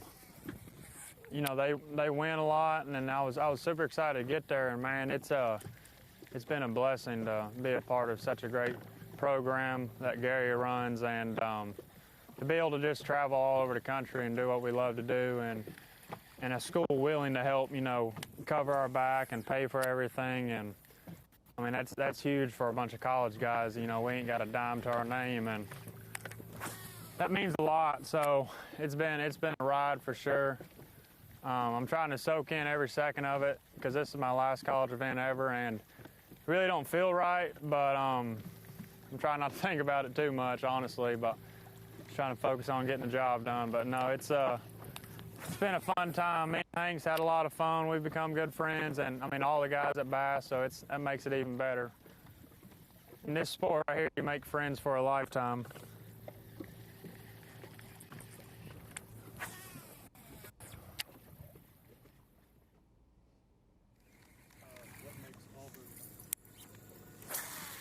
Two of the most storied What makes programs Auburn right what now? Bethel and Auburn. Why does Auburn keep throwing out so many wins? You want me to answer that right now? Okay.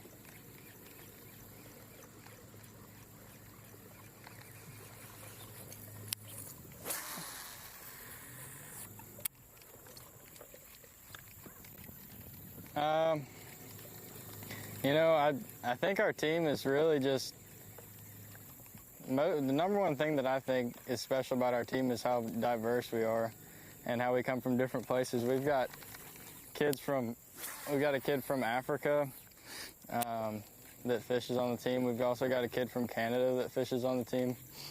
So we're kind of from all over the place, but really we're all a big group of friends. You know, we all are pretty close together to each other, and I think that helps a lot. But we all just have fun, and you know, we help each other out. Like whenever somebody needs some help, we'll always help each other out. I just think it's a great group of guys, and I think that we like to have fun. And you know, I'm blessed to be a part of the Auburn team because I was contemplating a few schools, and you know, Auburn, I talked to Logan, and he was willing to fish with me, and we ended up fishing together and doing really good last year. So I'm glad I went to Auburn, not only for fishing but also the people that I've met. But yeah, that's basically it.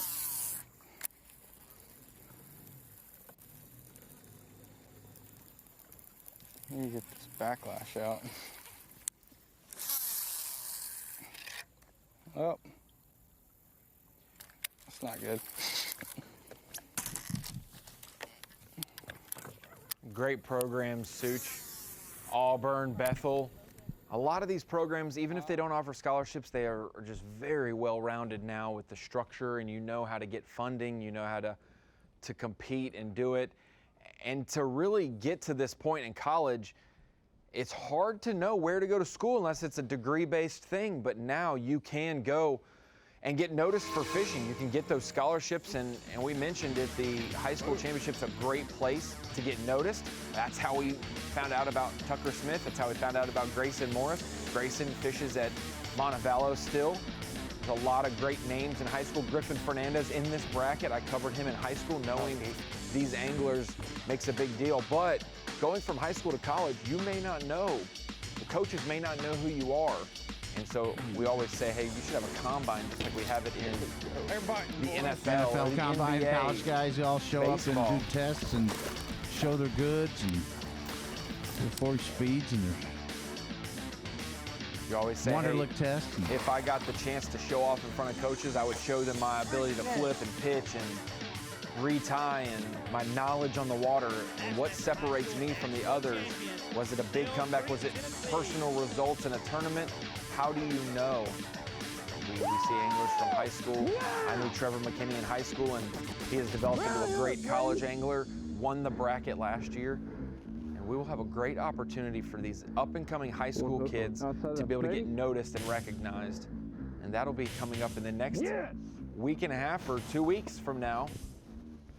The Abu Garcia High School Fishing Combine, October 15th through the 17th, Decatur, Alabama, Wheeler Lake. You can kind of, coaches show up, you can show off your stuff. More info, check out the Abu Garcia Facebook page for info. Get you a college bass fishing scholarship, would you? Right, my jig. Think of that. That's pretty exciting. Would have helped me with student loans for sure. Tucker's hooked up. He's a small guy. He's not gonna help.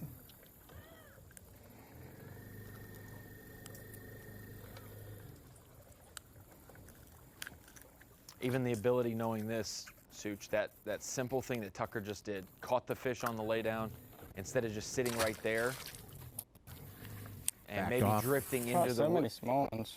Backed off a little bit. Now he can go up there and reapproach it the one correct way. Be a good one.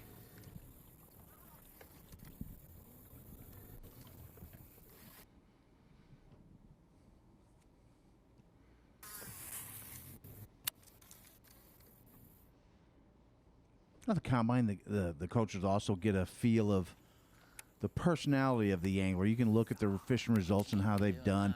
That's kind of what happened with Bryson Williamson. Is Coach Ryan Teams, knew his results. You were just plugging but he just your talked stories over there, Such. We never plug the Daily Limit on Bassmaster.com. We've never plugged that series of articles. Never have we ever. Tucker on point. Another fish, another small one. Maybe. Doesn't have to be much to be able to upgrade. Like a freight train. No, but it Nicer. is amazing. I don't want to just gloss over your point until we get a weight on this fish from Tucker Smith. You talk about Erskine College, I think that said that right, Erskine College. Yeah. And then even ECU, where I went to school, Virginia Tech, all these different schools. They're hiring a coach. This guy's 24 years old and going out. I think 1-2, that won't call. But whether it's a public school, whether it's a club, whether it's a scholarship program, go do college fishing. It's not all about the scholarships. If I could go back and do it, I would not take a scholarship route. I enjoyed fishing in a club. It taught me a lot about the value of $1 going to tournament fishing, because when you get to the opens level, you need to learn how to budget those things. And that's one thing that Hank Cherry, our classic champ, has mentioned. When he talks to kids, he doesn't talk to them about baits and techniques. Shout out to my Uncle Rob for the Robbie jig. It's about he makes budget. These for me. Management and stuff like that. It's like a ball head.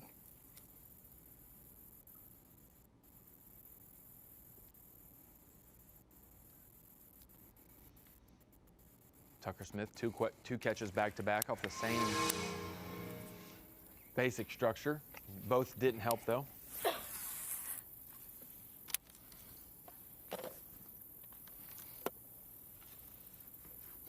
Caught a 3-pounder here in practice, but I don't know. I hit it yesterday and didn't get a bite right here, and I've had 2 bites. I think they just kind of moved through this. This is the dead river that runs through. I think they just kind of use it as a highway and just stop on these islands and as they go through.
Tristan McCormick matched up against Connor Crosby, top of the screen and bottom we're right. gonna just hope for the best, keep flipping trees.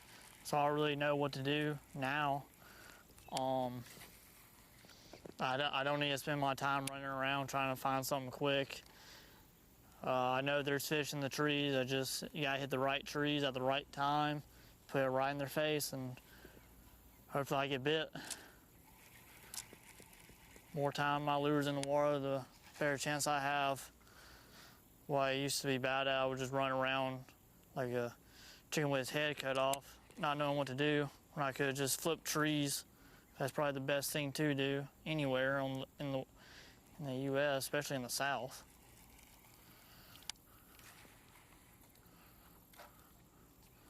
So yeah, hopefully put my jig in the right place. If it doesn't work out, it doesn't work out, but if it does, it was meant to be.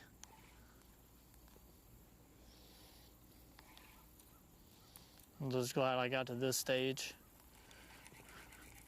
Never thought I'd be fishing the college bracket in my life, but here we are, fishing against Tristan McCormick. It's crazy to think about.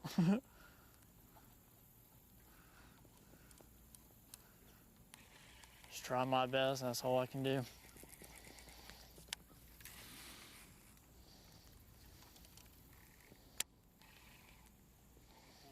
The chance to fish in the Bassmaster Classic in your mind, or you try to block it out? I mean, it hasn't really set in like we were actually fishing for a Bassmaster Classic Spurs. Like, whoever thought that, I never thought I would be able to even have a shot to fish a tournament where I'm even able to get to the Bassmaster Classic. And no, I'm just a couple of steps away just from fishing it. It's pretty mind-boggling, honestly. I never did high school fish, and I only been collegiate fishing for a little bit. This is really the first year where me and my partner, this is our first year together. Start of the year, we sat down. We're like, we're gonna get to the national championship. That was our main goal, was to get to the natty, and both of us did good there, made the natty, fished the college bracket. Now I'm on the semi-final day. Told me that starting this year I'd be fishing the college bracket. I asked you what kind of drugs you're doing, because I never thought I could get here. Pretty crazy. Hopefully I can make something happen in the last few hours and make this interesting with old Tristan. But all in all, I'm just happy to be here. If I had to lose, might as well be Tristan or everybody that was here deserved it. Just always hope it's Auburn guy taking home the trophy, though. Hoping Tucker probably catching them. That boy always seems to catch them. I wish I had his knowledge on this place.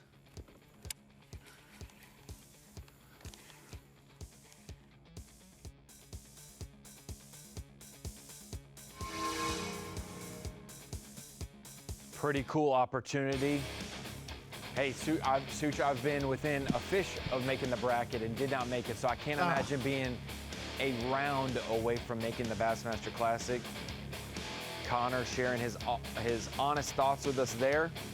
We'll see if he can complete his comeback when we come back from commercial break, the College Classic bracket.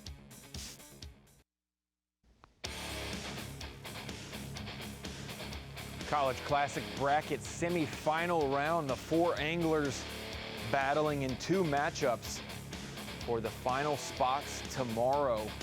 The finale, last days of the season. And here is our bracket, the way it lays out. We had 4 of the top 5 seeds advance yesterday. Tristan McCormick, top seed, leading his matchup today, 8 pounds, 12 ounces for a limit. Connor Crosby, a limit for 4-2. Needs to cull up for sure. He's kind of gotten onto something a little bit lately. Tucker Smith, 7-11 over Stevie Mills. Stevie only has 2 fish, so 3 more keepers go straight to his bottom line. He is actually in a good position, even though he's farther behind Tucker than Connor is Tristan. He is closer because he doesn't have a limit. He has the ability, 3 fish straight to his total. He has a good shot there, so we will see if Stevie can put pull it out of the ditch. Actually, put the train back on the tracks. Exactly 4 pounds, 15 ounces back with 3 fish to go. That's certainly doable. I could. With only 2 fish on the day. Needs to figure something out, Ronnie.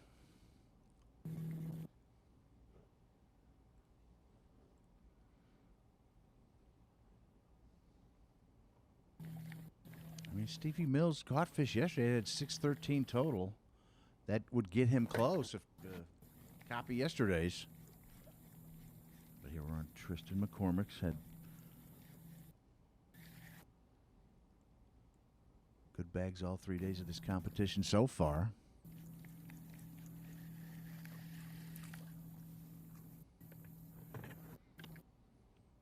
It's like he's exploring kind of the new areas down there, Ronnie.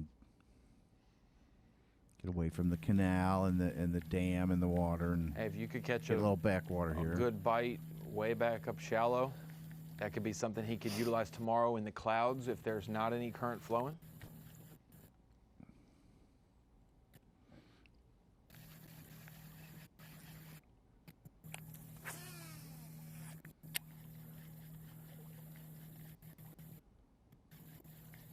I just feel like we're going to run into a freak You hear that? eventually. Mark those words. We got to.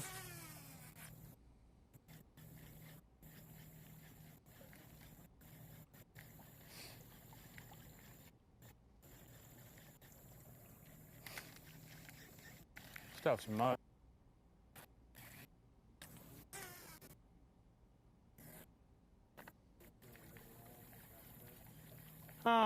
It's average in my head, like double digit.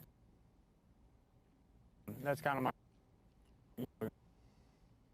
of.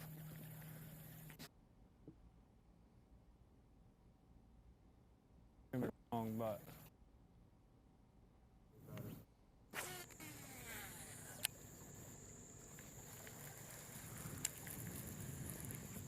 I found it.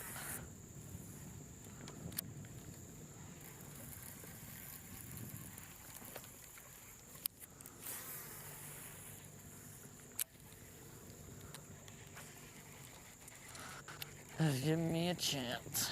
That's all I ask. That's all I ask.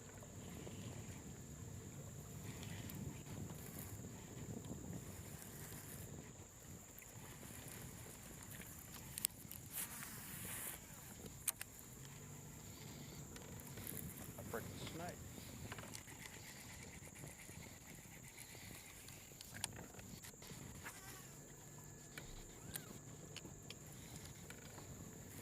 This looks good in Tristan's area. I agree with him. I feel like he's going to catch a good largemouth. At some point, if he stays back here, and he will call it quits after that, he'll get his double digits and he'll be good to go. Have some place to go tomorrow if he does hold on. At least at minimum confidence. After the confidence to run somewhere else. Whether it works out or not, you never know in fishing, but confidence to make it work. Not dying in an area like.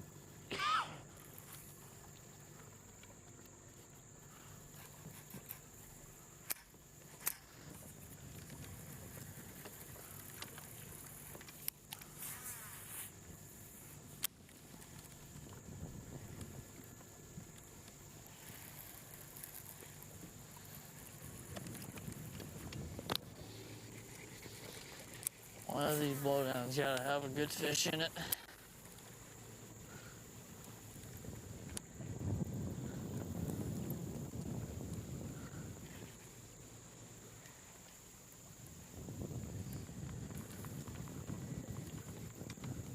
Notice how Tucker is still around a heavy current area, but is working all that dead or slack water at a lot slower current. He's picking apart the places that aren't getting pounded with the current, where the fish might set up and position to ambush anything that washes down in front of them.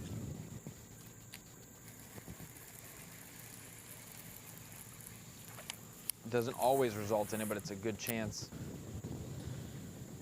You entice something to come out and attack your bait.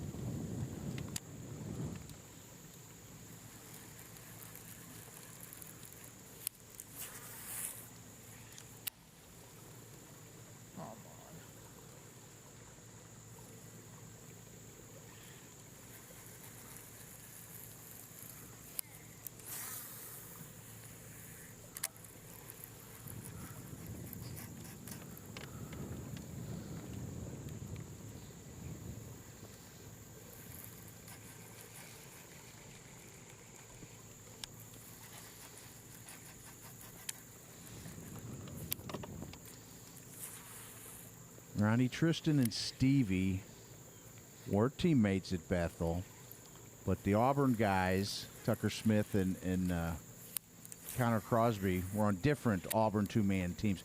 Do you think? How much do you think these guys conversed last night? You know, they weren't going against each other, to talk about the fishery and the possibilities today.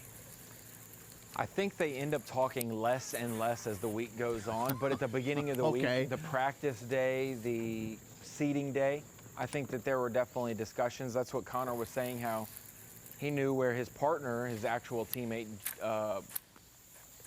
James, was fishing before they ever even started this event, because they had covered ground and practiced and discussed it. So but as it gets closer down, you probably keep, at a certain point, you have to kick the baby bird out of the nest, and you've got to let them fly. So at a certain point, these guys have to do it on their own. So they're going to start telling each other less and less. So last night at dinner, they weren't discussing, okay, I'm fishing here, and this is kind of what I found. They're probably it was discussing hard. some things, but it might not be on the right path, if you know what I'm saying. No. Well, you wouldn't want to divert your teammate, but you wouldn't give them all the, I really discovered. If you were to discover something that you didn't think anybody was on, to go out for the final day to get to the Bassmaster Classic, I'm sure you wouldn't share that.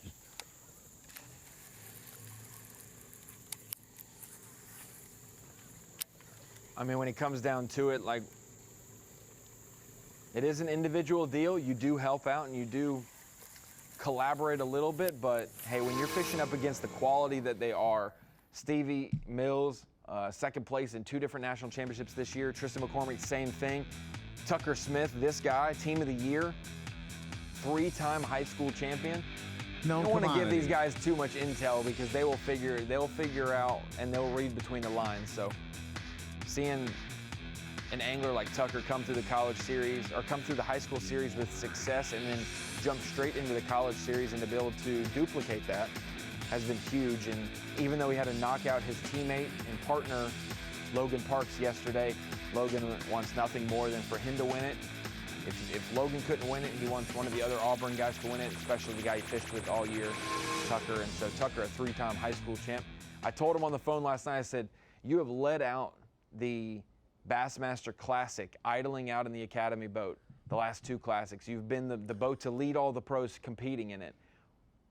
we're only a day or two away from you possibly being led out by a high school team, and you're in the field of competition. He Of said knowing that that's going to happen. That would yeah. be cool. Yeah, That would be very 25 cool. hours, we may know. 25, 26 hours from now. Heck, we may know earlier if somebody really gets on a good run and it's a pretty big lead, some big fish.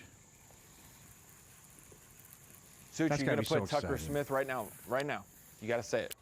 Tucker Smith makes the classic. You putting him on your fantasy team? Oh, yeah. At Hartwell? Because I know you already made I some don't know. fantasy mistakes at the noon hour for the NFL games. I already know you made some mistakes, so I don't want to. I'm trying to put you on the clock there. I made some mistake by drafting a team rather than playing. My first mistake.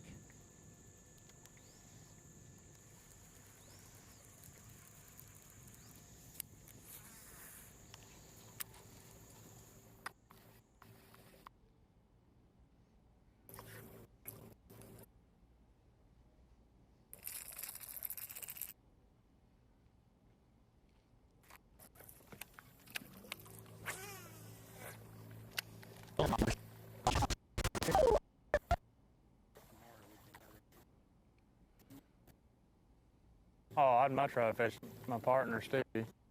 That'd be very special, sure. Dude, look at him. Oh, my.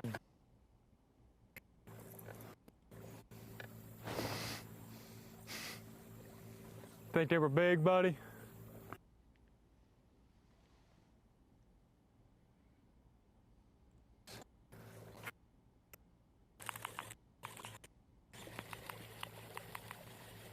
Some big blow-ups ahead of Tristan There McCormick. they are, right there. Schooling fish. Some wolf packs. Please.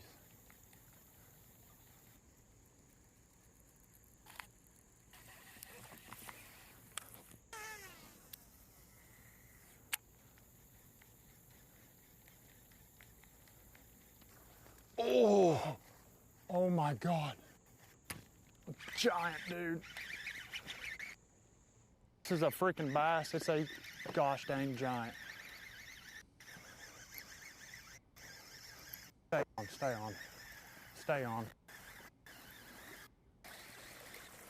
What do you think about that, boys?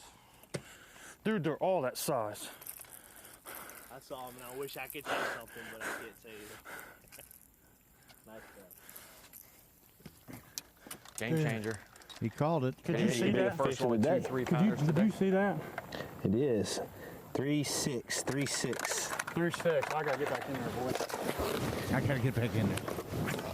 3-6 for Tristan McCormick. 2 3-pounders for him today. Did you see that blow up, Such? Yeah. I don't Yeah. care if it's not a sponsor segment. That is the replay of the day. That is the topwater bite of the year. Dude, that was freaking. For the college wicked. series? I told you there was a freaking wad of them.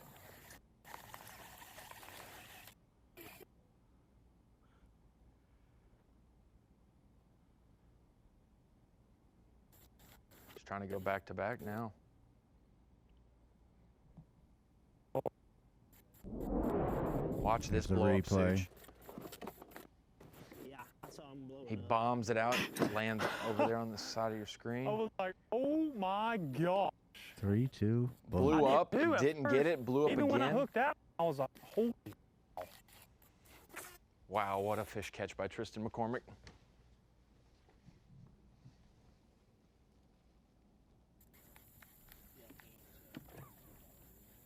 How about a 2-2 Cole, Such? Over 10 pounds now. Didn't expect it to be a large one. Dude, I didn't either.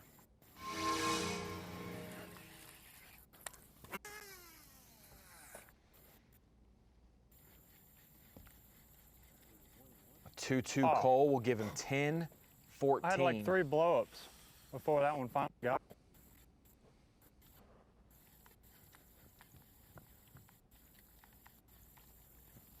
Bigger than Tucker Smith's 10-2 yesterday. Bigger than his 10-9 on day 1.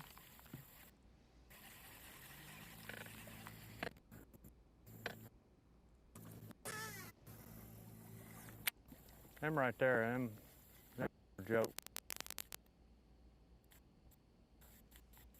That's probably one of the biggest topwater explosions I've seen.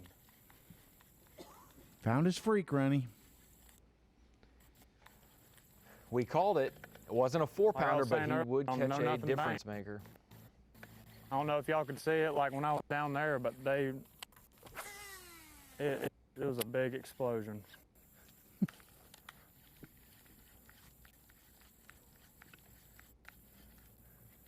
Come on, man. His lead now over Connor Crosby is 6 pounds, 12 ounces. And Connor has to cull up 612 because he already has a limit as well. Told y'all I felt like we was gonna catch a freaking big one.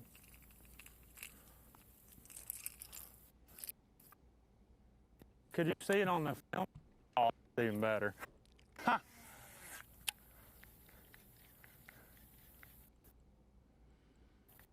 I mean, he's down the Alabama That's what River separates ways where you, there's a those lot of bites right islands. there.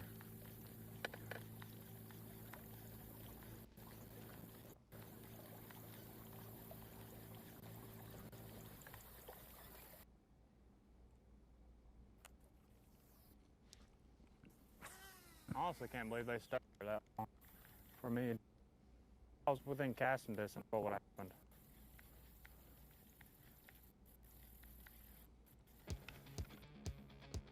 What a fish catch for Tristan McCormick. Hey, if you didn't know his name before this week, this should not be a surprise. Those who know his name know he's a great angler. Tristan McCormick looking to close the door on his semifinal matchup, hoping that that largemouth was enough. A 3-6, the biggest of the day. We'll see if he has more in store on the way back. When there's miles of water in front of you. Live coverage of the Carhartt Bassmaster College Bracket presented by Bass Pro Shops is sponsored by Alabama Power.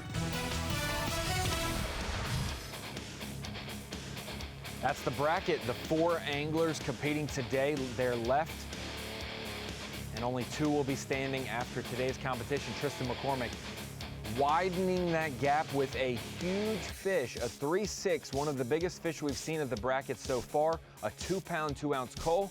He's up to 10-14 and a big lead. Meanwhile, Tucker Smith still holding serve over Stevie Mills. Let's go. McCormick started the morning with a 3-2 spotted bass Beautiful spot. on top water.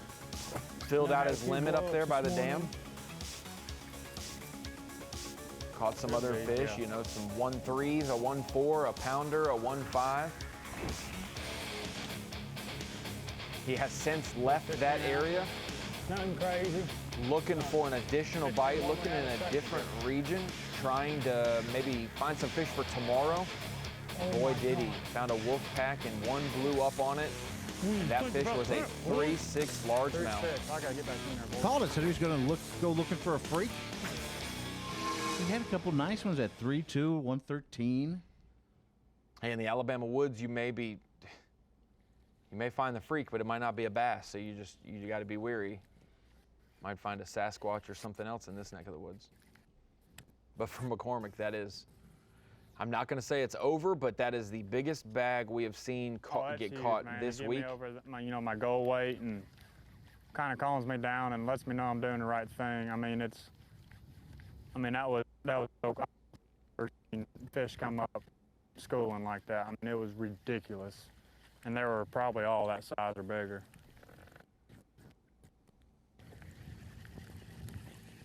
It's big for the program. Like I said, you can catch a bunch of, 1-pounders, but correct yourself with even 2s, really. It's hard to catch 2s consistently.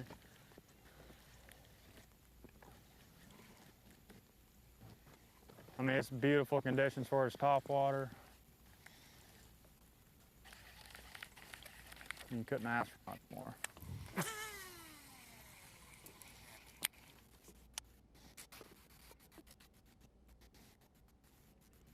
Stevie Mills is still in the canal, but Bradley he has Puckett not will gone love that up one. to the Big spook Golden Dam.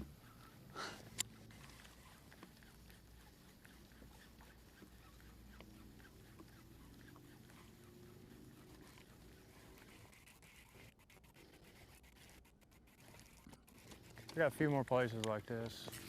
There's not much of like this type of stuff I'm fishing problem. But it could be a good thing, and you just keep rotating through it. And because I cut in when we first got here, I cut in and went on the back side of it, and my original plan was just to go down the front of it on the river side. And if I would have done that, I probably wouldn't have caught them because they might have not been pulled up or whatever. The only reason I went back there because I saw back.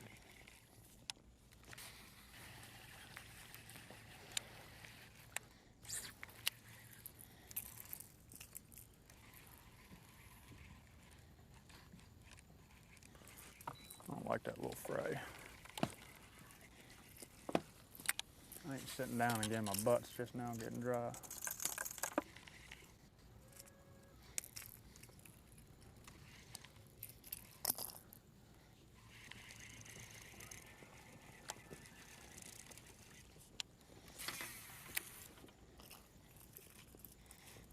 The spook was brand new before I got here. You can tell how much I've already walked it.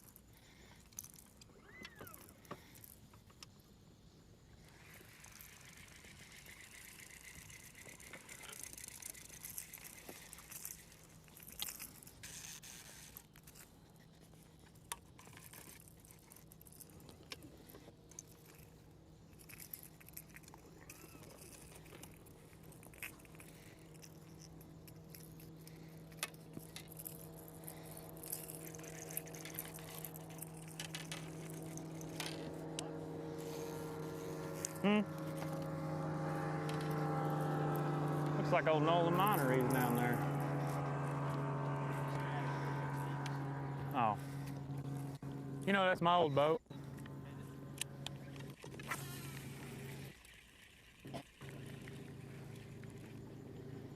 I love that boat.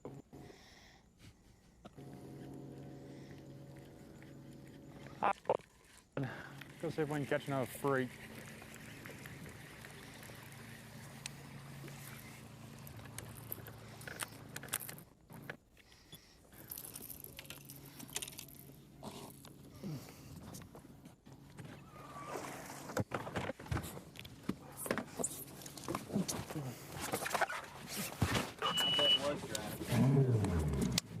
Yeah, I know, right?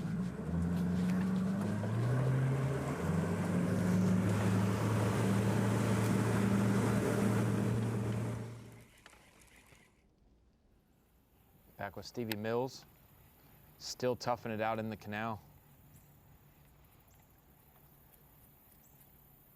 Hey, and it looks good on paper, Such. You catch good weight, you're third place in the seeding, you catch good weight and you advance yesterday, good enough to do that. But it's not easy, or this is your only area, this is the only deal. You feel really comfortable if you can run around and catch other weight, but if this is all you have and it doesn't turn out, that could not be a great thing for you. Yeah, I don't know which of those scenarios is Stevie Mills. If he's just got the confidence in this, that this is where he's found and seen and caught the majority of his fish.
We heard Tristan McCormick say, High school championship. How does it compare to college? I would say the competition in college is a lot tougher. I feel like you have a great day, like in a college tournament, you come back and you still get your butt whooped. So to win college events, you can't make any mistakes whatsoever. You have to do everything perfect. So it's really special, especially that win at Saginaw Bay that me and Logan had. A super special win because you're against all those guys that are really, really good at fishing.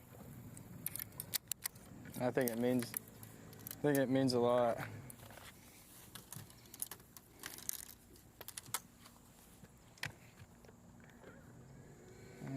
Let's see. We need to make a move.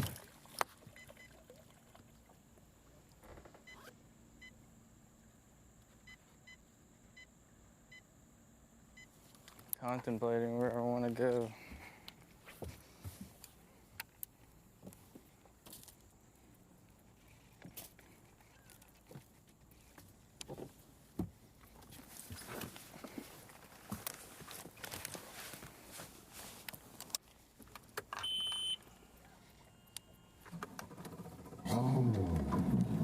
It's cloudy.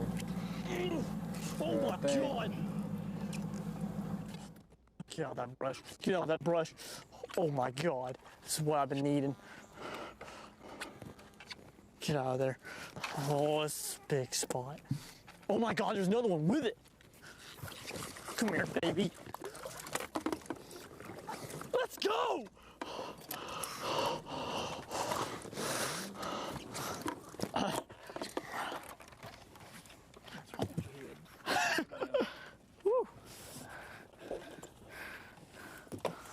There's another one in there too.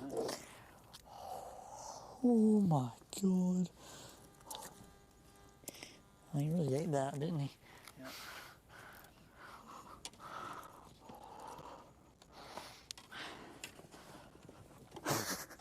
Oh my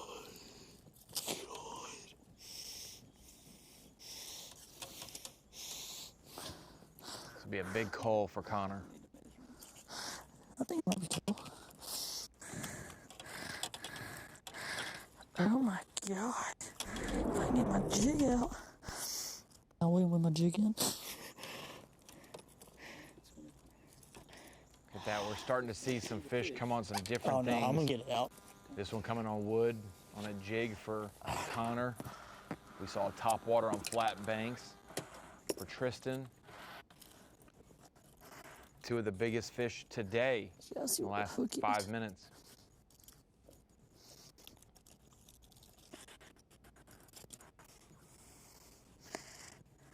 Can't help but show that fish. That fish wanted another look at that plainsman hat. It wanted to get wrapped up in that thing. mission accomplished.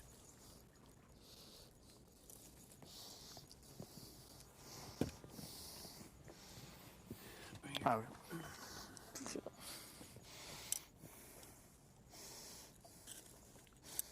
His heart rate and breathing up, Ronnie. Let's hear the weight.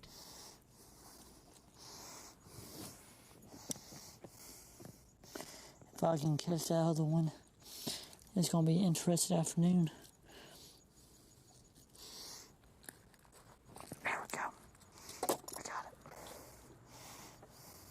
Fish was not coming off. He finally got that unhooked. Now we're going to hear the weight.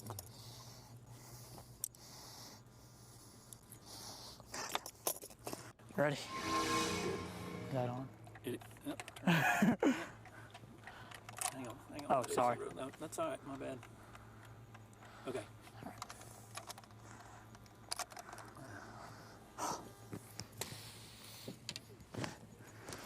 I see 214. Okay. Can we reweigh it? Now, if you weigh it a second time, you have to take the second one, even if it's less. Okay, come on. Okay. You good with 214? Yeah. Okay. 214. Well, that's what we needed. Need a couple more of that. All right, let's try to get that second one. 2¼ pound cull. Yeah, it's going to be a 2 pound, 3 ounce cull for him. He gets rid of an 11 ounce fish out of his total. He still has one more of those to get rid of, but 214 by far his biggest fish of the day. 2 pound, 3 ounce upgrade gives Connor 6 pounds, 5 ounces, I do believe. 2, 3, 6, 5. Feel good. There's the second one in there, about the same size. If I can get him to eat, we're gonna make this afternoon pretty interesting.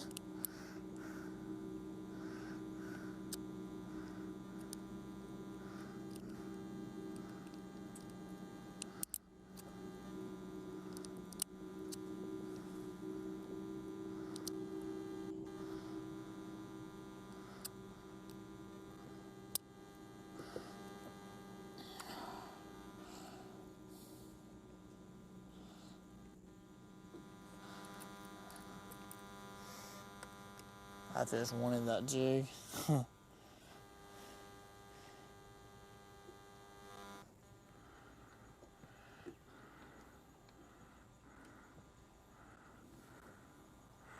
I just want to use 17 pound, 100% trilene fluorocarbon.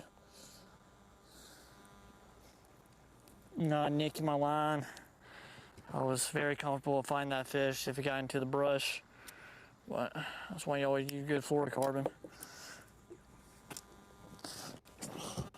Oh, my butt's wet now. Oh well. Okay. That helps him big time, but his deficit is still 4 pounds, 9 ounces, Such.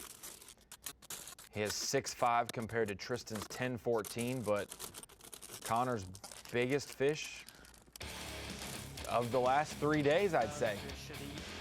Biggest fish the last 3 days. We'll see if he can duplicate that, maybe catch a few more fish on some wood. He has done that the last few hours, switched up from rock and topwater to a jig and wood. That spotted bass helped him big time. Culled an 11-ounce fish with a 214. Never give up, Ronnie. Keep at it. Keep the hat on your head and you'll be good to go. 2 pounds, 14 ounces. That helps out Connor Crosby. He's still at a deficit, but he'll try to make his comeback when we get back from this commercial break. Live coverage of the Carhartt Bassmaster College Bracket presented by Bass Pro Shops is sponsored by Alabama Power. Winding down our day here. They only have an hour and a half left of fishing, a little less than that. 2:30 Central Time check-in for those anglers for the semifinal round of the College Classic bracket. One angler will advance to the Bassmaster Classic for 2022, and they will represent the entire Carhartt Bassmaster College Series. Tristan McCormick leading his matchup over Connor Crosby. Connor made some big gains in that last segment, though. Crosby moved up within from 6 pounds to about 4 pounds back. After that big spotted bass, Tucker Smith still leading over Stevie Mills. Oh my God! Get out of that brush. Get out of that brush. Oh my God. This is what I've been needing. Get out of there. Oh, it's a big spot. Oh my God, there's another one with it. Come here, baby. Let's go!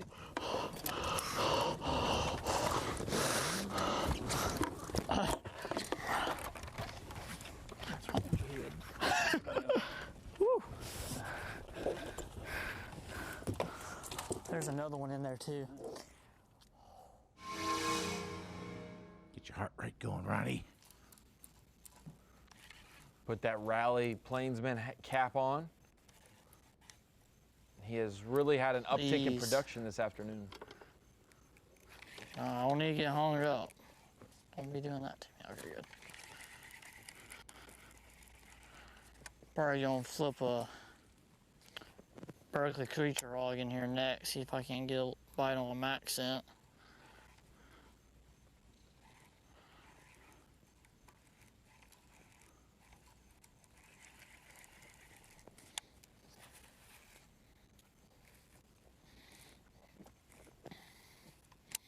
Pretty sure I flipped it right there. can't remember.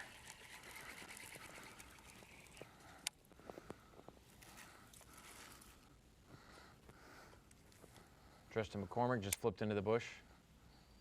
Hooked up with That one. wasn't him. That won't help It was him. way bigger than that.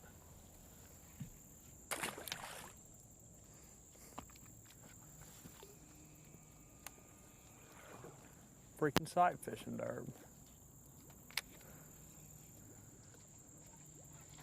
Help us head for tomorrow, Ronnie. My line was over a limb and it shot straight towards underneath the lay down.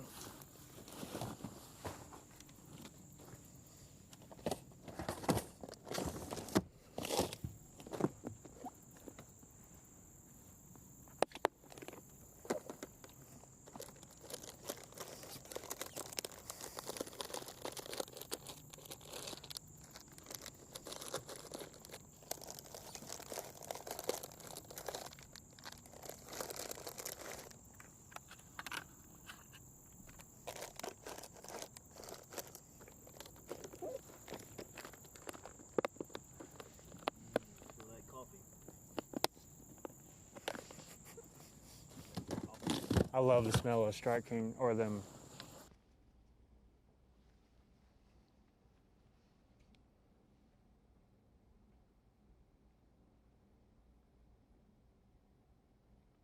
Four box with our four competitors. Tristan McCormick facing off against Connor Crosby. They're the top two. Three if Left and right. right now. Tucker and Stevie matching off in the bottom row.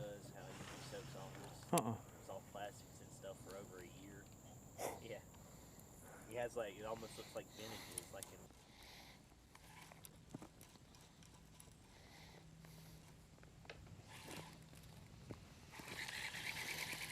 Come on.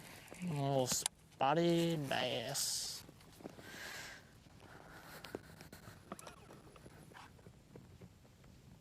That's all I want.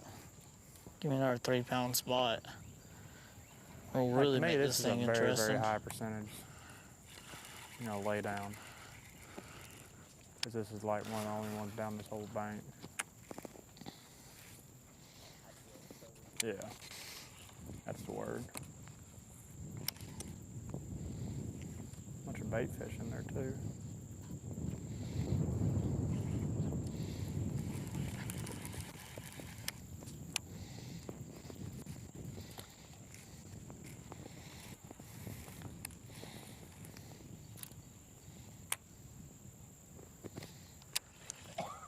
Felt good to hit one with a big stick.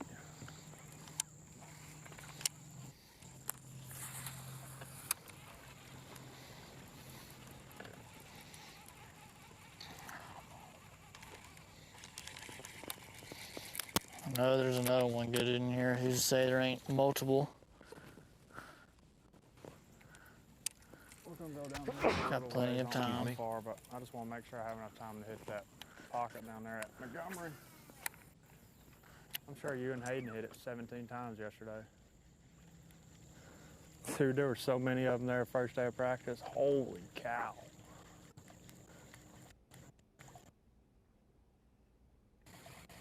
Flipped in a little isolated piece of laydown and caught a little largemouth. I saw a bigger one.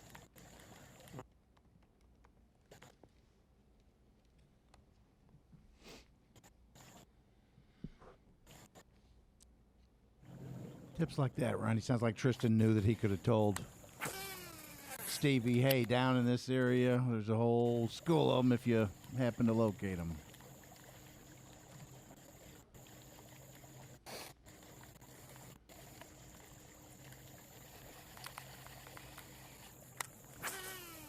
Maybe so. Maybe so. I know I was upfront and honest about my patterns and regions when I fished with my teammates, just so we weren't on top of each other, especially because you end up talking more and you end up finding out the same things. You don't want to go and accidentally share water and hurt each other. So I would let them know more preemptively, like, hey, I feel like we're doing the same pattern based on what you're talking about, and let's not overlap. I'm so here. what region of the lake? And they'd be like, oh, I'm fishing the north end. I'm like, oh, okay. I'm not going to go up there, so I have another spot that you can have up there. I'm going to stay down at the bottom of their lake. And they're like, oh, okay. You know, and they might throw me a spot if they've upper been lake, there. mid lake, yeah. If they've been practicing up there, but the same pattern as down lake. Because then if I see them on my spot suit, we can really have a discussion. Oh, yeah. If I let them know where, and so that we stay away from each other, and then they fish that spot, then I know. You never want to have that discussion. You never want to have that discussion. Yeah, it's always fun to have that discussion, but you don't want to have that. Seeing how that fish ate it makes me want to spend a lot more time just breaking down this blowdown. If that fish ate it like that, there's got to be another hungry big spot in here. I mean, one was chasing that fish. Say I can't catch that one.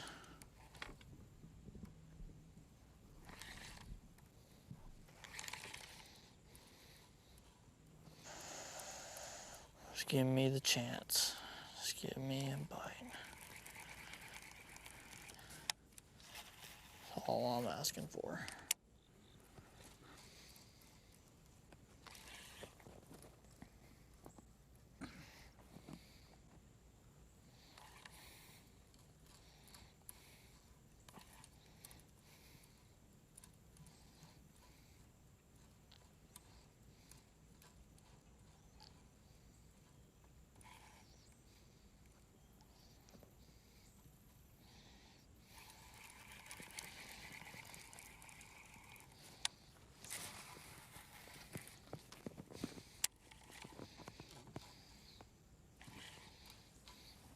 I have a couple more trees we can hit. I caught fish in practice.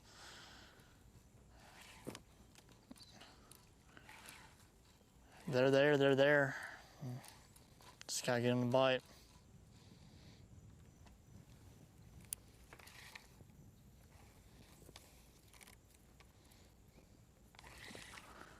Throwing a little finesse jig in there now.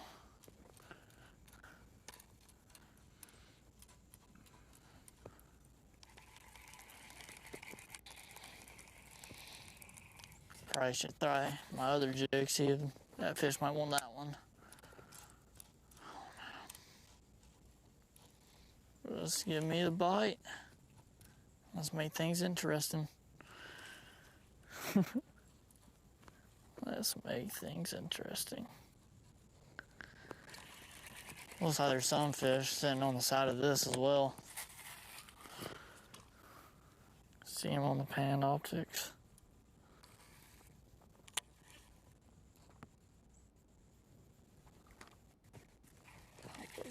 Tree limb. Come on, give me a chance, please.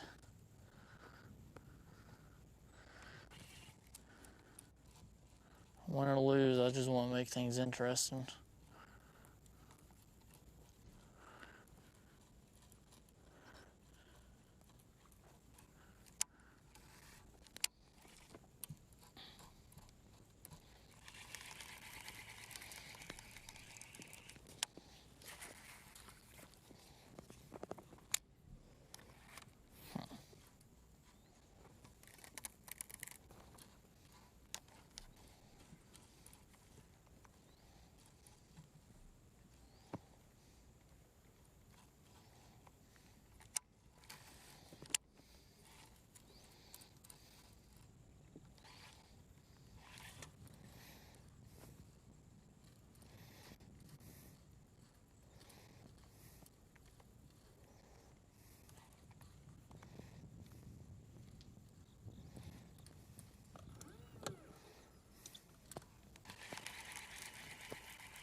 Let's make things interesting.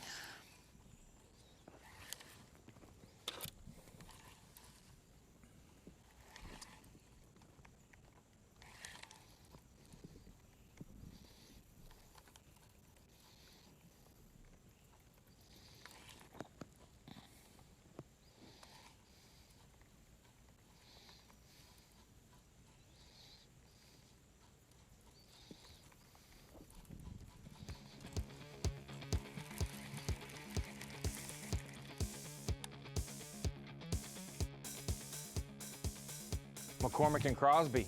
Crosby's said over the last segment he wants to make it interesting. He needs a few more bites. A lot of room to grow, though. He still has an 11-ounce fish and a 12-ounce fish to cull. That 214 helped a lot. He'll need to get 2 or 3 of those smaller fish out of the way and culled if he wants to make a jump at McCormick. Meanwhile, Tucker Smith and Stevie Mills, that matchup has gone quiet. 7-11 for Smith, 2-12 for Mills. Those two still distanced the same amount. McCormick and Crosby figured out a little something this afternoon. Both are going back and forth with big fish, the biggest of the afternoon. We will be back for another 30 minutes or so of live action from the Coosa River. We'll be right back. Live coverage of the Carhartt Bassmaster College Bracket presented by Bass Pro Shops is sponsored by Alabama Power.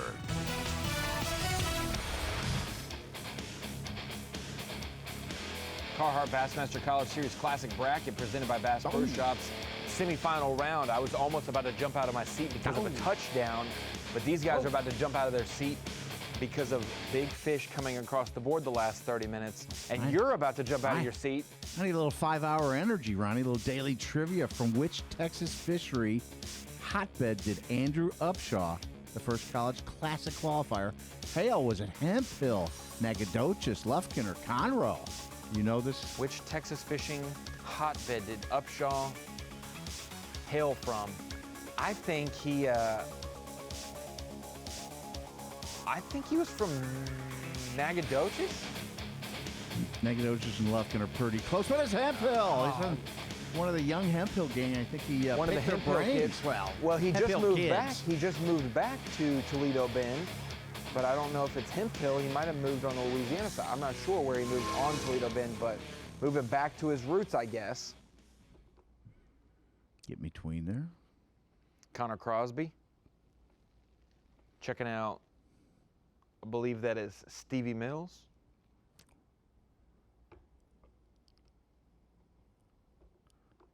Stevie finally making a run. Come on, let me get another fish. A little bit different than where he is. Bless me with another fish. That's all I want. Get another 3-pounder. All right, about time to start working on the other side.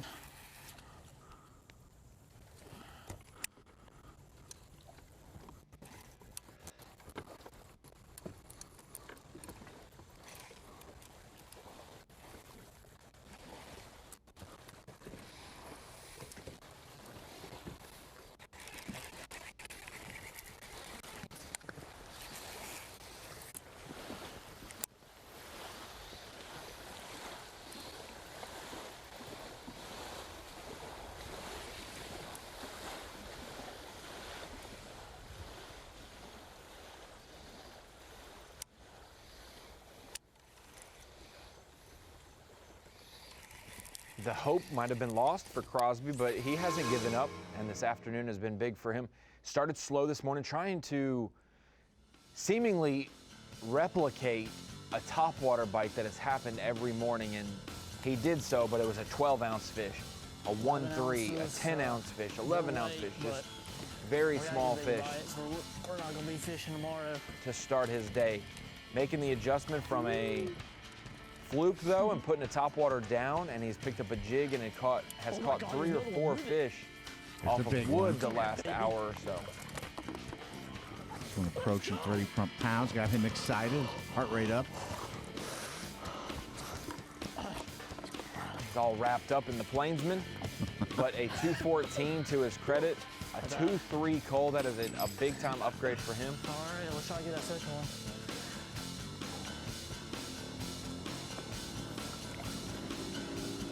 Of course, at the break, you probably thought Tristan McCormick had around 8 pounds. That was his target, so he's a little closer to that, but he now needs more than 10, close to 11. Yeah, the problem is he does not know that basically 7 minutes before he caught that fish, a 3-6 came across the board from Tristan. They put him over 10 pounds to the biggest bag of the week. Tristan has caught 10-9, 9-9, and now 10-14 over the 3 days of competition, each round and each stage upon this bracket. Tucker Smith looks like he's made his move back up to the current at the dam. Gonna try to upgrade there. He's been pretty quiet this afternoon. He caught 2 back-to-back on that laydown, but since then, 1 hour left.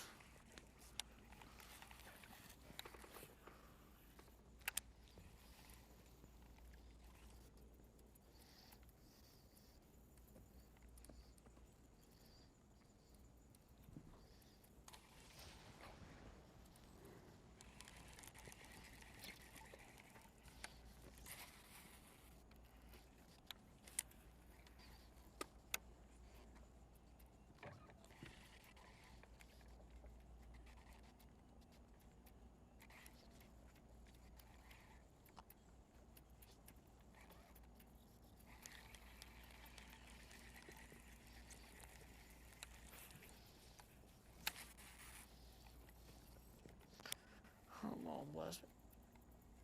Bless me with another fish.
looks like McCormick's making a move, figuring out a game plan for the last hour or so of fishing.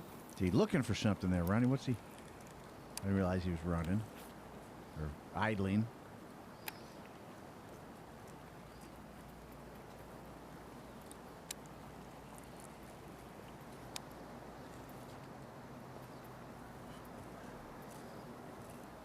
Graphing down in the Montgomery area, it looks like. You can see the seawall that matches up yesterday from some pictures we saw. And whatnot. Crosby hooked up. I caught like a 3-pound largemouth right here in practice. On day one. Oh, a little bit. At least. Has to call an 11 ouncer. Doesn't reach 12. Does not Doesn't reach 12.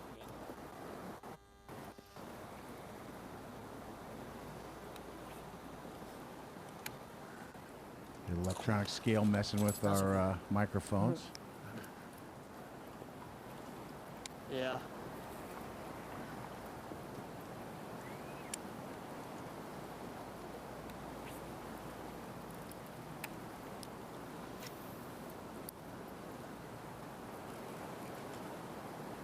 Definitely don't have the weight on it to set the hook.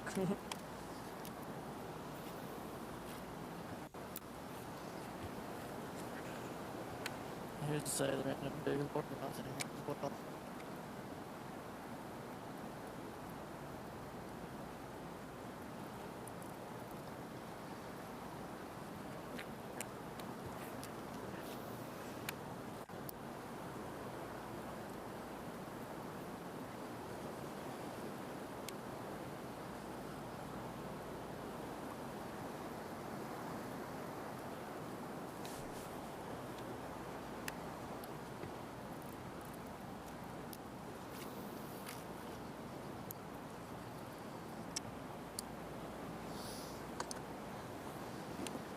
Tough day execution-wise for Stevie Mills. Still just 2 fish for 212. He's had some opportunity. I don't know if he's had 7-pound, 11-ounce opportunity, what Tucker Smith, his opponent, has. But definitely opportunity to draw closer than that. Meanwhile, Connor Crosby, his big fish is still smaller than Tristan's 2 biggest fish. Tristan with 2 3-pounders today, the only angler in the field to do that at all this week, so that is big time for him.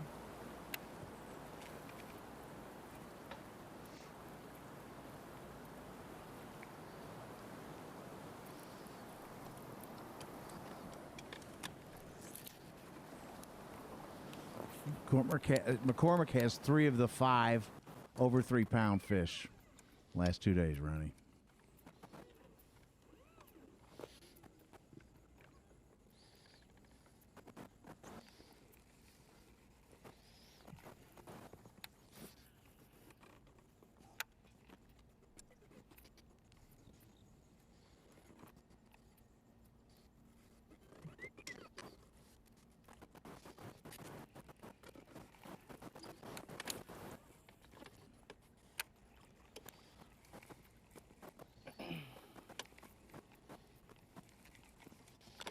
I'm gonna hit that other side one more time. Then I'll make a move.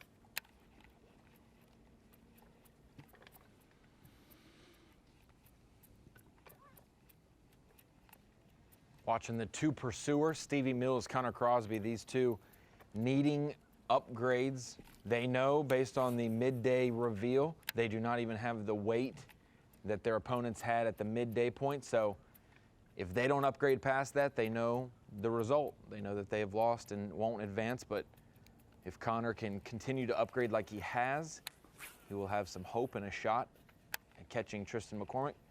Stevie Mills looking for a clue on what has changed in his area. He caught a lot of fish yesterday, Such. That's what's, can you duplicate that? Are they gonna bite a little different? Are you gonna be open-minded and adjust? That is the thing that we worry about in an individual day-to-day bracket on a body of water that you're new to, that you're learning as you go. You gotta stick with what you know. Yes, Stevie Mills. Bethel had 613 yesterday, almost 7 pounds. Being under 3 pounds today is probably super disappointing. Had high hopes to get to tomorrow, and 24 hours from now, we're going to decide who gets to represent the whole Carhartt College Bassmaster Series in next year's Bassmaster Classic, along with a bunch of other goodies.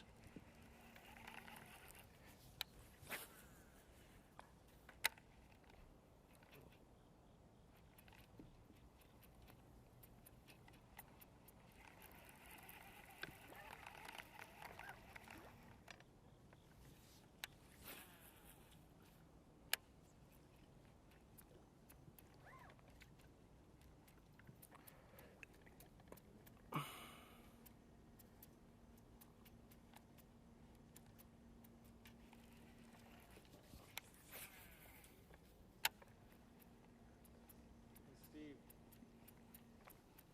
what's the difference between fishing by yourself versus fishing with a team? Fishing by yourself, it's all up to you, really. When you have a teammate, you know, you can go over things together and kind of put both of your cents in.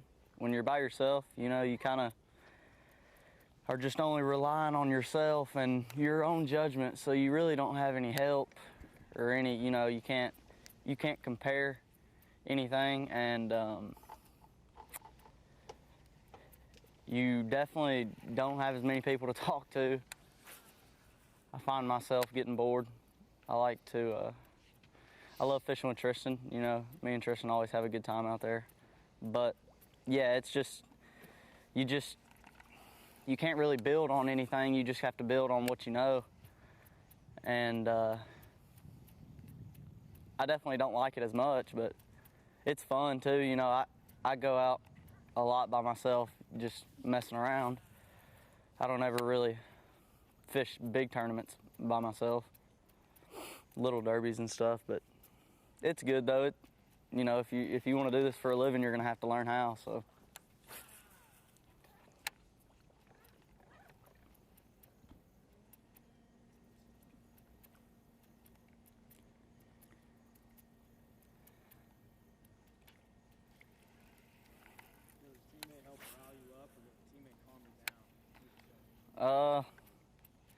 I think having a teammate definitely helps get you. It helps get me fired up. You know, seeing your teammate or your teammate seeing you catch a big one when y'all are together. You know, it definitely fires each other up, and I think it makes you fish harder. You know, if you have somebody beside you that's, you know, telling you to catch them and, you know, encouraging you and stuff. It just keeps the mindset real positive. Or, you know, if you're fishing together and one of you lose one, you know, usually the other one, you know, is going to be positive about it, or at least, you know, that's what I'm used to. You know, you don't really beat your buddy up about it. When you're by yourself, you kind of got to deal with it on your own. You really don't have anybody to help you out. There's one right there.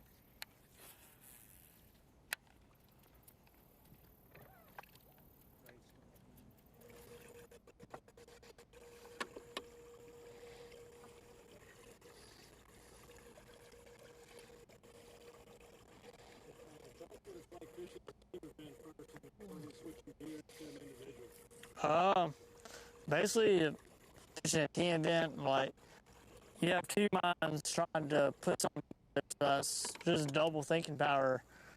It's totally different way to go about it. Like, me and my partner, we try to take different boats, and we have different strengths, we have different weaknesses, and we try to find something that other one might not look at. So especially that's what we came into coming here. We're going to try to work it as a team format, where if I was on something, I would tell him, and if he was on something, he would tell me. That kind of helped, but switching gears to just being solo, it's all about you. You got to make the right decisions at the right time. There's no one else to blame. If you're not doing what you think is good, or you're out, you got to get yourself in the right, Losing Connor a little bit there audio-wise, but yeah, these two guys definitely breaking it down. Try not to spin out. Just try. Difference in a team versus individual format, the pressures that you face. Your teammates are a little more blunt too with each other. Yes, know. the skill that's needed, definitely. It's that's what helped me today. Guys fish with you. You said I lost one. You said you suck. Is that what you told me? No, you told me that I. If we fished together, we'd say a lot more than that. No, I'm just kidding. But yes, it is. It's hard to bounce off what's changed. When you're throwing a topwater, your teammate can flip, your teammate can throw a swim bait, they get a couple bites, you know that they're not on the topwater. It's hard to adjust at times, but these guys have done a good job fishing individually. I know McCormick and Smith are primed up for possibly competing tomorrow in the finals. They have done their work, and there's 45 minutes left in fishing competition for Stevie Mills and Connor Crosby to mount a comeback. Otherwise, our matchup for tomorrow could be the likes of Tristan McCormick and Tucker Smith. The 1 and 2 seeds have dominated all week, and they're leading their matchups with less than an hour of fishing left. We'll be back to see how it rolls out after this commercial break. Live coverage of the Carhartt Bassmaster College Bracket presented by Bass Pro Shops is sponsored by Alabama Power.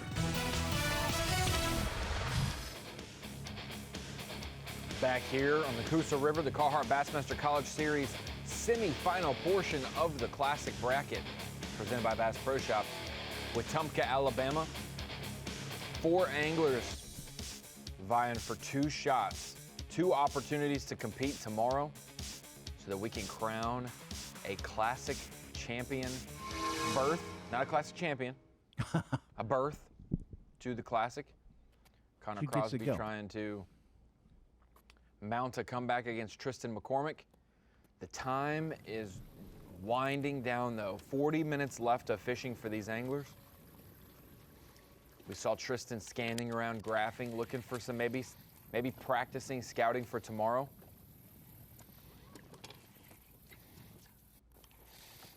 Come on, I can see it. Win, lose, or draw. These guys got to be pretty happy to have made it this far in the college competitions, Ronnie, with the living that dream of having a Classic berth on the line. Connor Crosby's trying to catch his opponent, Tristan McCormick. Tristan's been practicing for tomorrow, and he's hooked up in a new area. Expanding. This could maybe upgrade for him, just slightly.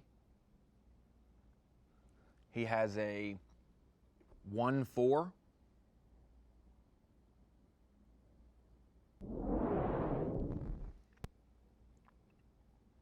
A 1-4 to his total. McCormick hooked up, it looks like, down in Montgomery. That's the Montgomery City waterfront.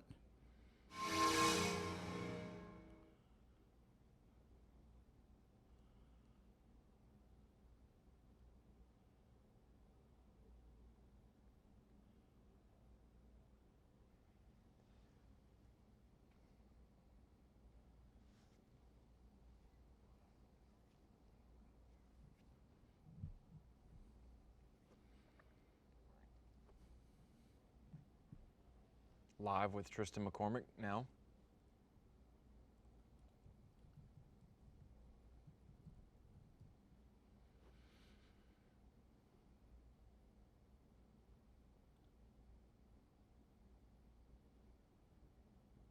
Maybe we can get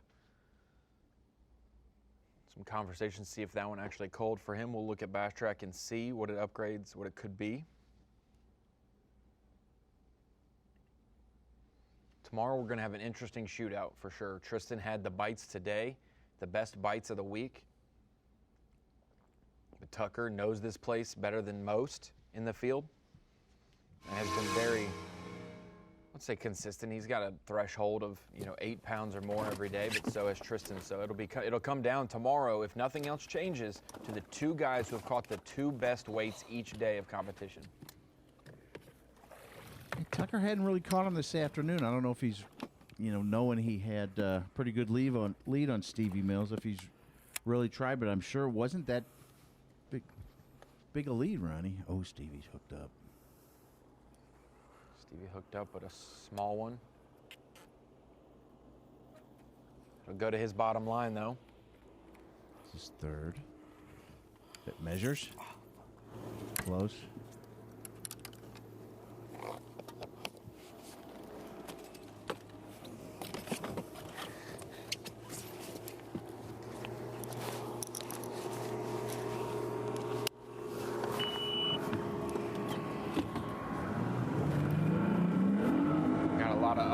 Audio with those guys, so he didn't get a weight on that one, but we will see it pop into Bass Track with their updated weights. And he's got a little more urgency, his third keeper.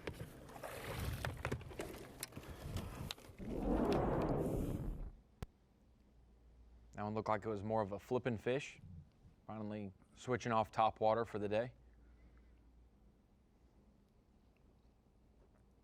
Number 3, he'd probably need another two pounders, Ronnie, to get close to Tucker Smith's weight total, 711.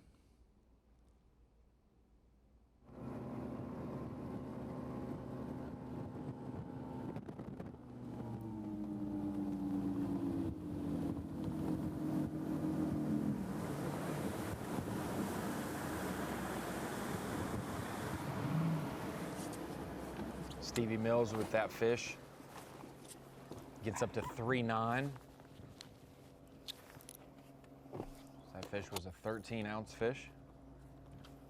Not what you're looking for, but another keeper to his total. 7-11 for Tucker Smith, 3-9 for Stevie Mills. Only 4-2 behind, with 2 fish left to his limit. It's still very, very, very possible. 2 2-pounders, and he could be right there with Tucker. And he still has about 30 minutes left. Oh, but even 2-pounders have been pretty difficult to come by, Ronnie. They have indeed. A lot around 1 pound. We've had 5 over 3 pounds. You know, Connor Crosby had the 214 today. Tucker had a 2.5.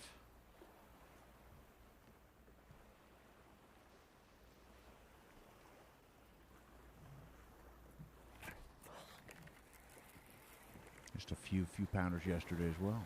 Stevie with a bite and a hook set, but a miss.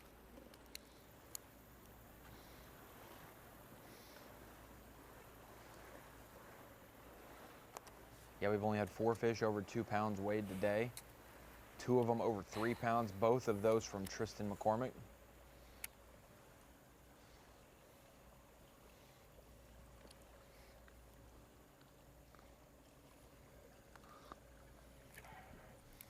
Stevie Mills. Oh, come on. Stevie Mills. A little bigger, a little bigger. Number 4. There's time. There's an adjustment. Still a little too small, but 1-3. That'll give him 412. Less than 3 pounds behind now. Only his 4th fish. Boy, that'd be something to catch up. Make it an all Bethel final. Oh my goodness.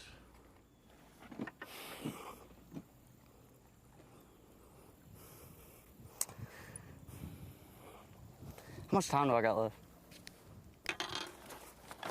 Wow.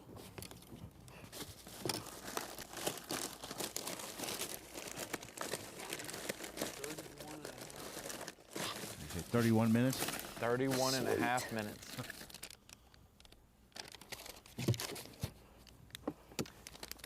Went from looking for a clue, looking for a bite, to now 2 in the last 5 minutes, and now it's urgent.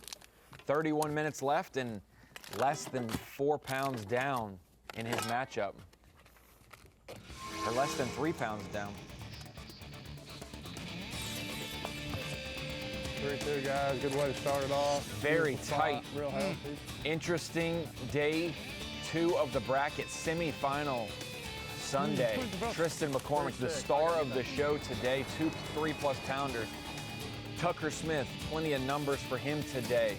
Connor Crosby had some moments this afternoon where he was trying to jump back in the game, making an adjustment. Stevie Mills, the last few minutes have been all about him, inching very close to Tucker Smith.